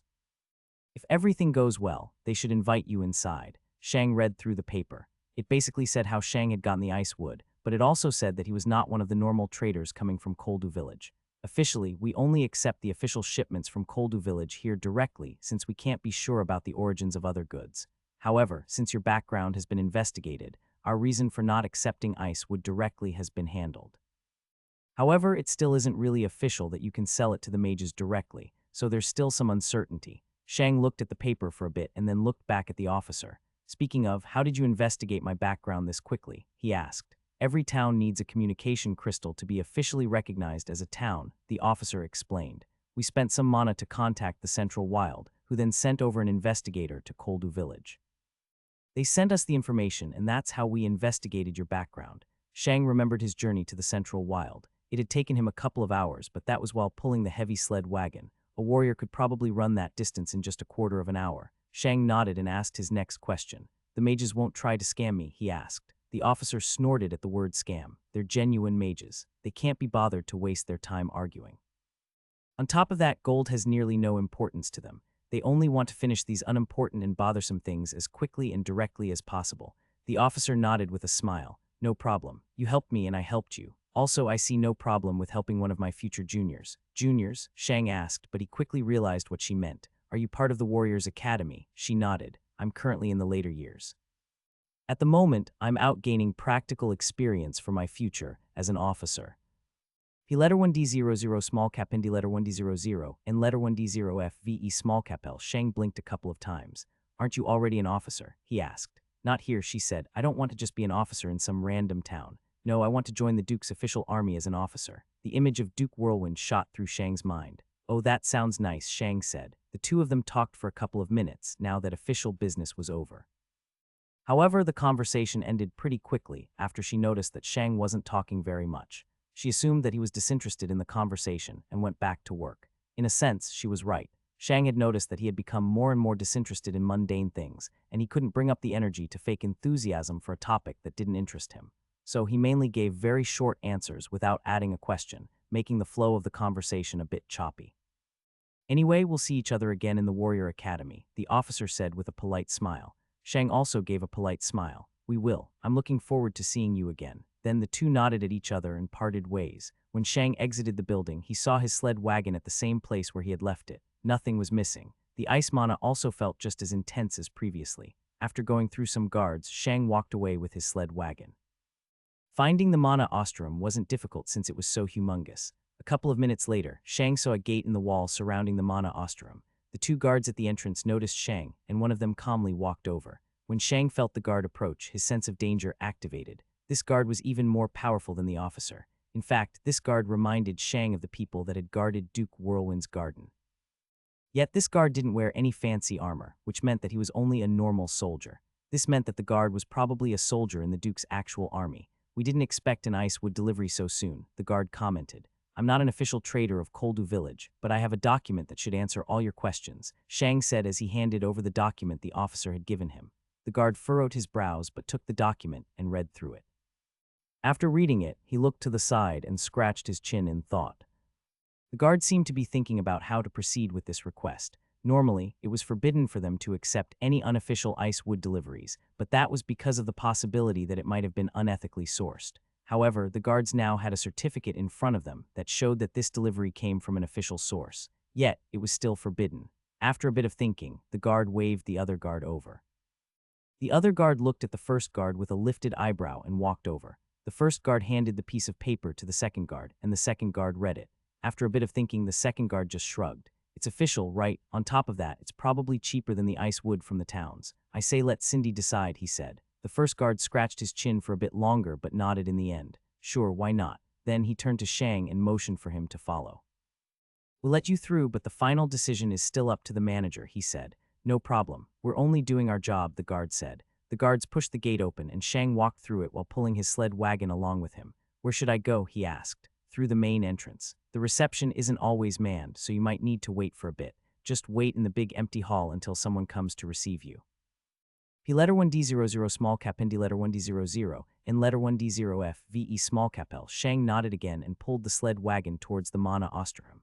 Bang, the heavy gates closed behind Shang and he was a bit surprised that the guards didn't follow him. However, that thought was quickly thrown out of the window. There are several real mages in this building. Security isn't an issue, Shang thought. Shang went through the entrance of the Mana Ostrom and saw quite a big hall. It was probably over 20 meters long and just as wide. There were also several doors and gates of different sizes. Shang looked around and sure enough there was no one here. So Shang just waited at the side of the hall. Silence. No one arrived. Shang just continued waiting. Creak, one of the doors opened and Shang looked over. An old man with blue hair that was slowly transforming into gray hair walked through the door. When Shang saw the person, he immediately felt the whirlpool of ice mana swirling around the person. This was obviously one of the mages. His mana pull wasn't as powerful as Duke Whirlwind's, but it was still very powerful. The man noticed Shang. Then the man nodded in greeting. Shang nodded back, and the mage left through another door. More waiting. Creak, one of the other doors opened, and a young and beautiful woman with short green hair walked into the hall. Shang guessed that she was probably either in her late teens or early 20s. Shang didn't feel any ice mana swirl around her, but he felt the displacement of the ice mana in her surroundings. She was obviously also a mage, but she wasn't a true mage. She was probably an adept based on the feeling of danger emanating off her. When she entered the hall, her gaze immediately homed in on Shang, and a surprised expression appeared on her face. "I didn't expect an ice wood delivery that soon," she said. "Hello, my name's Shang, and I'm here to sell my ice wood to the Mana Ostrom," Shang said. "However, this is not an official delivery from Koldu village." The woman's eyebrows furrowed. "We don't accept independent ice wood deliveries. Didn't the guards inform you about that?" she said with annoyance. Shang took out the certificate and presented it to her. "They did, but I have a certificate from the officer stationed on the northwestern gate which says that my ice wood has been ethically sourced." The woman looked with skepticism at the piece of paper and grabbed it. Then she read through it in a second. After that, she furrowed her brows and remained silent for a while. Some seconds later, she seemed to have come to a decision. "Wait here for a second." Shang only nodded. Then the woman left the hall with the certificate. Silence. Shang released a sigh of relief when he heard that he finally had the official okay to sell his ice wood. He no longer needed to pull it to Warrior's Paradise. Shang nodded and followed the woman with his sled wagon. After going through a hallway, the two entered a nearly empty warehouse. Shang could only see a couple of logs of ice wood stacked on the shelves. "Please put your ice wood on this space here," she said as she gestured to a marked spot on the ground. Shang nodded and pulled the sled wagon over. "Without the sled wagon, please," she said. "The sled wagon is also made of ice wood," Shang answered. That took the woman by surprise. She looked with skepticism at the sled wagon. Why would anyone use ice wood to make a mere sled wagon? Shing. Shang's eyes widened as he saw a silver needle appear in the woman's hands. That needle hadn't been there before. "Where did it come from?" "Space ring," she said as she saw Shang's shocked expression. "Very expensive." "It isn't actually mine, but part of my working equipment." "Space ring?" Shang asked. The woman walked over and put the tip of the needle on the ice wood. At the same time, she showed her space ring with her other hand. It was completely silver, and a small gray gem was embedded on the top. The gem on the top is a hollowed-out sparin, a gem that has an innate affinity towards space itself. They are very rare and very valuable, she explained. By now, the needle had turned a light blue, and the woman moved the needle away from the ice wood while watching it. A bit later, the needle was losing its blue color. After finding a sparin, it must be hollowed out by a true mage with a metal affinity. It is delicate work, and one mistake makes the sparin worthless. Then she moved the needle towards one of the wheels of the sled wagon. Then a true mage with a lightning affinity has to carve a magic array on the inside of the sparin, isolating the inner space from the outer space. By now, the needle had turned blue again, and she nodded. After that, a true mage with an earth affinity needs to compress the space inside the sparin. The earth affinity has a close relationship with gravity, and gravity warps space. Just like with the previous steps, if the mage screws up, the sparin becomes worthless, she said as she put the needle away. Then she gestured for Shang to push the sled wagon onto the marked spot, and Shang did so. The last step is to create an elemental shell around the inner walls of the sparin. The magic arrays on the sparin are very delicate, and without this shell, any rough movements outside the sparin will make the items inside the sparin bounce around and destroy the magic arrays. Additionally, contradicting elements can cause the shell to break down, essentially destroying the space ring. Because of that, it's necessary to plan about what you want to store inside the space ring. Basically, any element can create an elemental shell inside the sparin, but you have to be conscientious about what you place inside it. She showed her space ring again. If I store any items with fire mana or water mana inside this space ring, it will be ruined by the end of the day, she finished. After all, this space ring has been created with metal and earth in mind. Storing ice-related items is somewhat okay, but the ice mana shouldn't be too strong. Then she looked at the sled wagon at the center of the marked area and took out some blue stones. She put the blue stones into a small opening on the ground. Then, the markings on the ground lit up. After a short moment, the markings on the ground darkened again and the stones had vanished. A new marking appeared on the ground, and Shang realized that it was the writing of this world. Just like before, Shang had no issues in reading it. 1853, 547 kg, Shang read with surprise. It's a scale. Shang looked with surprise at the markings on the ground. This elaborate thing is nothing but an industrial-size scale. Just use counterweights or something. You don't need a huge magic array just to weigh something, Shang thought. However, he didn't speak his mind. Maybe they had a good reason for doing it this way. Shang had already expected that this world wasn't as technologically advanced as Earth, but he refused to believe that this world didn't even know how to make a basic scale. Even the ancient Greeks had scales. This meant that they had to have a different reason to use a magic array. That's quite a lot of ice wood, the woman said as she wrote down the number on a piece of paper. By the way, Shang interjected. How do you know so much about space rings? What you told me didn't sound like common knowledge. She was a bit surprised when Shang asked this question. I want to learn how to create an elemental shell inside a sparin. I have a wind affinity, and space rings with a wind shell are rarely needed. After all, you can basically only store wind-related stuff in a space ring with a wind shell based on the wind's lack of stability. However, because these kinds of space rings are so rarely needed, they go for a lot of money. There are also not many wind mages that bother to learn about that skill due to the lack of demand. But that just means that the few that know how to do it are in high demand due to their rarity. It's risky to invest so much money into learning this skill, but if it pays off, I don't have to worry about the resources I would need to become a high mage, she explained. Shang nodded. That makes sense, he said. She nodded again and took out a white crystal from her space ring. Hello, sir, this is Cindy, she spoke politely to the crystal. We have just received a delivery of ice wood. Could you spare some time to evaluate its purity? Shang had already guessed that this white crystal was a communication crystal. The officer in the barracks had told him how they had contacted the Central Wild. Shang heard an annoyed groan come from the crystal. Fine, I'll come, a male voice came out of the crystal. Then she put the communication crystal away again. After that, the two of them simply waited for a couple of seconds. Creak, one of the doors on the side opened, and a man in his 30s walked through them with lazy steps. He had icy blue hair and a pair of glasses. When Shang saw the glasses, one of his eyebrows rose in skepticism. He doubted that mages had issues with their vision, so why was he wearing glasses? The man didn't even look at Cindy or Shang and directly focused on the sled wagon. He moved one of his fingers to his glasses, but he stopped suddenly. Then he looked with a confused look at the sled wagon for a second. Who makes carriages out of ice wood? He muttered to himself. Sir, it's a sled wagon, Cindy said politely. Yes, a sled wagon, the man said without any enthusiasm. Obviously, he didn't care. The man moved one of his fingers to his glasses again. A moment later, Shang felt ice mana appear on the mage's fingers, but the ice mana was quickly absorbed by the glasses. Nearly grade 8, but still grade 7. Just give them 50 more of what we would pay for grade 7, the man said. The man nodded at Cindy and left again. The entire time, the mage hadn't even thrown a glance at Shang.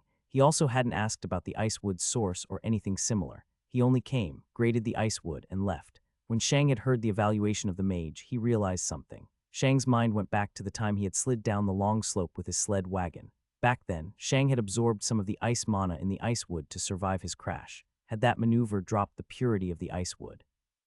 If he hadn't done that, would he have a grade 8 ice wood? How much more is grade 8 ice wood worth in comparison to grade 7? Shang asked. Double, Cindy answered immediately. When Shang heard that, he had to release a helpless sigh. Shang had obviously received grade 8 ice wood, but his maneuver had dropped it to the peak of grade 7.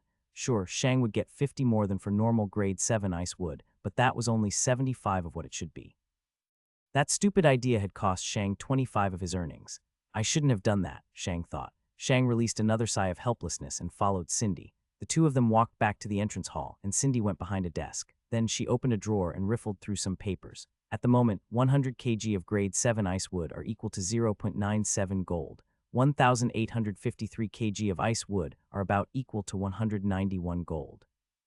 Half of that more is 2,865 gold. Let's just make it 29 gold. Are you okay with the price? Cindy asked as she looked at Shang. At the moment, Shang was dumbstruck. 29 gold, that was way more than he had thought. Shang had expected that he would get 10 gold at most. As said previously, Shang would have even accepted a trade for 7 or 8 gold, and now he would get 29 gold. He only needed 5. Shang's mind immediately went back to the 3 people that had been responsible for him receiving such a huge sum of money. The first person was the guard in Duke Whirlwind's garden. He had told Shang how to earn some money. Without him, Shang wouldn't have even asked for ice wood in Koldu village. The second person had been the elder in Koldu village. He had given Shang the ice wood, and he was probably also responsible for Shang getting so much of it.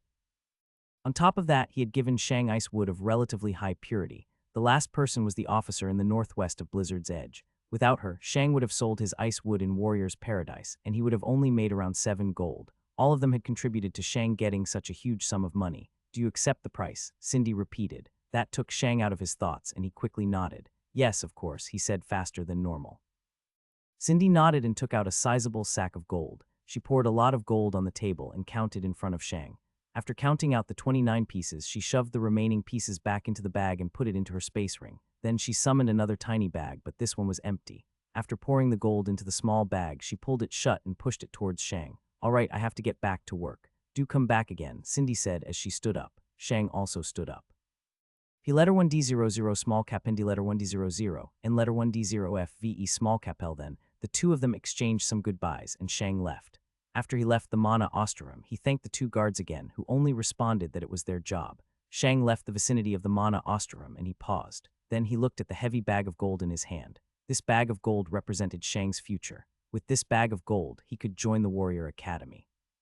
Shang's grip around the bag tightened, and a newfound conviction shone in his eyes. Next stop, Warrior's Paradise. Shang left the Mana Ostrom and blankly walked along the street. Shang constantly felt like he forgot his sled wagon, but he always got reminded that he didn't own the sled wagon anymore. It was so weird. He had traveled with that thing for nearly a week, and he had traveled across a large distance. From the northwestern third of the Ice Wyvern zone, Shang had pulled the sled wagon all the way to the southeastern end of the zone, but now he didn't need it anymore, and in exchange, 29 pieces of gold. Getting that sled wagon to here had been a major pain in the ass, but it had been worth it. 29 gold. Shang could probably buy some incredible things for such an amount of money, and now Shang didn't even need to pull the heavy sled wagon along anymore. He could finally travel without any restrictions. Shang put the bag of gold beneath his coat and fastened it securely. Then he walked to the southeastern gate and asked the guard for directions to Warrior's Paradise. We are currently at the northwestern edge of the Storm Eagle Zone, one of the guards told Shang as he gestured towards the southeast. Follow this road until you reach a vast landscape filled with farms. That's when you've reached the safest part in the Storm Eagle Zone, the farm line. Farm line? Shang asked. Yes, the farm line is, as the name suggests, a huge line of farms. You could also call it a big territory for agriculture. That's where all the food and basic resources for Warrior's Paradise are produced. Warrior's Paradise is gigantic, and it burns through resources like crazy, which is why it needs a huge area dedicated to nothing but farming. As long as you keep following the path, you will reach the farm line. When you get there, you only need to continue walking. The direction you walk towards isn't actually important. This confused Shang. How is it not important? He asked. Because a ridiculous number of guards and soldiers are constantly patrolling the farm line.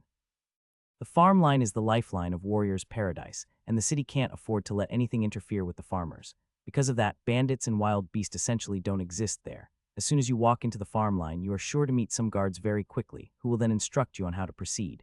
If you have any valuables, you must have some sort of receipt for them.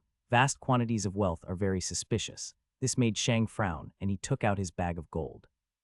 When the guard saw the bag, he whistled. "That's quite some money you got there, boy," he said. Shang only nodded and looked into the bag. Sure enough, just as he had suspected, a small piece of paper was inside the bag, stating that Shang had exchanged the gold with the mages and that this gold belonged to him. Shang had already anticipated that the manager had put something into the bag. After all, she had probably also guessed that Shang would go to Warrior's Paradise. Is that enough? Shang asked as he showed the piece of paper to the guard. The guard squinted at the piece of paper and nodded. Yep, it has the official seal on it. P letter 1D00 small cap ND letter 1D00 N letter 1D0 FVE small cap L. The guard looked at the sky to judge the time. It was late afternoon. "Can I test your body's power?" the guard asked. Shang only raised an eyebrow. Sure. The guard lifted his spear and moved the butt of the spear slowly towards Shang's shoulder. Then he pushed a bit. Shang automatically pushed back, and the soldier nodded as he took his spear back. Should be enough. "You will probably reach the farm line by the evening, and if nothing interferes, Warrior's Paradise by nightfall." "That doesn't sound very far," Shang commented. "It isn't," the guard answered. "Warrior's Paradise isn't in the middle of the Storm Eagle Zone, but slightly in the north. The farm line takes up the remainder of the north. And the other parts of Storm Eagle Zone?" Shang asked. The guard only smirked. "Death." Shang raised an eyebrow. "Death, yep, death," the guard said. "If you see any signs of beasts, you know that you walked in a wrong direction. When you see the first beast, you should still be safe with your power, but you shouldn't go further into the wilderness. The power of the beast just keeps escalating to a degree where even our Duke has to watch where he's going." "The Duke?" Shang asked with shock. According to what Shang had seen, the unimaginably powerful octopus and hedgehog had been nothing more than pets to the Duke. These two beasts were so powerful that Shang couldn't even attempt to resist them, and the Duke was even more powerful. Yet there were beasts in that place that were as powerful or even more powerful than the Duke. That was amazing and terrifying at the same time. "Then why is there such a big city there?" Shang asked. "Money," the guard answered with a smirk. "Strong beasts give strong materials for strong people." Warrior's Paradise is exporting a large quantity of high-end materials, making it one of the richest places in the world. "Anyway, you should go. I also have to work, you know," the guard said. The guard also nodded. Shang went past the gate and checked all of his belongings again. Gold, check. Clothing, check. Sword, check. Everything was in order. Then Shang stretched his muscles for a bit. Lastly, bang! The ground under Shang let out a slight vibration as he charged forward. By now, Shang couldn't see any snow anymore, and everything looked rather dusty and desolate. One could almost call this part a wasteland. Shang guessed that the main reason for this desolation was the mana ostrum. The mana ostrum probably ate up a lot of humidity by absorbing the ice mana, leaving the surroundings empty. As Shang charged forward, he felt the power of the wind. Shang got reminded of the time he had charged down the mountain after leaving the Duke's garden. No sled wagon, no worries. He could just run. His future was in front of him. Shang passed several merchants on his way with a grin. He had always been the one that had been overtaken by merchants. Now he was overtaking them. After just 30 minutes, Shang saw the first flowers and trees. 10 minutes later, Shang saw far more trees, and he could even see the occasional small forest. 20 minutes later, Shang saw the first building. It was a simple woodworking shop close to the woods. Shang could hear the sound of sawing coming from the shop. As Shang stopped to look at the woodworking shop, he noticed that the wind had picked up. Shang guessed that the wind had reached a speed of about 20 kph by now. Not a storm, but still very noticeable. Shang continued running, and 10 minutes later, the trees slowly started to vanish. What replaced them were huge farms filled with wheat and all kinds of useful plants. There were also several strong animals pulling carts, some of which Shang had never seen before. There was even a 2-meter-tall dog walking along the fields, and when Shang saw the dog, he felt a shudder. That dog was powerful. It was probably in the general stage, which was the second realm, and it definitely wasn't in the earlier levels of that realm. The big dog looked at Shang for a bit but looked away again in disinterest. It obviously wasn't there to keep watch over humans. "Is this your first time seeing the farm dogs?" Shang jumped to the side in shock as he heard a voice come from his right. Shang looked over and he saw a man in brownish-black clothing standing beside him. The clothing perfectly made him blend into the environment. Additionally, that man also felt far too powerful to Shang. Shang hadn't even noticed the guy. "Sorry," the guy said with an awkward smile. "I'm one of the scouts. Didn't mean to startle you." Shang calmed down again and released a deep breath. "It's okay. I'm here to join the Warrior Academy." "Oh, I thought as much, based on how fast you moved just now," the scout said with a chuckle. "I'm basically done with my work anyway, and my home is in Warrior's Paradise. I can show you the way. Just wait for a bit, my replacement should be here pretty soon." Ah, and he's here, the scout said with a smirk, punctual as always. Shang looked around, but he couldn't see the other guy. The scout saw Shang's confused expression and chuckled a bit. Then he showed his wrist to Shang. Shang could see a small device attached to the scout's wrist. It looked almost like a wristwatch. It's this thing. It's been created by mages, and it keeps us all informed. I just got informed that my shift ended. Let's go, the scout said as he gestured to the front. Shang nodded. Then the guard shot forward and Shang followed him. They weren't sprinting or running, but jogging comfortably, which was still very fast compared to normal humans. While jogging, Shang kept looking at the farm line. What are these dogs? He asked. The farm dogs, the scout asked. They are there to deal with rogue beasts and pest cats. If they see any beast that isn't accompanied by a human, they will kill that beast. Shang nodded. That made sense. Do these dogs have affinities? He asked. After all, Shang had seen plenty of beasts with elemental affinities. Most of them are wind or earth, the scout answered. The ones with wind affinities deal with pest cats and weaker beasts. If a powerful beast arrives, the dogs work together to bring it down. Basically, any beast that comes here will be killed as long as it's below the commander stage. Shang nodded. The commander stage was the third realm, which was the realm the hedgehog had been in. If the hedgehog came here, it could probably kill every dog with one needle each. As the two of them kept running, one of the dogs suddenly barreled towards them at a much faster speed. Shang looked over nervously, but the scout only smiled at the dog. The dog ran circles around them while they were still running with incredible speed, and the scout extended his hand. The dog quickly stopped and let the scout scratch it behind the ear.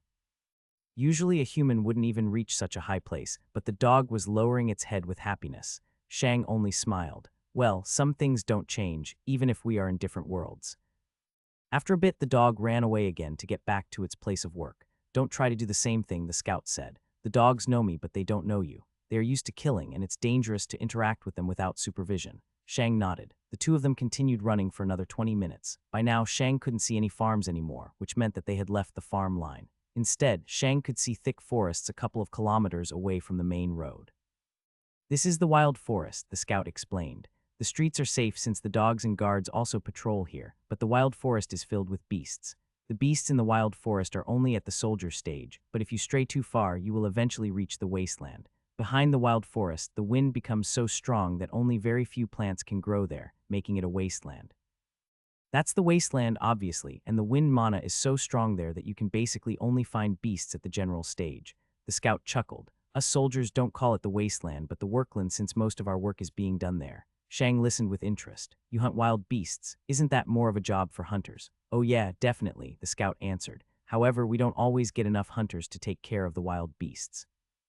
Sometimes all the good hunters finish at the same time and go to sell their wares, leaving for a couple of days. Sometimes a couple of tricky and troublesome beasts appear. When that happens, we soldiers have to fulfill the quota for hunted beasts. If we don't regularly kill enough beasts, they will become so numerous that the wasteland won't have enough space left for them, which forces them out of the wasteland and into the wild forest and human territories. Shang nodded. What about? Wait a sec, the scout suddenly interrupted Shang as he stopped. Then the guard quickly took out a folded bow and expanded it to its true form. In one fluid motion, the scout took out an arrow and shot it towards the right side. Bang, Shang looked over and his eyes widened. Shang saw a pest cat that had been nailed to a tree by an arrow just 2 kilometers away. What was your question? The scout asked as he put the bow away again. Shang was a bit absent-minded. That had been way too fast. The guy had killed a pest cat in 1 or 2 seconds from 2 kilometers away. Shang got reminded of the guards in Duke Whirlwind's garden. They had been about as powerful as this guard, and they had pointed their crossbows and bows at Shang. If Shang had acted incorrectly back then, this pest cat could have been him. He couldn't evade something like that. That's a wind bow, the scout said when he saw that Shang still didn't speak. I can't shoot such an arrow without its help. If I used a normal bow, my arrow would only fly at half the speed. Does everyone get such a bow? Shang asked. The scouts do. After all, it's our job to take out troublesome beasts. I usually don't deal with weaker beasts, but pest cats are an exception. They simply multiply too quickly and they are everywhere. Shang nodded. That arrow had definitely been impressive. What I wanted to ask earlier, what's beyond the wasteland? Shang asked. Oh, the scout uttered. You do know more than I thought. Why do you think there is an after? One of the guards in Blizzard's Edge said that the strength of the beasts keeps escalating until even the Duke has to be careful. When the scout heard that, he chuckled. A funny way to put it, but yes, he's right. Beyond the wasteland is the canyon. The wind there is so powerful that it ravages the land and creates powerful wind tunnels. You can only find beasts there that can completely live off mana. That means that all beasts there are at the commander stage or higher. If you go even further, you find the crater. Only the most powerful beasts with wind affinities live there, and they are as powerful as our Duke and the headmaster of the Warriors Academy.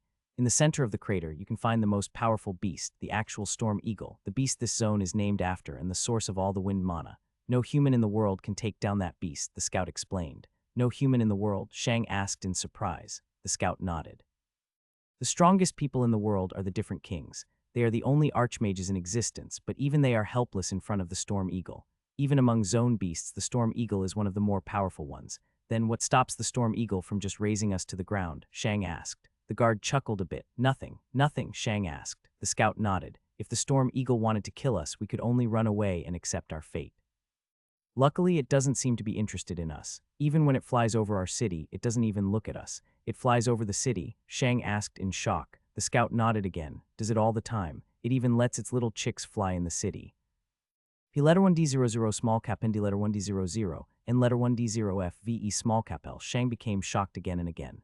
Chicks, he asked. Yeah, its little chicks fly and walk around in the city occasionally, and as soon as we get news of one, a squadron of guards is sent out to keep the chicks safe until they leave the city again. After all, we don't want to anger the storm eagle. Shang asked more about Warrior's Paradise, and the scout kept answering Shang's questions.